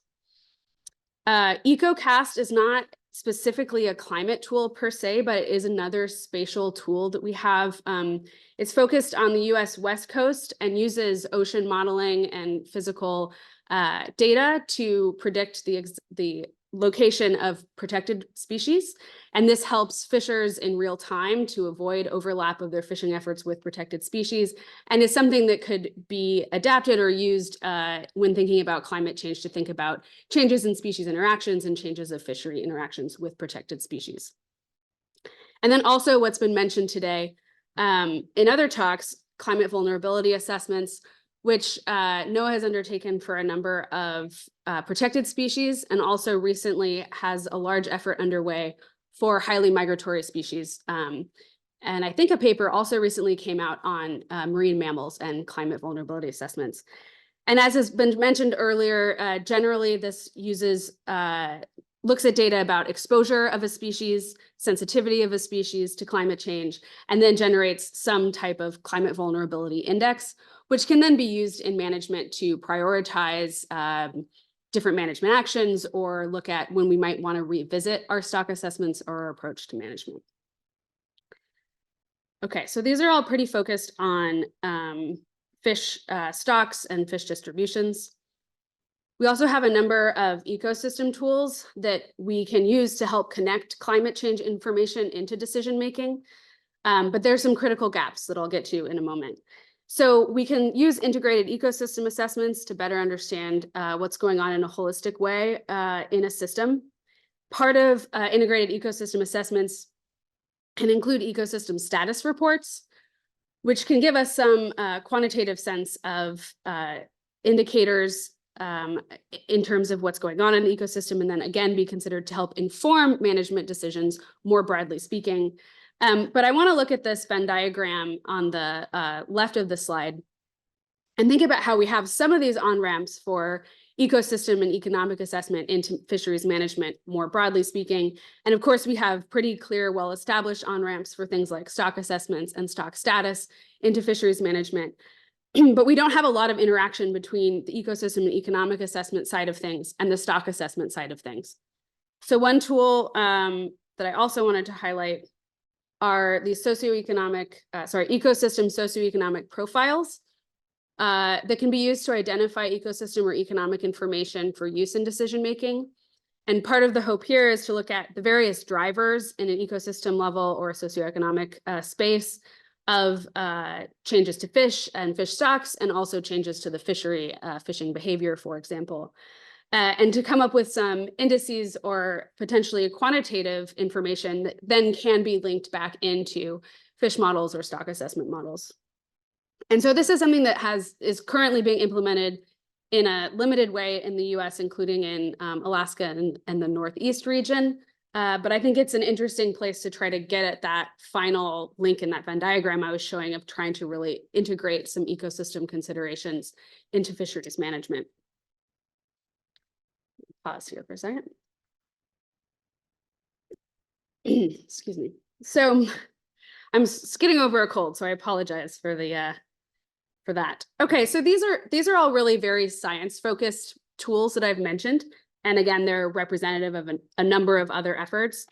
But I want to kind of flip it around and talk about a process that some of our fishery management councils have undertaken, or a tool that you can use from a management body standpoint to try to grapple with some of the questions we've been talking about how do you actually use these tools? Where do they come into play in the management discussion? And what can we do within the management organizations to try to adapt and be more ready for these tools to help us change the way we manage fisheries? So that is scenario planning. And scenario planning is a framework to support decisions under uncertain or uncontrolled conditions. A lot of folks in the room might be familiar with this with various other forms of resource management. But the idea behind it is essentially moving from something where you're forecast planning or planning to one future that you might consider with a certain amount of uncertainty to planning for multiple futures. And so in a space with so much uncertainty, I think that's unavoidable in some cases, scenario planning can be a helpful tool for stakeholders and management bodies to come together and have a discussion about how to be resilient in the face of many possible futures. I'm not going to go into the background or the details of this process, but there's so much information online about the East Coast Management Council scenario planning efforts And I'll just highlight at the bottom that this was a large cross-organizational effort on the US East Coast. That process came forward with a few key themes at the end of a lot of multiple stakeholder cross-sectoral discussions over the course of multiple years. And some of the key areas for key themes and potential actions fell under cross-jurisdictional governance, which of course has come up today as well, managing under increased uncertainty, and data sources and partnerships. And I'm going to just quickly focus on some of the outcomes or potential actions related to those first two, cross-jurisdictional governance and managing under increased uncertainty. Oh, I got to do it here too. Okay, and so again, this is just a subset, but I think this helps to bring us back to some of those tools and scientific advancements that we were talking about earlier. So for cross-jurisdictional governments, there was discussion of developing joint management agreements with the aim of clarifying roles and increasing efficiency of the management process.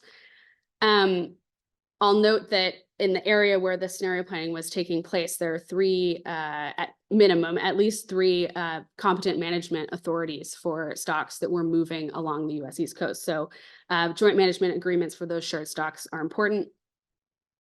Identifying guidelines for when management responsibility should change. So that's a big one. When are we going to change competencies? And then under managing under increased uncertainty, some potential actions start to touch on some of those tools I talked about earlier. So developing qualitative information and ecosystem indicators to be used in management discussions, and improving and increasing the use of risk policies. And I was excited to hear from Australia earlier about their use of risk policies in their climate strategy. So I'm quickly going to zoom out again. This has really been a whirlwind to talk about initiatives. And so initiatives can help us drive innovation. They can be a place where we might want to move resources. And so right now, NOAA Fisheries has an exciting initiative, the Climate Ecosystems and Fisheries Initiative, which is attempting to develop a decision support system for managers that tries to integrate all the way from a regional ocean model, so a physical ocean model, through to fisheries management models and stock assessments, to the decision-making process and incorporating scientific advice. And the vision here is really to try to link those different levels that I was referencing earlier in the talk to have more of a holistic approach to support management decisions. And I'll just note that we've recently put $40 million specifically towards the Climate Ecosystem and Fisheries Initiative at NOAA Fisheries, and that's part of a broader investment in climate-ready fisheries in general. And I also want to note, as I work mostly in the international space, that there's also a UN Decade of Ocean Science program that's related to, or at least inspired by the Climate Ecosystems and Fisheries Initiative, and that is the SUPREME program. So if you haven't heard about that, check it out. There's a lot of opportunity there for international collaboration and trying to develop a set of folks internationally who can work on these questions. So just to drive the main point home, which is that we actually know a lot about what's going on. We know a lot about how fish might be impacted and how the ecosystems might be impacted, but really trying to link those tools and the data that we do have to management decisions is an ongoing challenge. So thanks very much. Happy to take questions.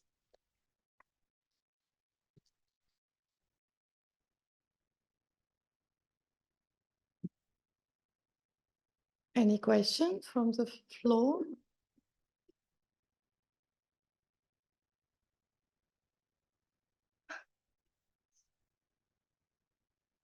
Yes.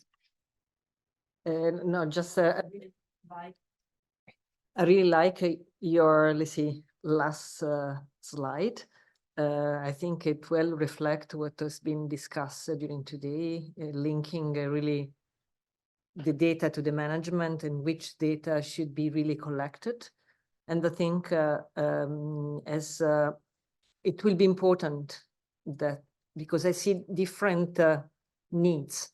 This morning, there were the needs from researchers, scientists, there are the needs from the management, there are other needs, and I think clearly more data would be needed, but I'm thinking always on the cost and of collecting data, and also the sustainability of maintaining any collection of the data.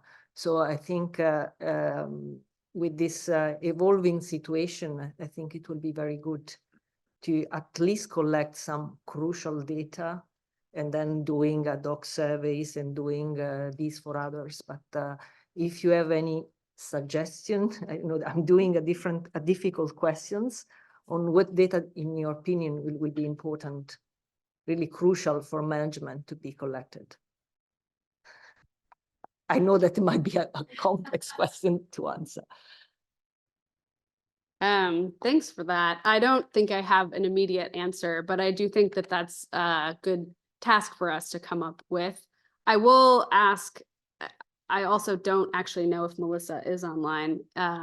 If Melissa had thoughts, no pressure, don't need to put you on the spot either, on that being more in the weeds of stock assessments and the modeling side of things. I don't know, yeah, I'm online. Sorry, can you repeat the question real quickly? Well, Sorry. I think it's a pretty straightforward question of what's the key data that we need. Do you want to repeat your question, or in the last slide, Ellie was mentioning the importance of data for the management. And my question was, in her opinion, in your opinion, Melissa, what will be the really crucial data to be collected, at least on a regular basis? I know that complex to be answered, but it will be interesting. Yeah, no, that's a very good question. I think the kind of maintaining those long-term data sets that we have, so long-term surveys, like fishery independent data that can collect these long time series of abundance and distribution. Those are really crucial to understanding like changes in distribution. Also diet data, so you can understand better trophic interactions and predator-prey interactions can help understand kind of ecosystem impacts, and that diet data tends to be one of the data sources that's a little bit less frequently collected and analyzed. And a couple of papers have kind of shown that when you have more of that information, you can get a better understanding of the ecosystem and changing interactions between species through time. Those are kind of good ones. And then obviously like trying to collect environmental data while you're collecting your fish distributions. So if you're out doing a fishery survey, if you're able to also collect information on, sea surface temperature and salinity and dissolved oxygen, that level of information, along with collecting the abundance and biomass information of the species, that will help you better understand kind of where these species are, kind of what environmental kind of habitat they are living in. And that can help you better kind of fit your models and understand the relationship between the species and the environment. So trying to collect more of that type of information in your standard fish surveys. Thanks, Melissa. Thank you. The next presentation is by Paul Takuri. He's a fisheries resource analyst at Instituto del Mar del Perú. Please, the floor is yours.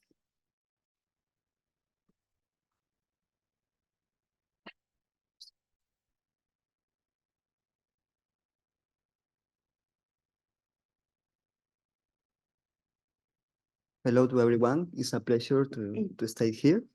Well, in this opportunity, I'm going to share with you this presentation dealing with the climate variability on fisheries, examples, and experience in Peru. To begin, I would like to talk about the northern Humboldt current systems. Around the world, there are 4 eastern boundary upwelling systems, and the northern Humboldt current system is one of the most productivity in terms of primary productivity. For that reasons, it's possible to have a high fish productions. And as a result of that, the northern Humboldt current system produce around 5% of the world catch. These systems This system presents different climate variability. The most important of this variability are the seasonal, the interannual, interdecadal. As you can see in the map of the left, the Peruvian Sea has a great contrast between the summer and the winter temperatures. At interannual scale, the variability is more clear. And as you can see in the graph on the top, all the years is totally different.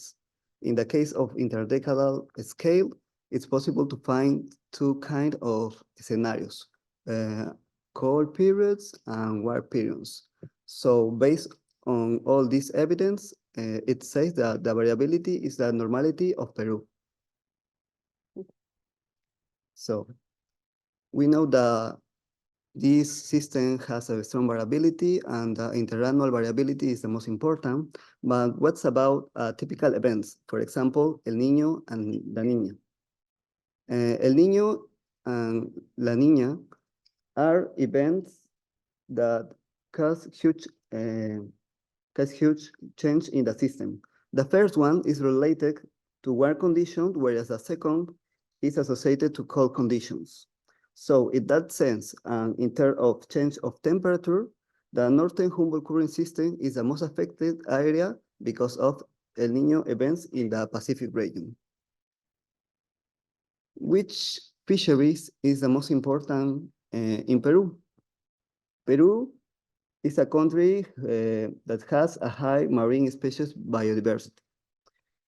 However, around 20% of these species get commercial interest, and just 66 species has a normativity. Of the group who have regulations, that the anchovy is the most important because its amount of biomass and landings. For that reason,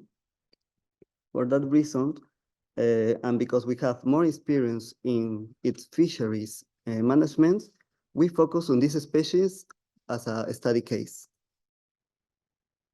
Well, the Peruvian anchovy is a small pelagic that had a short life and fast growth.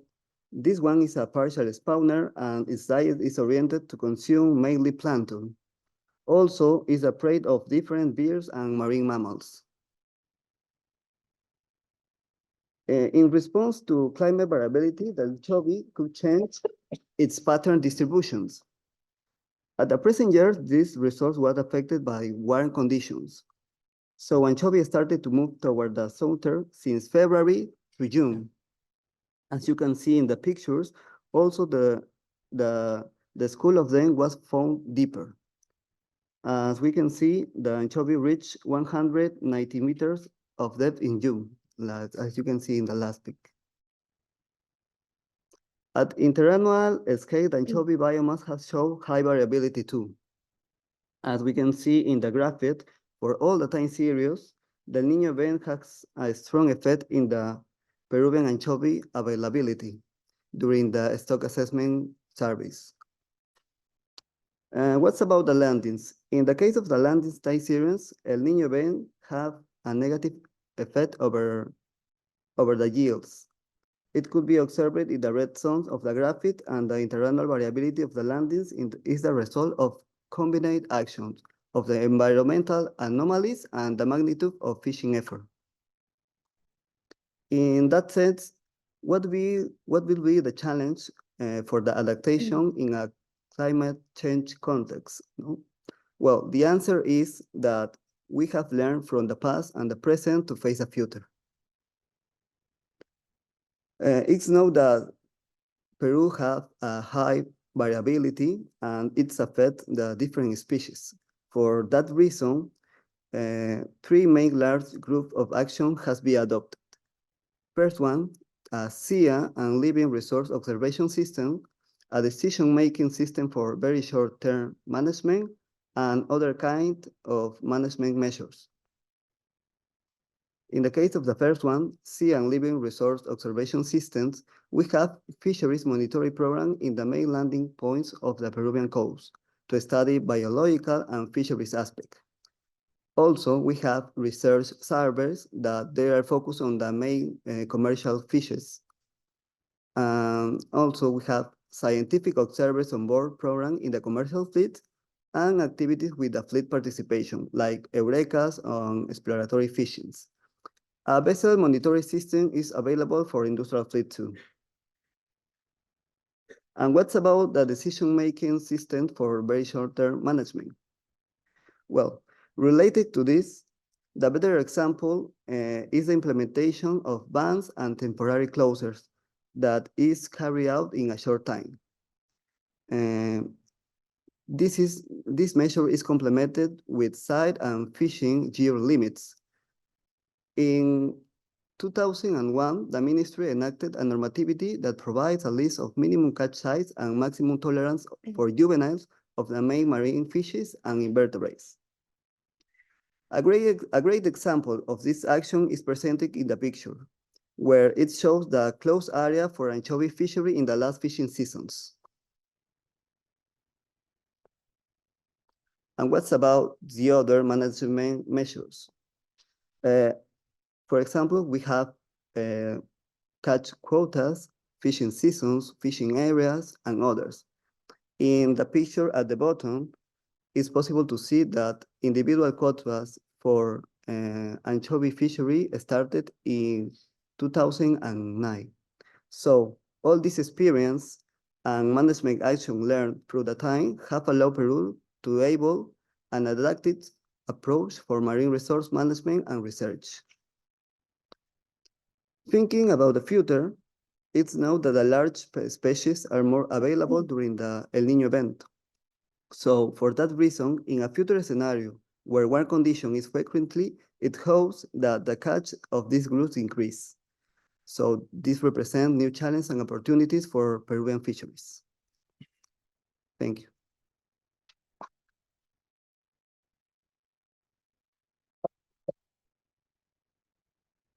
Thank you for your presentation. Any questions from the floor? Yes. Italy, I think. Yes, thank you, Madam Chair. Yeah, my question is just for the sake of clarity. So do you see from your statistical data an impact on this on the variability of the sea temperatures, or I mean, is it somehow this climate change affecting the frequency of the appearance of the well-known phenomenon of El Nino and La Nina, or is it, or as far as your statistical data show, is still within the statistical range? I don't know if my question is clear. So what I'm saying is in your interdecadal series, do you see any variation which you can perhaps attribute to climate change, or is it in the normal range of what you, because it was not clear from the graphs you show, at least to me, sorry, if there is any impact or everything is within the given historical range. Thank you. Okay. For example, at interdecadal scales, we know that it's possible a regime shift. For example, in the experience of Peru, we have a change in the main species. We alternative from anchovy to sardine. And this is related to the warm condition. For example, the warm conditions is benefit for sardine. In the cold condition is more available for anchovy. So we have different kind of data, for example,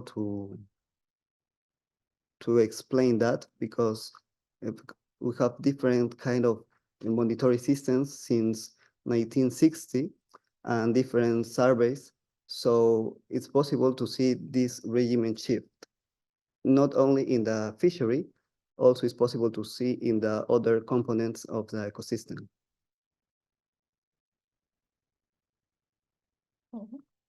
Okay, maybe my question was not so clear, so I tried to. No, my question is basically, so for example, do you see any impact from, I don't know, every other year, for example, or every 5 years? I mean, those difference in temperature, does it reflect a normal alternance of warm and colder periods? Or do you see like the frequency of warmer periods is occurring more rapidly, or do your statistical data point to some change in this, I would say, let's say, natural alternance, or I mean, or is it a statistical deviation from your data? I don't know if my question is more clear, just to...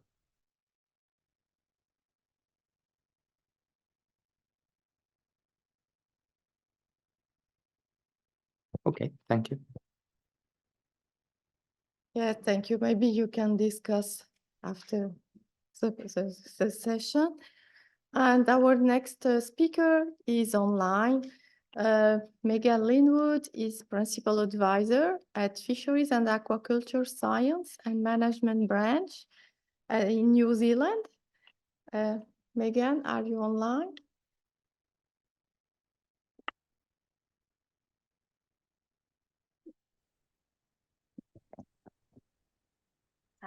Yes, can you hear me and see Yes, me? very well, thank you. Okay, I'm not sure if my video is going. Is it? There we go. Can you see me now? There's also Jean Davis online. I'm not sure. Yes, Jean, good are morning. you? Or Yes. good afternoon. Yep, can you hear me as well? Yep. Great.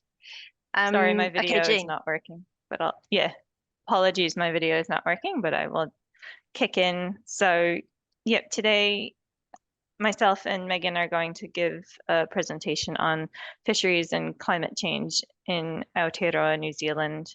We work for Fisheries New Zealand. I work on the fisheries science team, contracting research around biodiversity and climate change. And Megan, I'll let you give a brief introduction Yeah, of the team you work on. Sure, thanks, Jean. I am in one of the fisheries management teams in Fisheries New Zealand, which is a branch of Ministry for Primary Industries in New Zealand. I am considering, as part of a broader cross organisational piece of work, how fisheries can respond to the challenges that we're facing with climate change. And so for those of you that don't know, New Zealand's that little country in between Australia and Antarctica. There's the orange arrow there.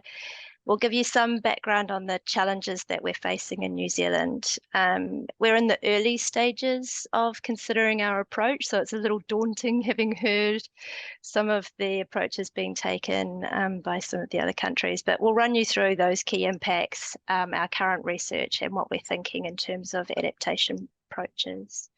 I could have the next slide, thanks.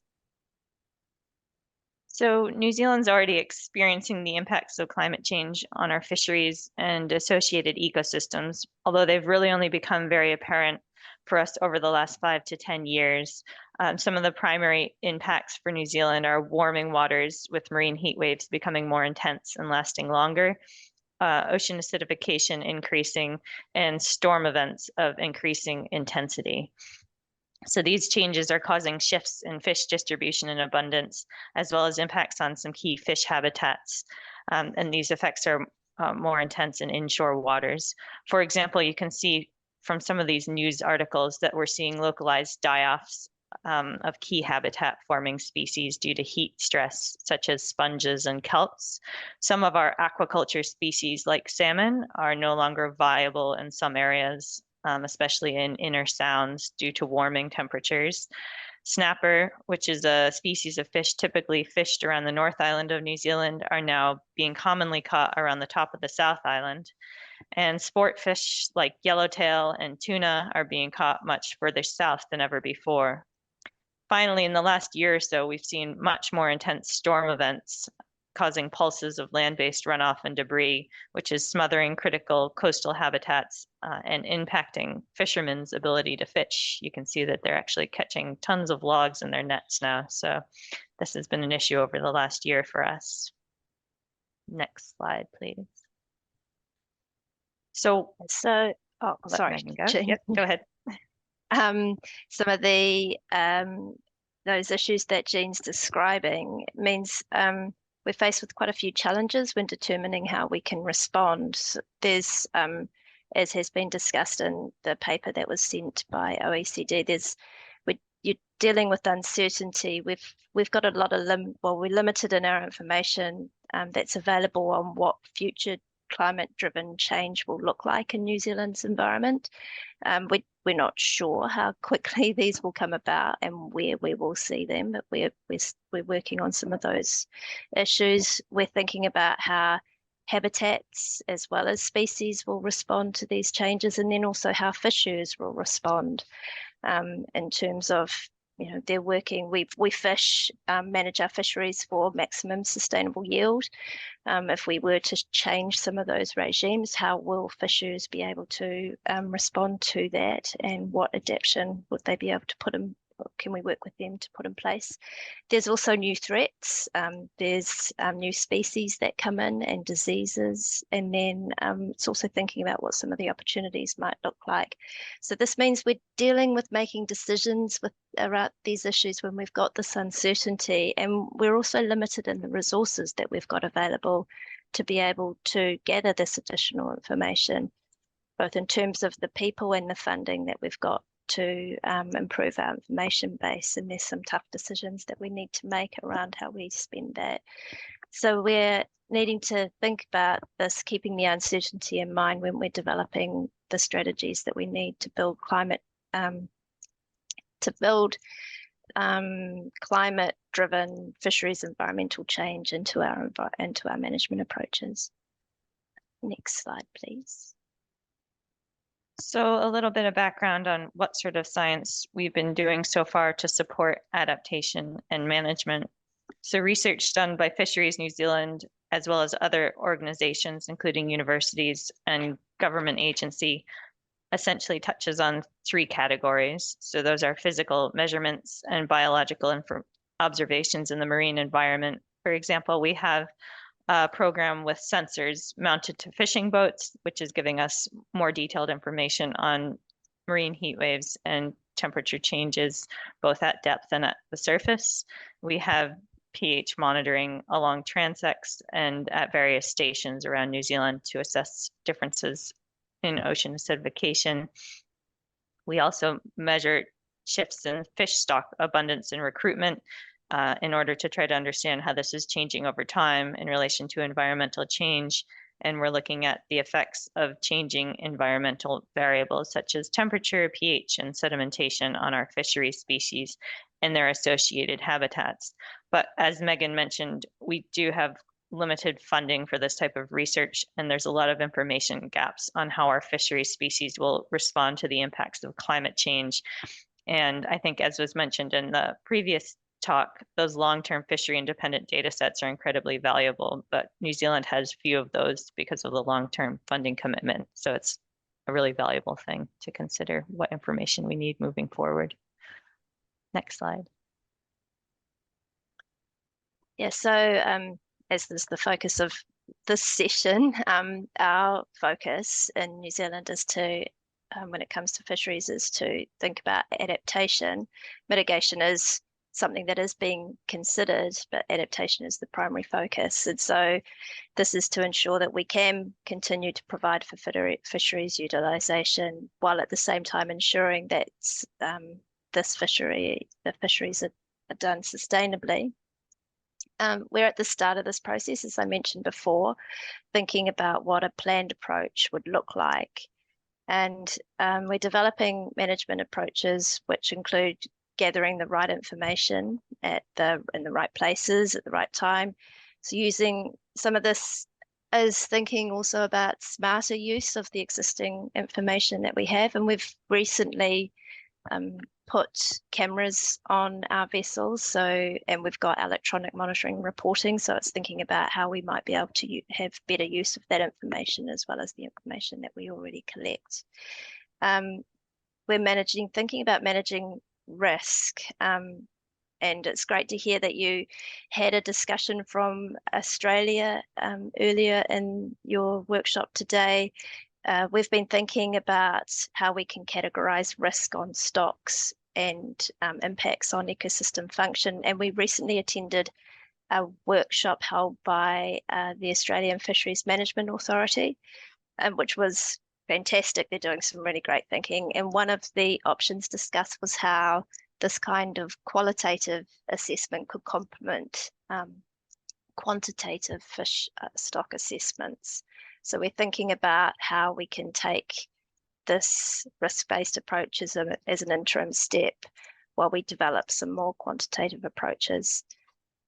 We've been progressing ecosystem-based fisheries management approaches in New Zealand, as Jean was talking about some of the information that we're gathering and some research that we're doing. One example that we're looking at is thinking about habitats that are particularly significant for fisheries and how we can be identifying those and then managing risks to those habitats. We're looking at sharing information, including with our counterparts in other countries. So thank you so much for inviting us to this workshop, and also engaging with fisheries interests across New Zealand. We have a very strong customary interest in our fisheries. There's also the commercial and recreational interests, and then working with others that have a big interest as well, as like the likes of the environmental non-government organisations. And we've been building our relationship with the councils to think about the land-based impacts on our coastal environments and the impact that they can have on fisheries, so that we can have them building that thinking into their planning as well. But the main take home is that we need to be agile in our approach, so that we've got the systems that allow some flexibility to respond to changes, and that we can adapt this over time. And so we've been doing some thinking in-house, looking at our current system, how it does. It was interesting to hear about the work and NOAA looking at scenarios. We've been thinking about how our system will respond to different scenarios in the future, where it works, where there might be some gaps, and how flexible it is, but how we can improve that system. We're looking at responding to the changes we're seeing in the fisheries now to manage risks and take advantage of some opportunities. And Jean was talking about where we're seeing shifts in the abundance of snapper and distribution of the likes of kingfish. So thinking about where there might be, building that into our stock assessments and our setting of total allowable catches to recognise sustainable utilisation opportunities, and also responding to those extreme events. There was a recent cyclone in New Zealand that had some really devastating impacts on our east coast, and there was some research that was very quickly put in place to try and understand what the impacts were on those benthic environments. So we've got some work that's coming to fruition now. Thank you. Next slide. As I discussed, we're talking with our interests, the other interests in fisheries. There's a piece of work that's been an industry-led initiative, that's the Seafood Sector Adaptation Strategy. And so we're looking at how that can be implemented now. And it's testing climate adaptation pathways for aquaculture and fisheries. We've done 3 pilots, one for snapper, one for hoki, which is one of our deep water species, and looking at salmon aquaculture, which is the aquaculture farming that's been quite heavily impacted by warming in some of our coastal environments. And this is a really collaborative effort, working with scientists, ourselves, and sector representatives, as well as some NGO representation, ENGO representation, and that's looking at it has a real focus on the commercial sector, but there'll be lessons that can be applied more widely. If we could have the next slide, please. In the agenda that you sent out to us, you were asking how the OECD might be able to help. So we had some chats internally, and with the help of our chief economist, thought about some of the things that would be really helpful to us. We noted that you have a work stream called New Approaches to Economic Challenges, and we were wondering whether this might be applied to fisheries based on some systems thinking. There's also reporting on the costs and socioeconomic impacts of climate-related events on fisheries. And then that would help us in terms of thinking about where we should be investing and why to avoid costs in the future. And then whether there might be some best practice models or valuation methods that are being used by different people that can help us with making better connection of the ecological and economic elements into our fisheries management. That's it. Thank you very much for this opportunity.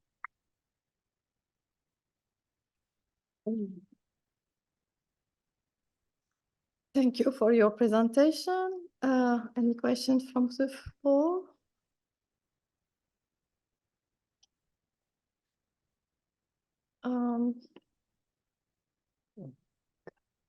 Yes, sorry, Claire, please. Thank you. Actually, it's a broad question that applies to all the presentations so far. I've just been reflecting a little bit on the series of presentations, and it seems that when it comes to fisheries management response to climate change, sustainable stock management is really key and is a big part of the response. That was very clear in Olivier's presentation, and that management should not only be optimal in light of the current situation of stocks and the current fishing practices, but also taking into account fishers and managers' adaptation strategies. And then in every country presentation, we also saw how central fisheries management is in the responses. But when we look at the data we have at the OECD, we see that about 2/3 of assessed stocks are broadly sustainable, and only about 1/3 is known to be around MSY. And we have very little evidence of MEY actually being used as a management target or monitored in terms of stock status. And so there seems to be a lot of scope for doing better on the main adaptation strategy, which is to optimally manage fish stocks. And I think there's a lot of scope for doing better, both by bringing sustainable management to areas and countries where there is almost none, and also maybe just improving where management is already kind of sustainable, but not yet optimal. So sustainable fisheries could be at MSY, at MEY. And so the question I would have for everybody who presented is how can we accelerate that move? How can we give a boost to this ambition to manage fisheries well? And some ideas I wanted to share and see if you think they could be helpful would be, should we try to understand why ecosystem-based management, which has been on the table for ages, isn't done in practice to a greater extent? That might help us understand what the barriers are to climate smart management. The second one is, should we be sharing more information about the climate adaptation challenge so that this bigger price that is going to be paid for failing to manage fisheries well is understood and realized both by the managers and by the sector? And then finally, maybe in light of Paul's presentation, do we need to learn about how to make the management response acceptable to the sector? I mean, I see that in Peru, you have very short-term responses to changes in abundance, which is very impressive. I don't know if that happens in many countries on the same scale, but I guess it's the kind of decision that countries might have to take in light of climate change. So how do you do that in a way that the sector is ready to accept and to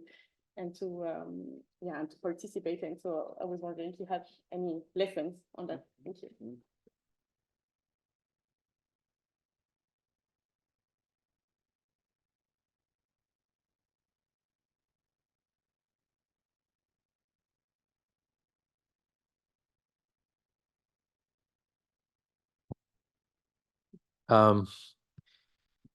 Yeah,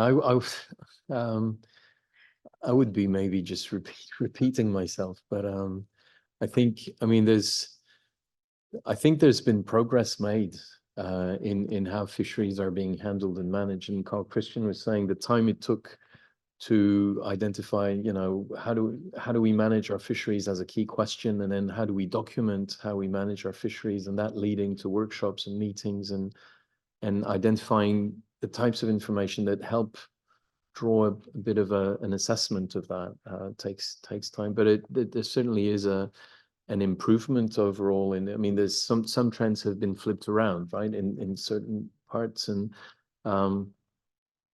so I think there still is that challenge of expanding that effort and continuing that effort. I think in the process, the generation of data, we've talked a lot about monitoring changes in the ecosystems.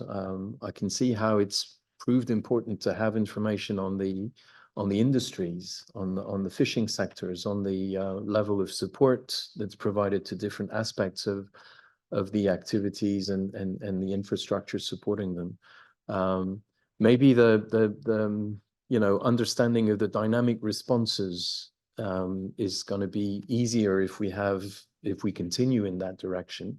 And I can also see the point about the cost of all of that and the value of making the most of what's already been developed as an infrastructure for better data. One maybe back to the question about what kind of data. It seems to me that the spatial aspect is you know, it's very often implicit, but in many cases the information that's available on the economic situations of our fisheries and fishing sectors is national, and it's grouped in terms of types of fisheries and so on. But clearly if we want to better understand the interaction between changes in the distributions of resources and the responses of fisheries and how governance and management all affect that, then we need to be able to spatially connect those different types of information. So there's, and we've got refined spatial information available across a whole range of tools, some of which have been mentioned today. So I think, yeah, just very quick answer would be just continuing in those efforts, but maybe identifying where that actual structure for managing the fisheries and the data supporting that helps try good practice in terms of responding to changes related to climate, as much as other changes are affecting fisheries, actually. Think of pandemics.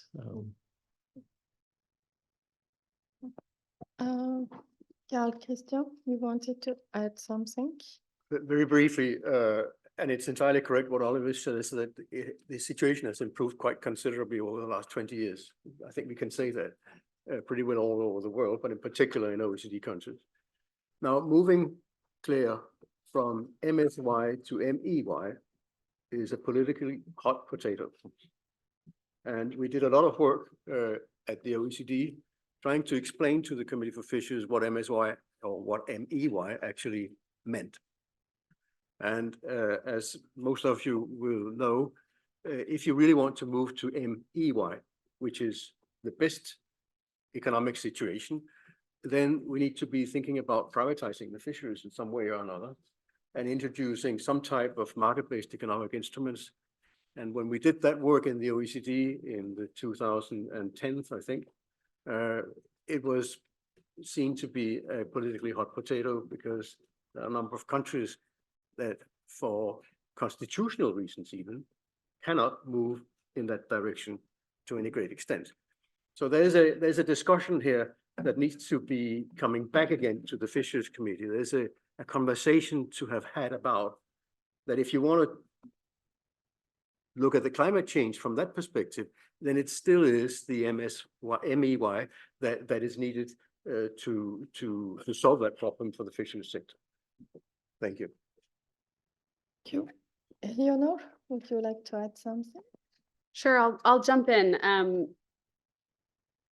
Those were a lot of questions, and I have a lot of thoughts, so I'm going to attempt to organize them in some way. I think the first thing I'll say is that, as you mentioned, while fisheries management has obviously developed an incredible amount in the last several decades, that I think what we're finding is that the idea of sustainably managing a resource year to year with interannual fluctuations is not the same thing as maybe sustainably managing the resource in the very long term, especially when we're thinking about climate impacts.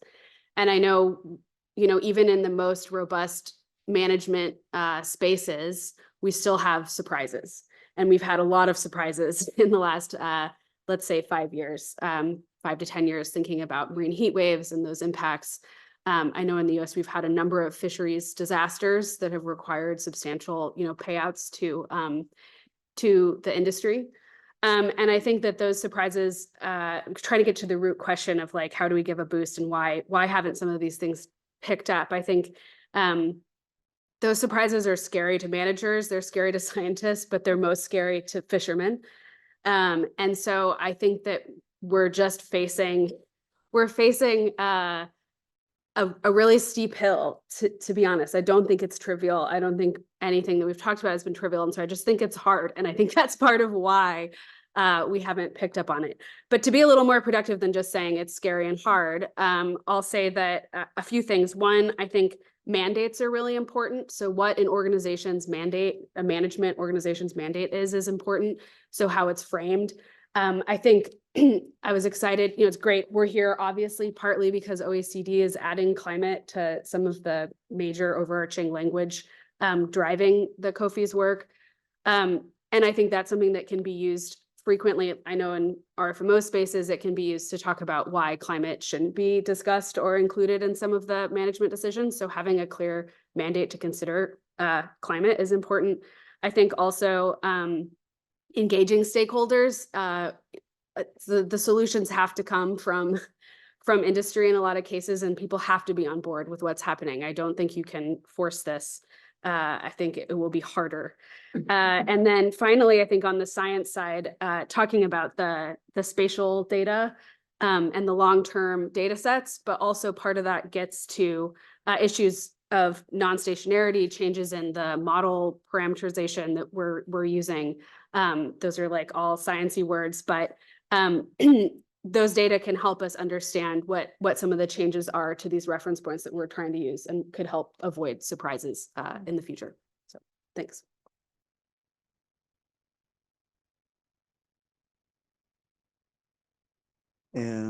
Yes, I think that to face the climate change in this opportunity, it's important to improve the observation systems. I think the experience of Peru is important to show that how this observation system could permitted to face different climate variability, like El Niño event, for example. So I also want to say something. It's a comment related to your point of view. I know that the Peruvian fishermen have incredible ecological knowledge. So they know that this short-term management is important for the sustainability of the species. For that reason, they agree with the rules in Peru, for example. Also, these are interested in participate in monitoring systems. So for example, the skippers in Peru gather information about the catch and effort, and they have an electronic logbooks. So the emphasized observation system is really important for us. Thank you. And sorry, finally, last but not least, presentation is by Carl Christian Schmidt. He's a vice chair of the Nordic Marine Think Tank and former head of the OECD Fisheries Division. Please, the floor. Oh. Thank you very much, Chair, and thank you to the Secretariat for inviting me here to this meeting today and also tomorrow, by the way. The Nordic Marine Think Tank launched in 2021 in December, the Nordic Climate Change Forum for Fisheries and Aquaculture. And as we've just heard from the American intervention, very nicely, you said that it was important to involve all stakeholders. And this was exactly the idea by launching this Nordic Climate Change Forum for Fisheries, to create a platform for Nordic stakeholders in the fisheries sector and aquaculture sector, together with policymakers, to come together and discuss the various issues of climate change. We launched it in 2021, and at the first meeting, we took what I would call a value chain approach. We simply went through the whole value chain of the fisheries and of the aquaculture sector, tried to identify through various presentations what are the challenges, what are the issues, not only looking at adaptation, but also mitigation. And this is the next slide. We had a number of key messages coming out of this, and due to time constraint, I'm going to be very short here. But I think there are a couple of important messages that needs to be taken up by the Fisheries Committee. The first is, of course, that we are moving into an area where aquaculture is going to play an increasing role. I mean, capture fishers, and in particular in some of the Nordic countries, are going to play a minor role in the years to come. Sarah mentioned also, but I think it's worthwhile underscoring this, that for the life cycle assessment issues, there is a need to create a common protocol for understanding what it is we are measuring. And I'm saying this because, and I'll come back to it a little bit later, and it's going to be fast, but still, there are a number of projects going on just now, looking at how you can label foodstuff for CO2 emissions. And with respect to that, having a protocol that is identical for everybody is pretty important, because otherwise we're ending up having trade issues. I think we have all talked about the importance of the management, but I think it's important to look at this also from the perspective that when these fish stocks, they start moving around, you have to ask yourself the question, and we've had one with mackerel: who owns the stock? Who is going to fish it? And rather than waiting until it actually happens, you should be thinking about it now, so you don't end into this problem. And finally, let me just take the last one, because I think that one is important. And I mentioned already ICES as an example, that we need to really review the governance structure for fisheries to ensure that the climate considerations are accounted for. And in this regard, that we have adaptive management strategies. Underlining once more that as climate change takes place and becomes more and more noticeable, open markets matter for all of us.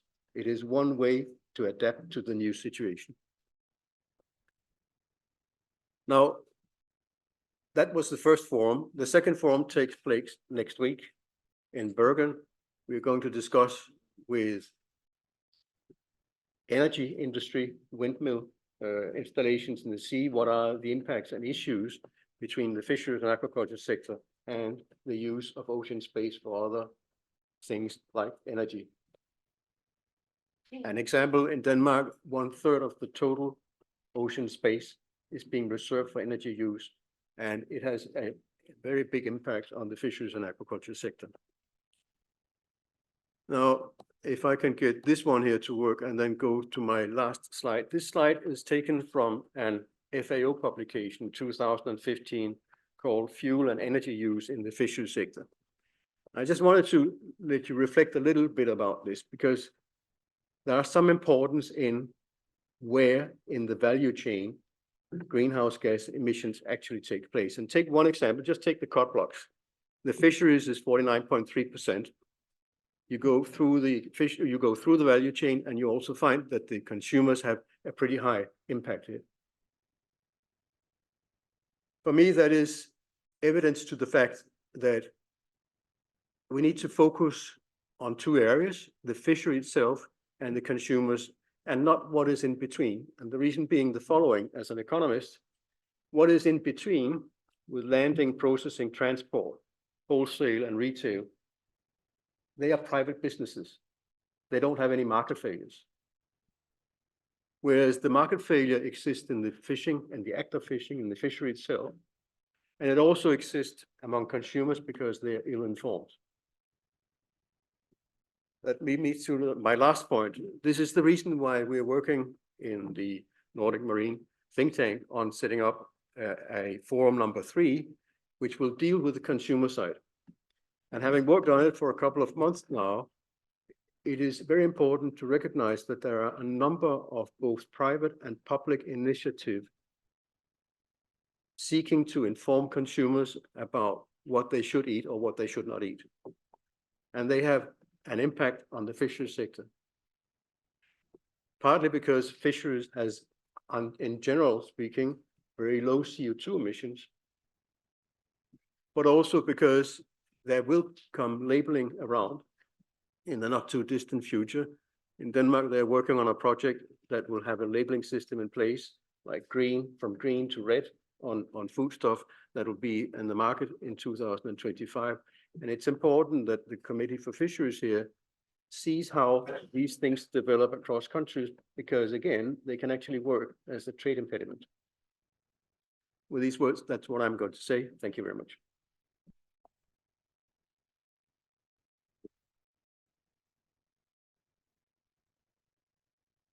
Thank you.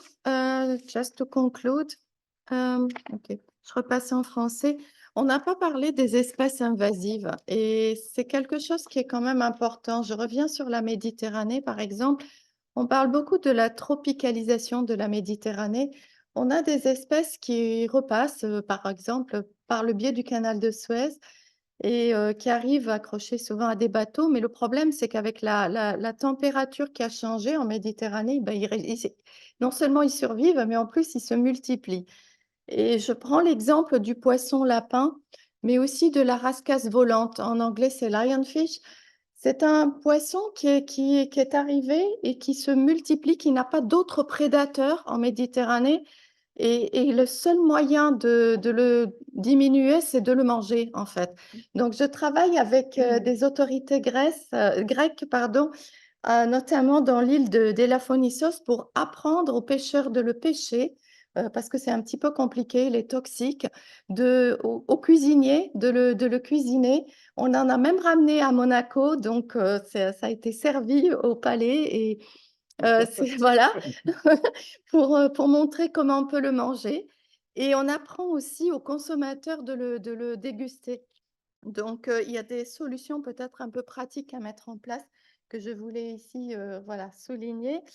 Il y a aussi, donc quand on parle d'adaptation, comme je disais en introduction, c'est l'adaptation des espèces, des écosystèmes, des pêcheurs, des consommateurs, des exportateurs aussi, des poissons, mais aussi de l'économie, donc comme on a tous montré ici.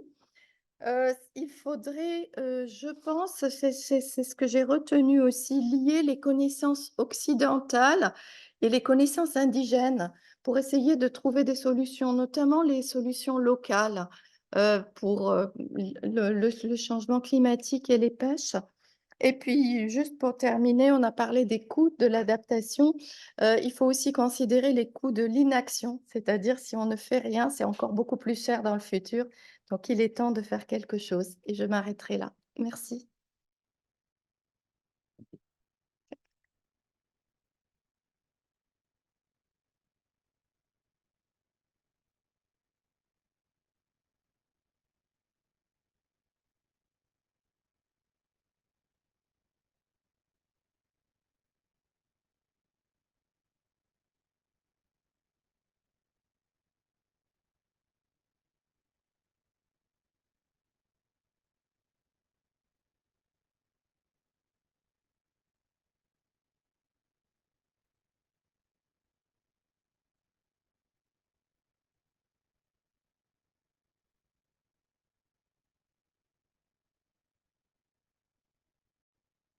Good afternoon, everyone. I'm trying to wake you up after such a very interesting and condensed event where we learned so much about climate change and fisheries today. So my name is Guillaume Gruer. I'm the acting head of the division that oversees agriculture and fisheries policies at OECD.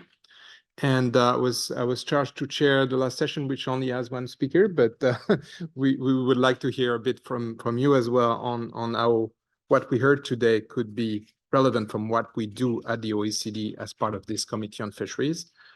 Just a few remarks on my side, just before I give the floor to the chair of the COFI. I'm not an expert in fisheries, just like a lot of people said today, but there's a lot of experts around the table. I still learned a lot about climate change and fisheries. I had heard, a few weeks back, somehow I heard an expert on climate change that was from the UN Meteorology Institute organization that was telling us that CO2, where is CO2 going in the end? Everybody talks about, dioxide of carbon. The CO2 goes to the atmosphere is only 45%, and 30% goes to oceans. Oh, that's huge. I mean, that's huge. So every CO2, emissions that we have from any sector, 30% of it goes to oceans and through acidity, among others. And that's really, really a big number to me. And the 25% that left is going to the biosphere and to the earth. And so, his argument was that, well, we need to capture more into the biosphere and earth. So maybe I heard someone say, well, some fish and some crustaceans actually can capture carbon. That would be good. We need to find solution to that. So we unbalance this very, very scary equations. But more importantly, we have to reduce CO2, of course. If we reduce the amount, then this share of 30% might be 30% of net zero. So not much. So that's what we all opt for. So I think that plays our discussion very important today. It was a bit disappointing to hear, and I know from colleagues that the last workshop was in 2010. So, right, so the next one is in 2036 if we go in that trend. So I really encourage the coffee to work so we don't wait 13 more years to discuss that again at OECD. Just on mitigation and adaptation, just one remark that I had, because I work more on agriculture, is that relative to agriculture, I would argue that mitigation is actually simpler. It looks so complex because you have all those fuel issues, those vessels issues, infrastructure. We heard so many experts today. But on agriculture, we have animals emitting, and you don't have that. So we have plants that capture, and we have some other biological mechanisms. So it makes it even more difficult to measure emissions at the farm level. So arguably, fuel is basically nothing for agriculture in terms of emissions, like 10%. So here we're talking about 80, 90% of emissions on fuel. So it's not easy, but there could be efforts to be done. We hope that some of the discussion we heard today would be good. On adaptation, however, it seems to be much more complex than agriculture, because we're talking about, oceans acidity, as I mentioned, water going down here and going up here, currents, the fish moving, of course, the fishers, etc. So you all know more than I do about this, but everything is dynamic, spatial, and changing all the time. So it's very context dependent, even more than in other sector, I would argue. At the same time, if you think that it's only about context and fisheries and all those things, then we can't say anything. But yes, we can actually. I mean, I worked on water issues, and water issues, a lot of them are actually local in agriculture. And when you look at it, the way of looking at it is sort of this hotspot approach that I've heard from some of the speakers today. So in your country, what is really the key point, and where do you put more action that will have more effects on the adaptation of your sector? So that could be a way of addressing this context dependent, where every single part of your fisheries that will vary and change. Maybe some will have more effects. Climate change will be. So that means more data, more understanding of where it is. So that's just my couple of thoughts. And to close, I like also the idea of looking at food as well, not just fish. And I heard also Carl Christian talking about labeling. Not all food is emitting the same way. So if we want to go in a consumer, also consumer or demand driven leverage to reduce emission, it would be interesting to look at food overall and not just fish. So with that, so a few thoughts. Now I invite the chair to say what we should do or not do at the OECD, and invite others to also speak on that. Thanks, Guillaume. Big task indeed at 5:45, but I want to thank very much everybody who's participated in this workshop, all the experts and the session chairs, obviously, and all the delegates that have made interventions and asked questions and commented on the presentations. My reflection is in relation to what I said this morning, that we have really covered the topics I hoped that we would cover, and achieved the sort of main aims of the workshop to explore how those constraints that are imposed on fisheries by climate change and by emissions reduction objectives can complicate and modify fisheries policy making. It's becoming more complex the more we speak about it, as tends to do.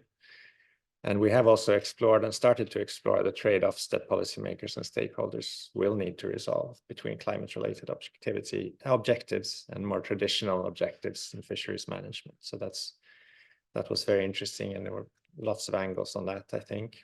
I want to try to sum up my thoughts at this stage, and I would very much like to hear, of course, from the committee and from the delegates, if not today, then certainly in the course of our further deliberations. Of course, we are returning in the plenary session to the PWB, as you know, for instance, so there'll be some space for you to share your thoughts there, also based on what you've heard and digested from today.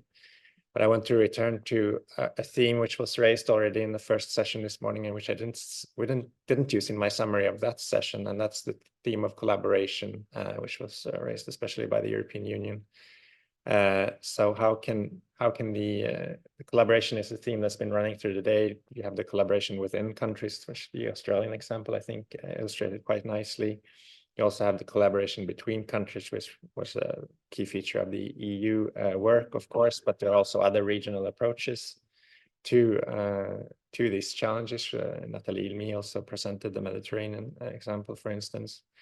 But there are also collaboration, and should be collaboration, between international organizations such as the FAO and the OECD and so on. So that's a key theme and something which the OECD can and should work with. So with that in mind, I think just trying to be a bit more concrete in possible ideas or thoughts that this committee could think about based on the presentations today. And I want to start by thanking New Zealand also for giving some thoughts in their presentation. You can return to them again tomorrow if you like.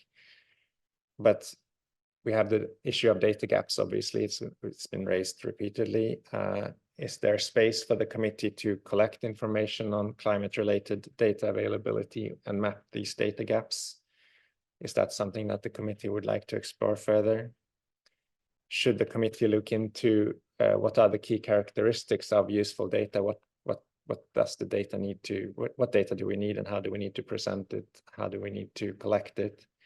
I think the EU gave an example in their intervention how they have tried to structure this within the EU context, but how can we do it in other contexts, and what other efforts are there to present and collect data in this way to achieve comparability across the OECD countries ideally, and also with other countries outside of the OECD.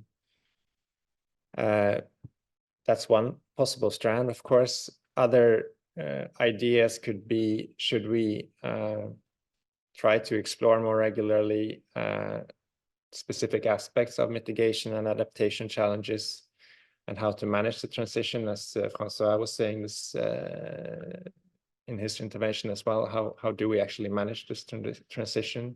How is this done in individual countries? We have heard some examples, I think, in the afternoon session on both on practical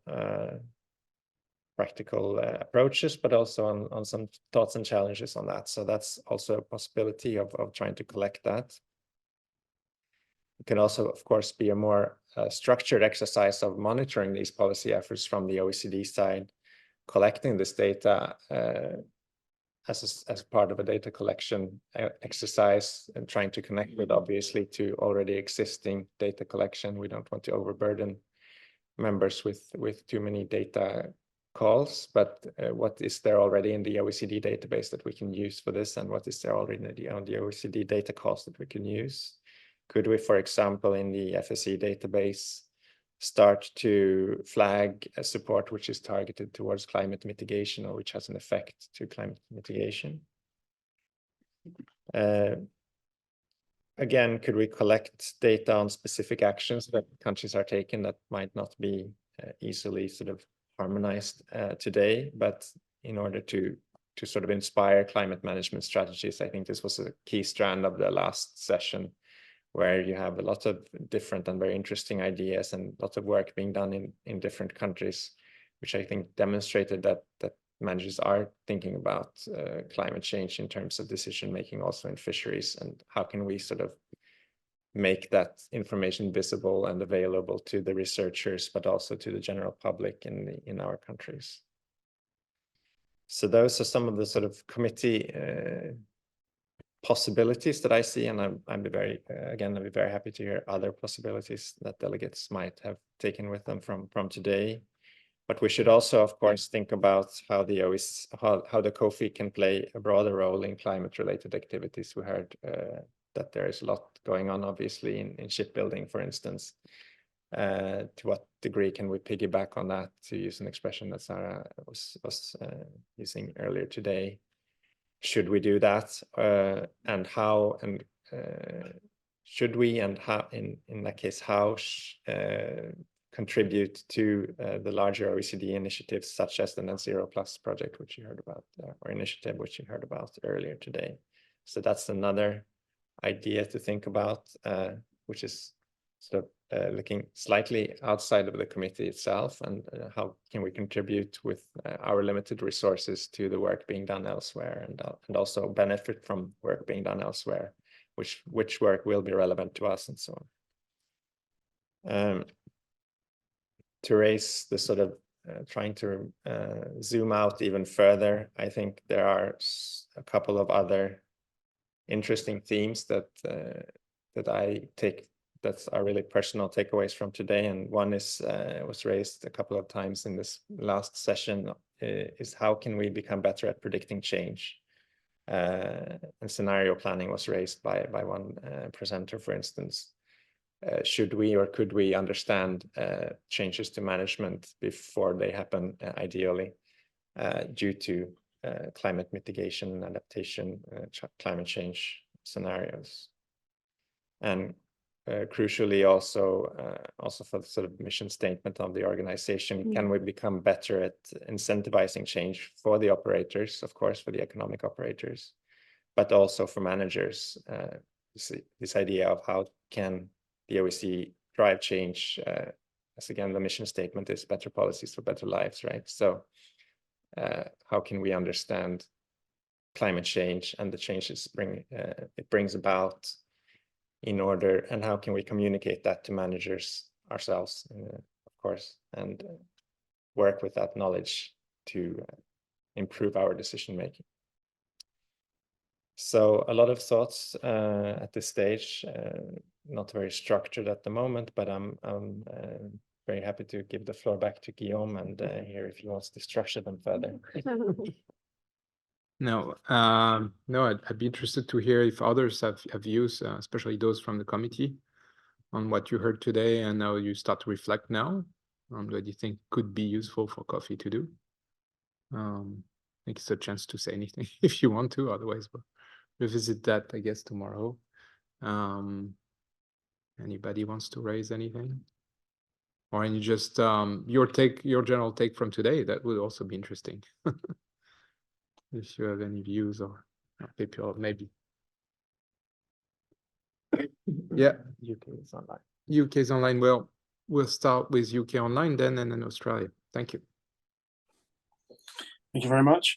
I found it particularly interesting today. I think we've raised previously an interest in kind of improving the understanding of kind of the carbon baseline and options for decarbonising the fleet. I think it's particularly interesting to join up across different committees in the OECD. So I think that's something which we would be interested in considering.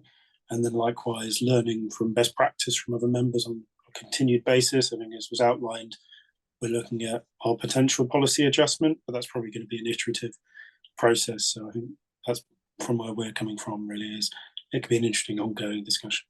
Thanks very much. Thank you very much. Australia. Thanks. Just quickly, as you said, data gaps have been raised throughout the day, which is obviously an important area. There's also the flip side that has also been mentioned by a few countries, and I know that will be the case for Canberra, in terms of just the resource of gathering that data, reporting it. So I wondered if there's, I think it was the New Zealand presentation talked about how their vessels were already collecting data. So is there something around how can we collect that data with the least effort possible? Does that make sense? Good point. Yeah. So anybody else? So just to say as well that we have taken a lot of notes from today in the Secretariat because we're interested from all what we heard, and to reflect that also in what we're thinking of the climate change, although today is a big part of our work there. But we want to discuss that in further work, then it's really key to get all your views, and we'll also have the presentation and all the material. So if nobody wants to come back, I guess we'll close soon. So just to thank again, both the chair, all the speakers, of course, those committee members here, the interprets up there, the assistants, Linda and Paul, for helping us, and I think you have on the Zoom as well. And all of you for coming today, for being active, for engaging with different people. I'm sorry I wasn't here this morning and my daughter was sick, but I listened to everything. So it was pretty good on Zoom. So there was no interruption there, I can tell you that. So thank you all for participating. And I hope you can, if you're outside of coffee, you continue to interact with both the Secretariat and the people that you've met today. So for those of the coffee, I think tomorrow is at 10. So we'll see you then. Thank you very much. Bye. 1 minute early. Thank you very much.